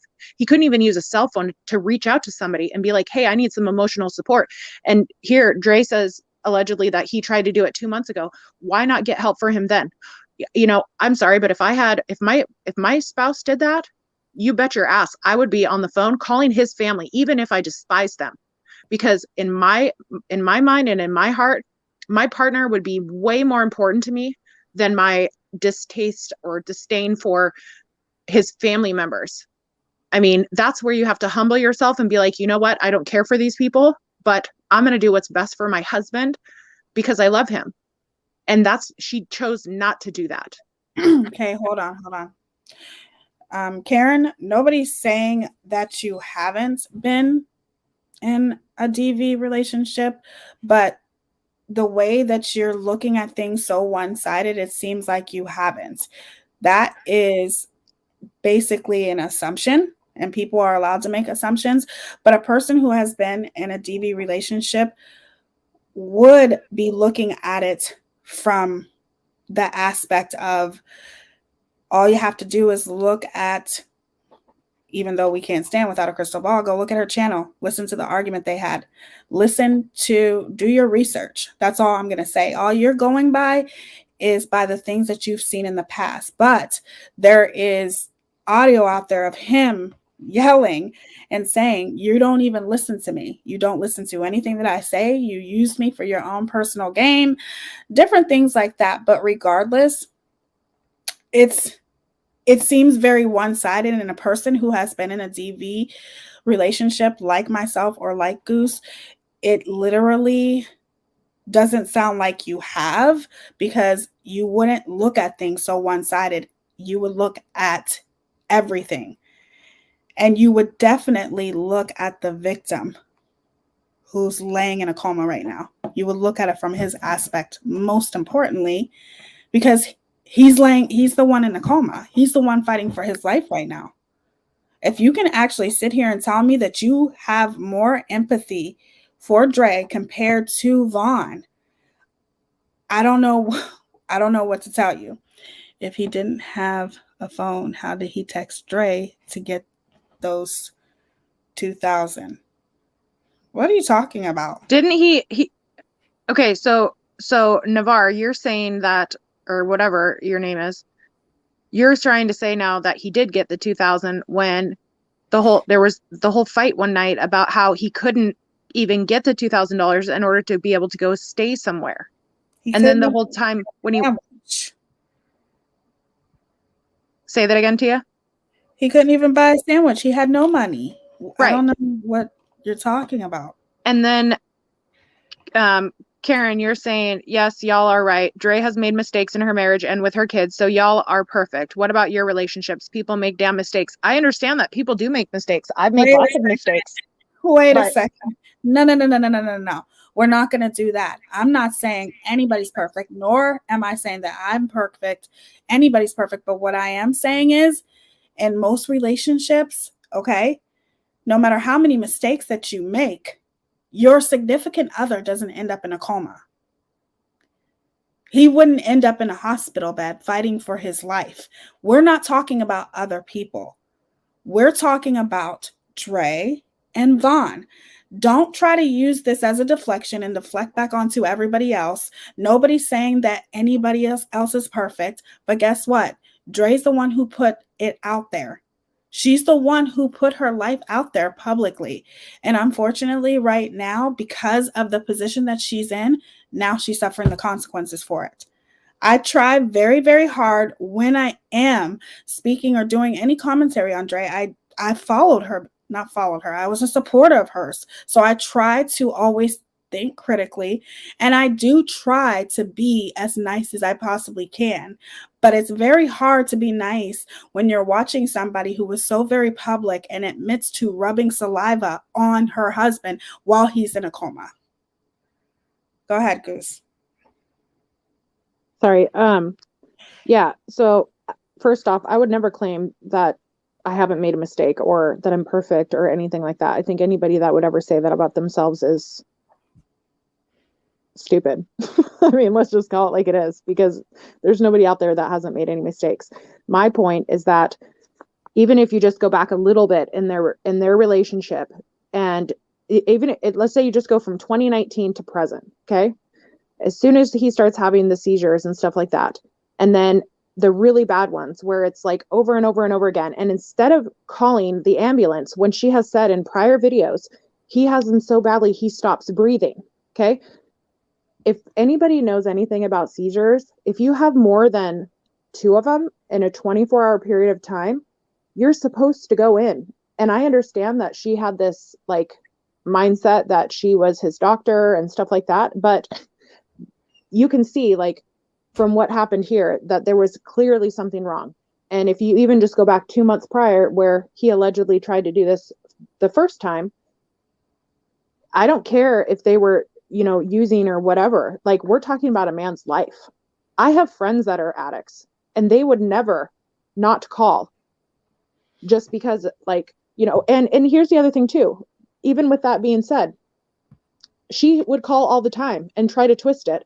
Like the night when either her or a friend of hers or whatever give him like the phenobarbital and tried to say that he had OD'd and stuff like that. So there's times when, so I don't know if you're just trying to say like the drug thing because of, because they both partook in taking K and the XANAX type stuff. But I mean, I think it's pretty clear that she liked her herbs. Okay, we'll just leave it at that. She loved her herbs. I mean, we could see it on videos all day long. And I just think that, we can look and feel bad for her because of what he tried to do, but having been in a situation like that and come very close to doing that myself, I have a very hard time looking at the person who, in my mind, from what I've seen, not just from what I've heard, but from what I've actually witnessed her do to him, that he wasn't the victim and she wasn't the perpetrator. And so usually when somebody goes and tries to do something like that, if that's what he did do to himself, it was because he felt like there was no way out. And when you are literally trapped at home, no money, no car, no phone, no outlet, and you can't get away, I'm sorry, but that Dre could have been very different. She could have sought help for him. She could have contacted his family. She could have said, hey, you know what? He's in the lowest point of his life. I need you guys. Can we work on our relationship? Like, I mean, even at the beginning, as soon as Marvan's mother made the comment that she made, that she was just worried.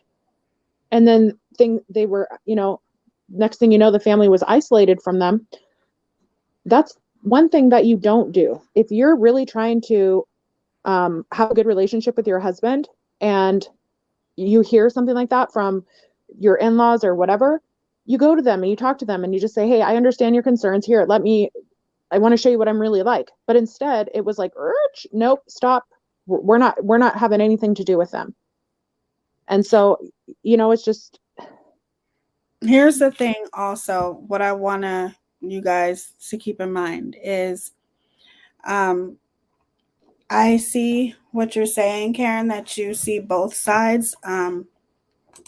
As far as I look at both sides too. I'm not saying that Vaughn's side is perfect, but what I am saying is that I see a lot of content, I guess content, videos out there with Dre, and the things that she has done, even with the video that I did yesterday where I was talking about how Dre was talking about how they got married and how she pretty much convinced him to marry her.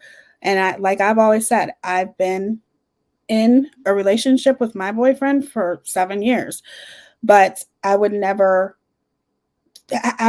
talk somebody into marrying me. It's not that big of a deal to me, but do I want to get married eventually? Yes. So would I be with him for another 7 years? No. You know, but at the same time, it's still, I don't think that you should have to convince somebody to marry you. When a guy loves you, he's going to want to marry you, and you shouldn't. And there was lies that she told him as well to get him to marry her. He was 21 years old, but I think what I'm trying to say is that I do see both sides. And at the end of the day, he did choose her. He did. This is the woman that he married, that he wanted to be with. But right now, I'm looking at all the videos that I've seen and the evidence that I've seen plain as day right in front of me of the horrible things that I've watched Dre do, the horrible decisions, the negligence on her side when it comes to not only herself, but her family, and not only her family, her platform, pretending as though she's some Dr. Sebi or something. But I'm never going to say too much about Vaughn's side because, for one, he didn't talk that much. And for two, he is the one who is in a coma right now. He has no voice. But we have seen Dre even recently in recent videos, bashing Vaughn's mother, her mother-in-law. You're acting like we are supposed to look at both sides and look at Dre and have empathy for her and not talk about what she's done. But she's done that. She's done this to herself. Nobody did this to her. She did this to herself, in my opinion, because when you are an influencer and you're very public with her life, the way that she was public, and then your husband ends up in a coma and you don't want to tell anybody why, including his family, and you keep that a secret, and then you're in the hospital rubbing your saliva onto him, and then there's videos of you sitting on the bed watching him have 8 seizures, 12 seizures, 13 seizures, in my opinion, she's the one who brought attention to herself. And all other creators, and I'm not saying every creator, but most creators, what they're doing is just critiquing Dre's behavior up until the point of her husband being in a coma. And it's suspicious. Could we be wrong? Absolutely. Absolutely. But there's a reason. Saliva transmits information to the brain. Well, you got that off of Dre. Sorry, that's disgusting. No one should be rubbing their saliva on anybody.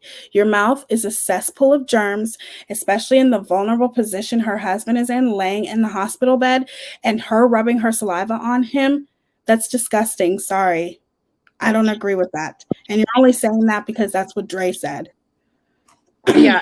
And for also, like, when they also said Vaughn has expressed on several lives he was depressed often.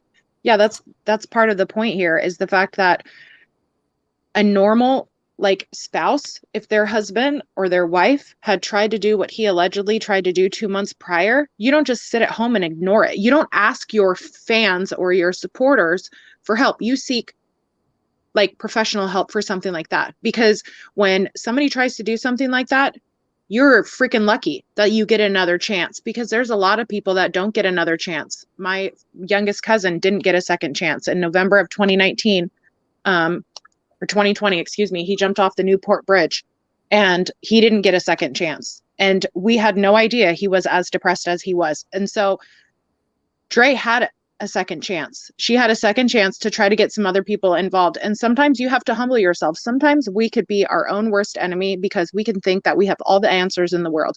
And unfortunately, I feel like that's something that bit Dre in the butt, is that she felt like she was his doctor, his caregiver, his therapist, his best friend, his everything. And sometimes we have to look ourselves in the mirror and go, you know what? This is much bigger than what I can offer you. So we need to get help. I understand that you might not like to go to the hospital. I understand that you might not want to have Western medicine or whatever it might be, but I don't want this to happen again. I feel like, just by pure luck, you ended up not going the first time. And so I want to make sure that doesn't happen again. I want to make sure that you get the help that you need and that you have a counselor to talk to. But in my opinion, I feel like she didn't do that because she didn't want certain things to come out.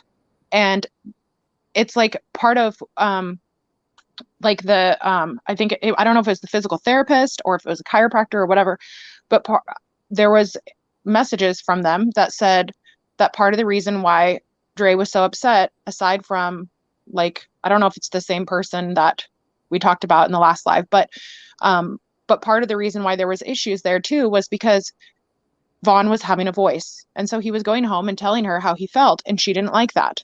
And anybody who has been with an abuser knows that when you stand up to them, it's not usually a good thing. They're not usually going to be, like, receptive of that. They're going to be like, what the hell are you doing? And also, it is also the most dangerous time when somebody tries to leave. And when you have a child in that mix as well, and you don't have any close friends or close family or a phone or a car or any finances, just imagine how much more that would, like, make things harder to leave. I mean, it's not like some people where they at least maybe have a family member and a cell phone and they can call and say, hey, I'm going to sneak out at this day, this time of night. I'm going to grab my child and I'm going to run out and I need you to pick me up at 9:15. Or, Vaughn didn't have that choice like a lot of us do, because he didn't get his cell phone all the time. His cell phone was taken from him towards the end of things. And so that's why from, like, February on, when he was talking with his dad, he had to talk in code and he had to delete his messages. And it's just, I think everybody's entitled to their own opinion. And that's fine. Nobody can stop you from having your opinion.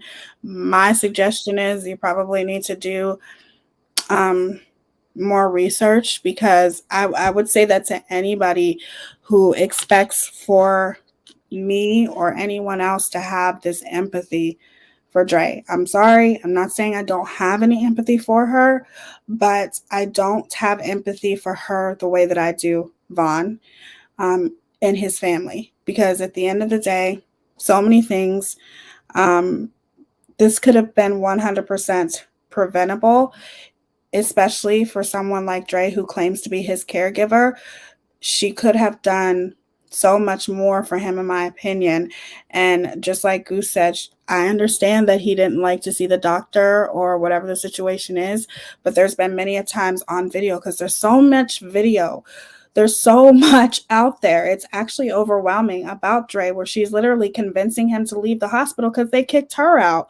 Like, I just feel like when your husband is having seizure after seizure and 8 seizures in a row, and 1 seizure can kill you, when your husband is having those types of seizures and what you're doing isn't working as his caretaker, then guess what? That means it's way too much above your head. You can't touch it. It's too much for you as a caretaker, and you need to pass that responsibility along to someone else who is going to help him overcome his seizures or get on the right medication, so there's not so many seizures or less seizures, whatever the situation is. She is the one who should have made that decision to not listen to her husband and take him to the hospital, because I guarantee you, he may not have wanted to go to that hospital, but if she was to look at him and say, baby, this is way over my head. You keep having seizure after seizure. I can't take watching you in pain. Let's get you to the doctor so you can get better.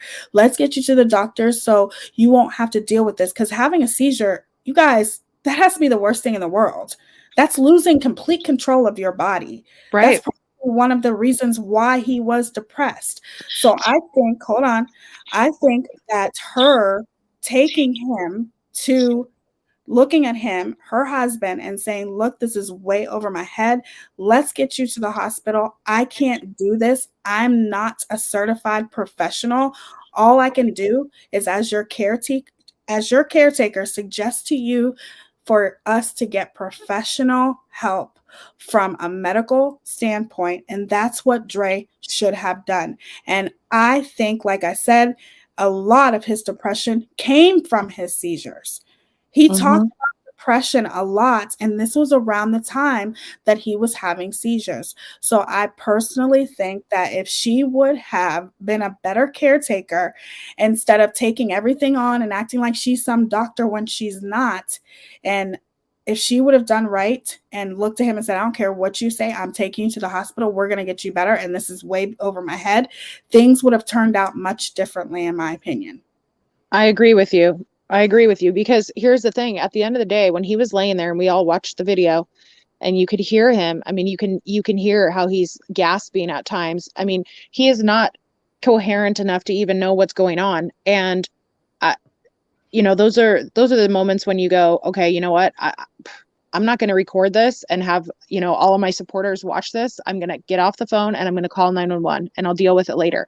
We heard the times when she would talk about, or say the stuff to him about, well, just don't tell him everything you're on. Just tell him this. And, that makes me worried, because I look at it and I'm like, okay, well, why wouldn't she want him to tell the doctors everything that he's taking? Is it because, it's just too big of a list? Is it because she knows that what she's giving him is not good? Is it because she's worried that part of what she's giving him might be illegal? But in my opinion, I know from what the research that we've done, Teaya, that a lot of the combinations of stuff that she gave him can be deadly.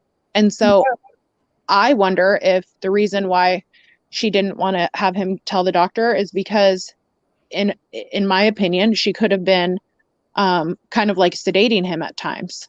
And, like the cinnamon, or not the cinnamon, the cayenne pepper makes some of the herbs even stronger.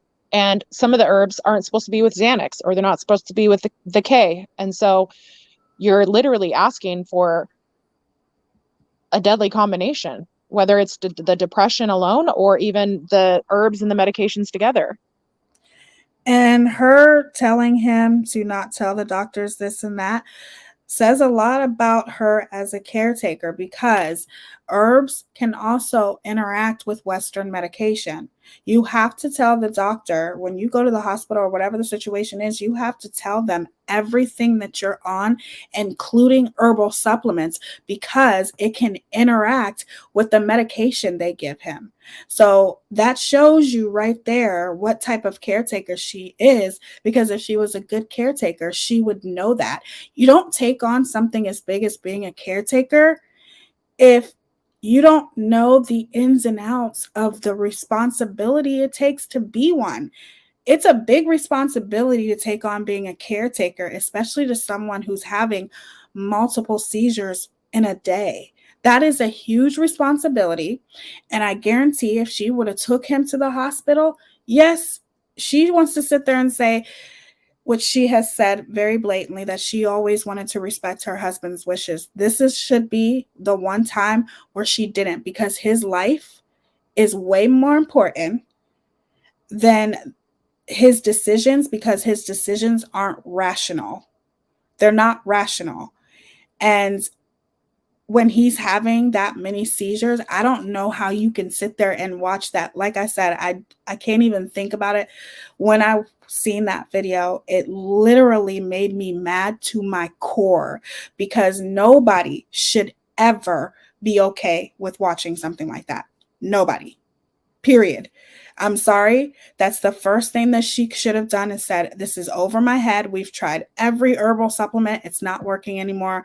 We need to seek professional medical advice, because this is not working.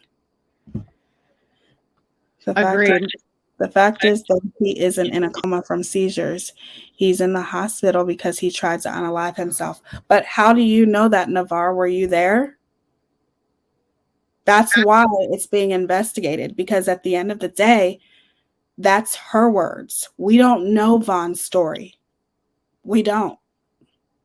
Now, I'm just saying, in my opinion, you are allowed to think whatever it is that you want to think. But me, as a commentator, I have to look at all sides, and Vaughn's side has not been heard. Therefore, this is Dre's words. That police report is in Dre's words. Therefore, how do you know if you weren't there? Because people can actually go into a coma from seizures as well. People can go into a coma from a lot of things. Go ahead. Right. And that's just it. Like, if it was as black and white as people want to say it was, that he did unalive himself, which is definitely a possibility. Nobody's trying to say that's not a possibility. It's just the simple fact of everything that happened, the timeline that morning, just how, 11 days before, he was all excited to see his family, and, was like talking about, reeling them in, and then continued to message with his family behind the scenes without her knowing. And then the I just lost my train of thought. That if it was exactly like some people are trying to say in the chat, there wouldn't be a police investigation right now. I mean, if it was as black and white as people say it is, the police investigation would be over. They'd say, this is what happened, and that's it. And that's the thing. That's what people want to make sure happens here. If he did try to unalive himself, what people are fighting for right now is just to make sure that there's a thorough investigation done. Because when they went to the house and they spent 31 minutes there, that's not enough time to do a thorough investigation. I mean, they literally, there's so many things that got messed up because of the fact of them not doing that, like not talking with the children, not collecting the knife, not seeing if there's anybody else there in the house, not seeing if, any of the neighbors saw anything. Did anybody have a camera? Like, I mean, there's so many things that had to now have to have them go back and look at them. And some of the things we'll probably never have answers to, because too much time has passed from when they decided to go back and start, investigating things. So that's the frustrating part with this whole situation. And if anything else, hopefully this can be a learning, this can be one of those learning moments for people where if somebody else is in this sort of a situation and they're giving their loved one herbs or they're watching them go through things, you know, you just have to humble yourself and go, okay, you know what? I love this person to death. I'm terrified that maybe they're going to leave me because they're not happy with me, and think, okay, you know what? What can I do to change the situation? Could I maybe go to therapy? Could I try to work on myself? Is there something I could do to try to help them? Could I try to have a relationship with their family? Like, this is one of those moments where hopefully other people that are watching this might be in a similar situation and go, I don't want my life to end up like this. I don't want my partner to end up like this, you know? And it'll make them think a little bit more. Right. So ultimately, I think it's not about not looking at all sides. I try very hard to look at all sides. But one thing that I will always say is I don't agree with Dre's behavior up until the point of him being in a coma. And like Goose said, there's always, I'm not excluding the fact that he may or may not have unalived himself. All I'm saying is we only know Dre's story. And there definitely should have been a lot more investigation going on, especially now with seeing her suspicious behavior and the things that she tried to keep from his family. It's just that there's too many things that doesn't add up. But even if he did unalive himself, which that's very much possible, that still does not change my opinion towards Dre and the way that she handled this whole situation with a man that she supposedly loves. That's just my opinion. I have a question for Karen. You say when people explode the way Vaughn was exploding, they're very impulsive. I'm sure he did it and then was there wishing he could take it back, but it can't be undone. It's so sad for all of them. My question to you is, what do you mean by when people explode the way Vaughn was exploding? They're very impulsive. Because from what I saw on videos, especially like when he was using his voice to tell Dre how he was feeling, I don't look at him as being explosive or that he was exploding. I look at somebody who was at their wit's end because they were trapped. They weren't able to say the things that they wanted to say. And they finally just got to the point where it was just like, oh, just shut up. You just like to talk to hear yourself talk. You know, it's always about you. Everything is about you. You know, like that's a person literally screaming for help and to be left alone and to stop being picked on and controlled and manipulated and hurt. You know, that's not like somebody exploding and being like, F you, you're an F and B, you know, I effing hate you. Like, you know, I hope you rot, blah, blah, blah. That's somebody literally like crying out for help. Who? So, yeah. Oh, sorry. Oh, no, you're fine.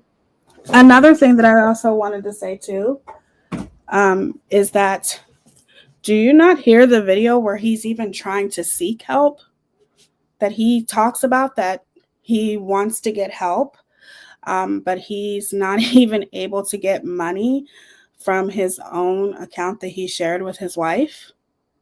I think it's very important to remember those key points that have been very public. The audio where he said he wanted to seek help and that he wanted to get right. And if he stayed where he was at, he didn't know what was going to happen.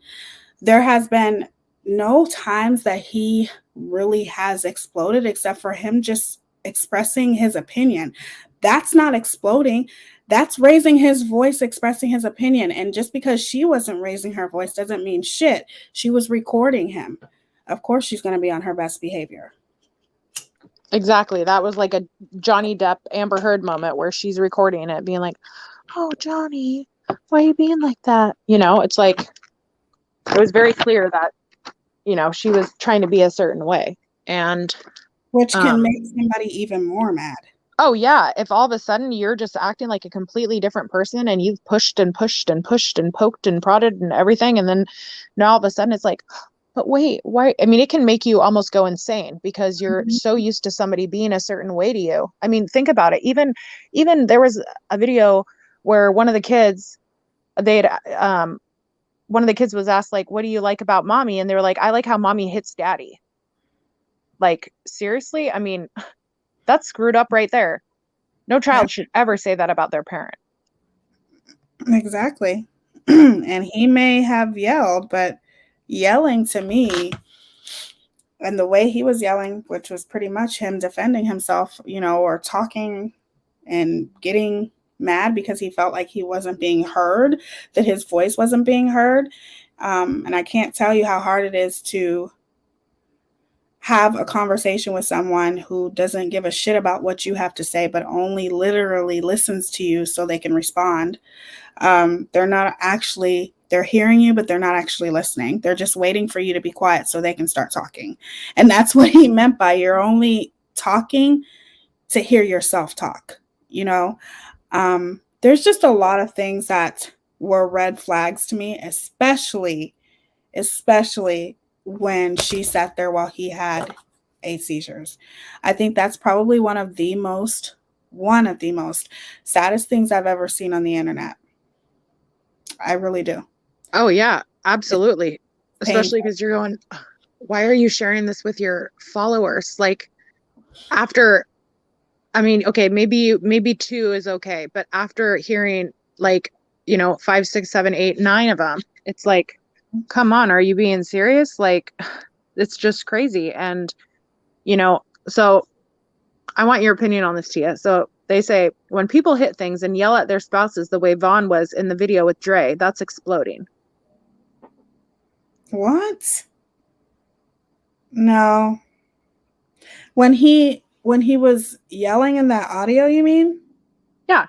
I don't think that's the thing. Is people need to realize what, like, when you're in a reactionary situation where somebody has abused you for like a long period of time, what happens when the person finally loses it.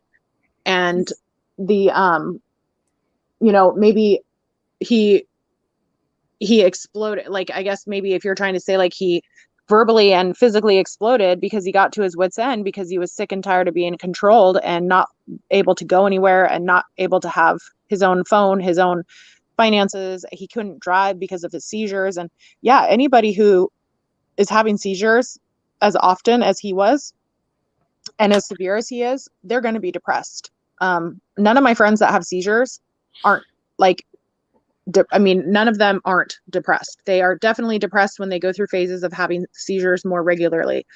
But again, they have people in their life that try to support them, that try to help them, that if what they're trying to do, whether it's like detoxing from certain foods or trying to get rid of gluten or whatever it might be, if those things aren't working, they seek medical help. Like I know a lot of people that try to do things naturally, but it gets to a certain point where you have to say, okay, this isn't working. We need to go and figure out something that will work, because what we're doing right now is not changing things, and that's not good. Like, seizures are very, very dangerous. And another thing to always to keep in mind is that we don't know the damage that those seizures did to Vaughn's brain. Right. We don't know. It definitely could have affected his impulse control. It could have affected a lot of areas of his brain. Seizures, especially having multiple seizures a day and nothing's being done about that. Do you know the damage that can do? That's not good. It can cause brain damage. Yes, it could cause a lot of things. A lot. We don't know what happens to him, you know, neurologically. Anything could have happened with him having that many seizures, multiple seizures at a time. Like, we don't know. And it definitely could have had a lot to do with why his patience may have been wearing thin when he was having conversations with her. But I don't take that as exploding, because anytime that I've ever heard Dre talk, it was always her exploding on him. There's been times she even admitted to causing his seizures. Yeah. And yeah, and then trying to say that let's see. Oh my God, y'all, I'm sure her kids were talking about when they were playing around with each other. You take everything so literal. Well, I'm just trying to look at everything that I watched on a video and heard people say in the video, not like hearsay. But, and like, you know, there was clearly a difference between the way that Dre's daughters were treated versus little Raza. I mean, in my opinion. Yeah. And there was even a difference depending on Dre's mood on like how she, I mean, just really treated everybody. I mean, it was like, I feel like the girls were kind of like her little slaves in the kitchen. And that was really sad to watch. There's nothing wrong with having kids do chores and stuff like that. But when you are literally saying like, I can't cook dinner, it's messy, you need to clean it up first. Like, okay, well, like, and your son is saying he's hungry for 3 hours and it takes you 3 hours to make dinner, or asking for water and you get mad because he's simply asking you for water and you're like, you can get it yourself. I mean, you can't be mad at him because he doesn't ask for things at one time. And then the next time he asks for something, but then you tell him to get it on his own. I mean, that can be really confusing for a child that's trying to learn what to do, you know? Like, Yeah. It's just. It is. It's a very, like I said, she lived a very public life, and now people are, you know, critiquing that because, Tia, you jinxed us when you said, I won't keep you long tonight. I'm not complaining though. I'm sorry, you guys. We definitely got really off topic, which I think some people wanted to do that. So I'm not saying everybody. No, Karen, we're telling you what we have heard and seen from the videos that were posted. We are also sharing our opinion, and we're entitled to our opinion just like you, Karen. And is it Navarre? You guys are entitled to your opinion. And there's nothing that can be done to change my opinion. I can tell you that right now because I know what I seen. Okay. I know what I've seen. I know the videos that we've all critiqued together and that we'll continue to talk about. And that's not going to change. No, I'm not buzzing. What is that? I'm not BSing. Okay, I'm not BSing. These are my opinions nobody wants to listen to. No, you're entitled to your own opinion, and we're entitled to ours. So when you give your opinion, we're going to give our opinion back, and it's just going to be a back and forth dialogue. It doesn't have to turn into anything toxic or bad. It's just adults giving their opinion. I think the problem is, Karen, is that you want people to change their opinions, and that's not going to happen. Thank you for becoming a member, Molly. Is that the real Molly? Is it? Maybe one of the mods can click on it and just make sure. I'm sure it is. Like, I don't think that like somebody would come in and, I mean, at least I don't think so. But maybe Sparkle can click on it, make sure it goes to her page. You just never know. Welcome to the Glam Fam, Molly. It's good to see you, sweetie. Welcome. Thank you for becoming a member, sweetie. We are listening. That's why we are telling you what we have seen and our opinions. Okay. My mod just told me that that's Molly. That's funny. T just came in here and said, look, that's her. Okay. Welcome, Molly. But like I said, I think that everyone is entitled to their opinion and no one's trying to change your opinion. Okay, Tia, people in chat aren't talking to me the way you are. They're being rude. Back up. Funny, not the first time I've heard that. I don't think anybody's being rude. I think people are just sharing their opinions with you, Karen. Right. And I think that the other thing too is that, I mean, our chat is actually known for being like really welcoming to people, as long as people don't come in and they have like, you know, they're not being rude to other people, or they are, well, just being rude to other people. You know, I think sometimes that when you come in and you have a difference of opinion, just like you want your opinion to be heard, you have to know that other people are going to give their opinion back. And sometimes the way that you might say things, you might upset people because of the way that you're writing it. It's not like people are trying to bash you or anything like that. They're trying to understand where you're coming from. but they're also going to use their critical thinking and say things back to you like, well, hey, what about this point? Or did you think about this point? Or, you know, the way you're saying things makes it come across like you're not being very caring. Sparkle says, I'm being nice. I haven't blocked you yet. And you're over here telling people that. Yeah. So I love you, Sparkle. Yeah, if we weren't being nice, Sparkle would have blocked you. I'm just telling you. And she's telling you she is being. Well, I think too, they say telling me to go to Dre's delusional world, telling me my name fits. Well, when you come in with a name like Karen Slay and you've literally got the whatever her name is from the reality show with the short Karen haircut, I mean, you're doing it for a reason. Like, let's not be stupid. I mean, come on. Well, maybe somebody came in here to deflect so we wouldn't be talking about KJ. Yeah, maybe that's KJ and her husband in the chat. Just saying. I'm not blinded to a damn thing. I just have a different opinion. And nobody says that you're not entitled to your opinion. Nobody's saying that. All we're saying is we are allowed to give our opinion as well. And that's it. Nobody. And Sparkle, trust me, if Sparkle looked at it like, you know, she wanted to block you, I trust her judgment. And I know that she would block you. Karen Slay, and so do others. No one has told you not to have an opinion. Exactly. And we're not going to argue over opinions here. All opinions are welcomed in my chat. All I'm saying is don't get mad when people give you their opinions back. Right. Don't be a dick. It's really easy.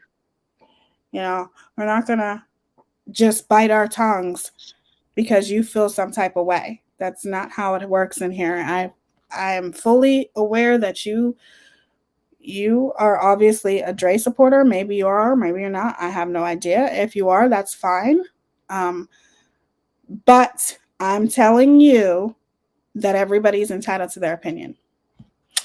Teaya, off topic, but do you have a brow tutorial out here? I do. And I will be doing another one soon, Navar. I was about to block her. Well, yeah, even. Yeah. So Karen, if this wasn't your first time here, then you'd know that like it's not normal for the chat to get like in a heated discussion about this. Usually things are pretty calm. Everybody's like, you know, doesn't have issues with people. It's very rare for somebody to come into the chat and like stir it up and upset people. And so if you've been here before, you would know that.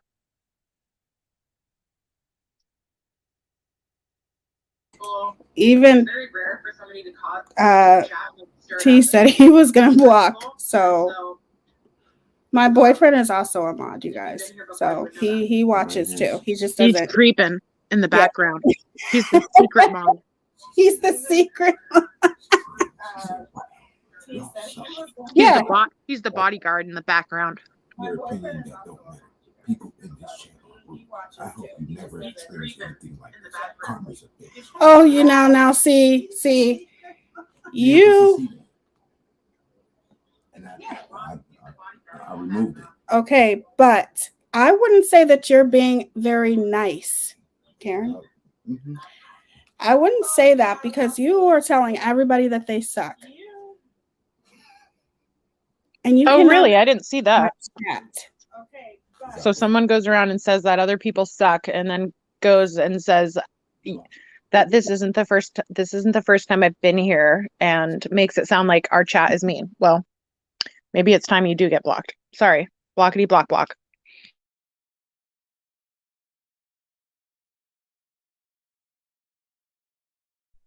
Yes, Pamela. Teaya does have a bodyguard in chat. His name is T. Mr. T.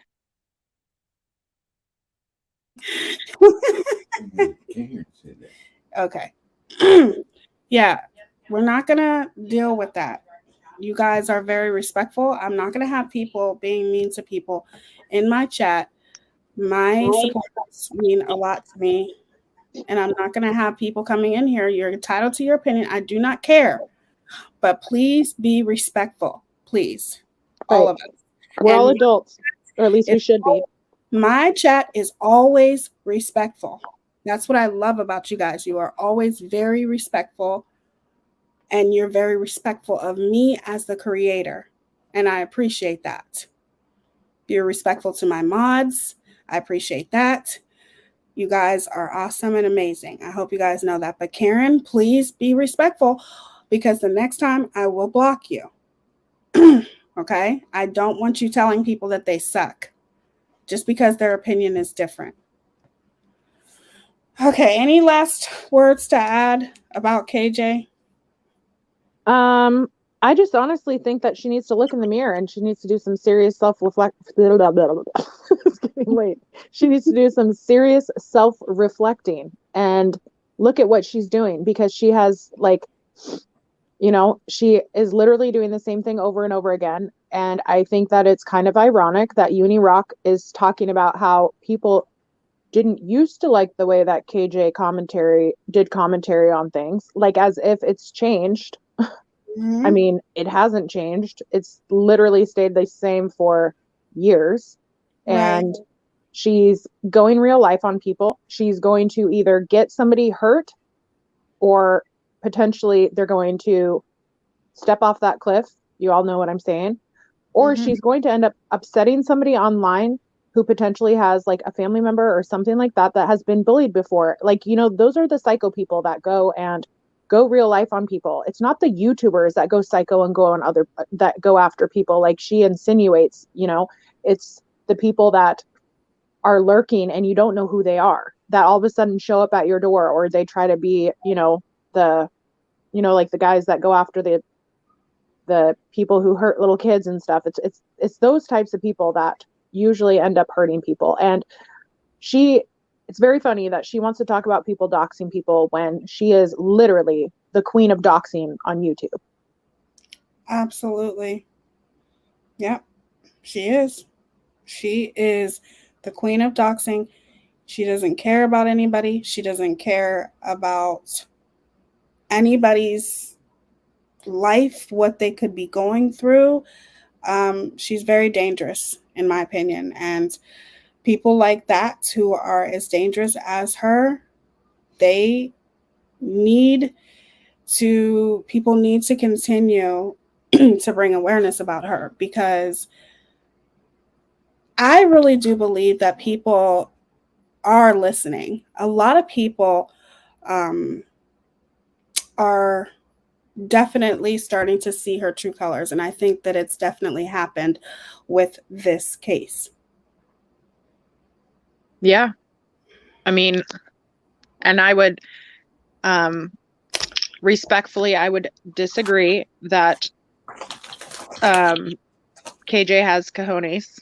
I think that she doesn't. I think that she is a vindictive. I think she's taking out whatever she's feeling inside that she's gone through in her life. She's trying to take that out on other people and make sure that they hurt as much as she hurts with whatever's going on in her life. And I don't think that that's right. Just because you're unhappy doesn't mean that you go around trying to make other people happy, because trying to make other people unhappy, because that's literally says a lot about yourself. And at the end of the day, she could try to come out and say, I'm a happy person, I love my life, blah, blah, blah. But no, because happy people don't go around trying to slander people and hurt them and bully them and harass them 24/7. Just doesn't happen.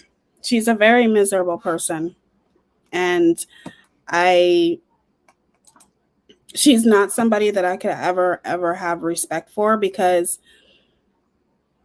like I said, I've tried to give her the benefit of the doubt more than once. And every single time that I do, she proves why so many people dislike her, why so many people bring awareness about her, why so many people can't stand her as a person. And I will never, ever give that woman the benefit of the doubt again, no matter what case she takes. And I will honestly say that people need to pay very, very close attention as to why she's aligning herself with Unirock. Because Unirock is going to do her dirty work, and when the truth comes out, the first person she's going to throw under the bus is him. Exactly. She's trying to get the light off herself and deflect it back onto him. She's just using him. Kurt, Unirock is literally her Clark Swanson. Who's Clark Swanson? He's the one that gave KJ the information on the Toddy Westbrook case. Oh, yeah. Situation. Yeah. And then she bust rolled him in order to settle with Toddy. That's exactly what she's doing. She's using him as a source of getting out this information so that when people get sued, because what they're doing is slander, because, well, I'll just keep my mouth shut there. But yeah. Well, I'll hop down and chat now because I know it's been late. But thanks for having me up again. I hope you guys all have a good night too and chat or day wherever you are. Thanks for coming up, sweetie. Of course. All right, my beautiful people. You guys rock. I absolutely love you guys. Like, you guys are so polite.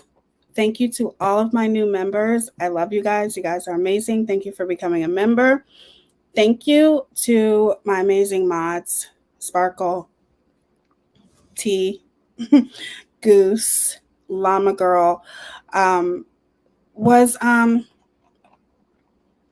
on. Was Stella in here? I think they were in here too. So thank you to Stella as well. I am very, very on the count of 3. If you didn't smash the like button, go ahead. Absolutely. Make sure you guys smash the like button because it does help out a lot. Thank you, Ms. Rebecca. You're so sweet. What I will say is, and you're pretty too, I want to say, I hope so, Karen, because you really did tell my supporters that they suck, and I don't like that. If you're a supporter, that's good. You don't talk much in here, but you need to be respectful at all times in my chat. Okay. So anyway, I want to tell you guys that I love you. Thank you for sticking by me. Thank you for being supportive. Thank you for 4,000 subscribers. Cheers to 5,000. I do plan on doing a giveaway pretty soon. Gift away very soon for you guys. I think I'm going to have 2 or 3 people win. 2 or 3. I'm going to try my best. But to each milestone that we get to, I want to do a gift away because I do think that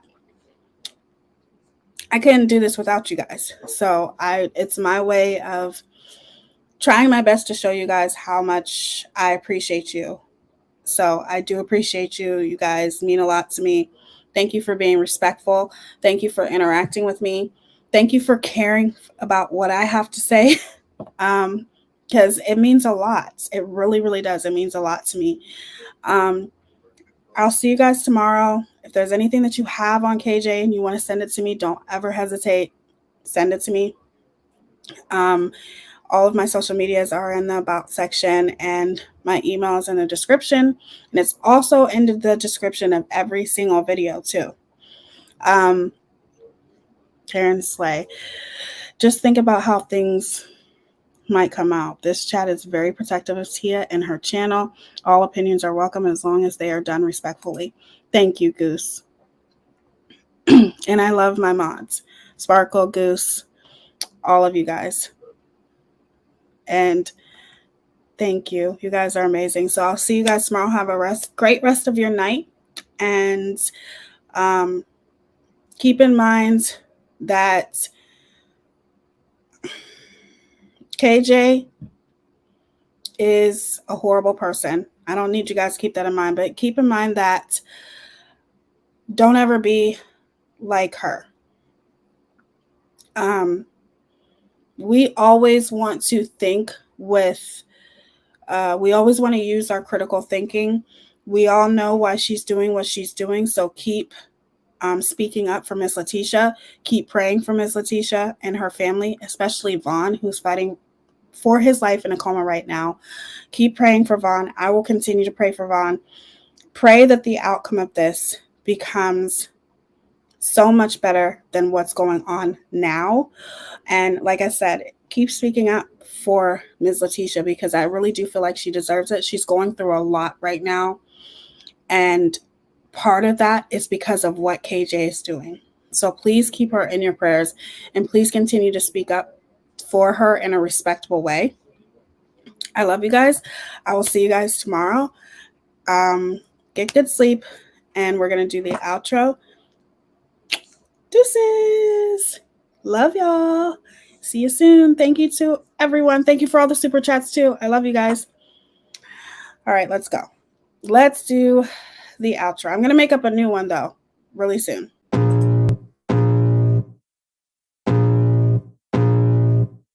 I can feel the blood creeping up from the heathens. Got will, got fight, got pride, got reason. If they wanna go eat, then you know I'm gonna feed them. If you're coming for me, hope you're ready for a demon. I got eyes in the back of my head, I'm seeing. Take me for granted and you know I'm leaving. I'ma take what's mine with the webs I'm weaving. I could take this crowd from seeing to believing. Got a taste for blood and my tongue keeps bleeding from the words I spit. So sharp, so freezing, so cold, behold, frostbite they feeling. I could take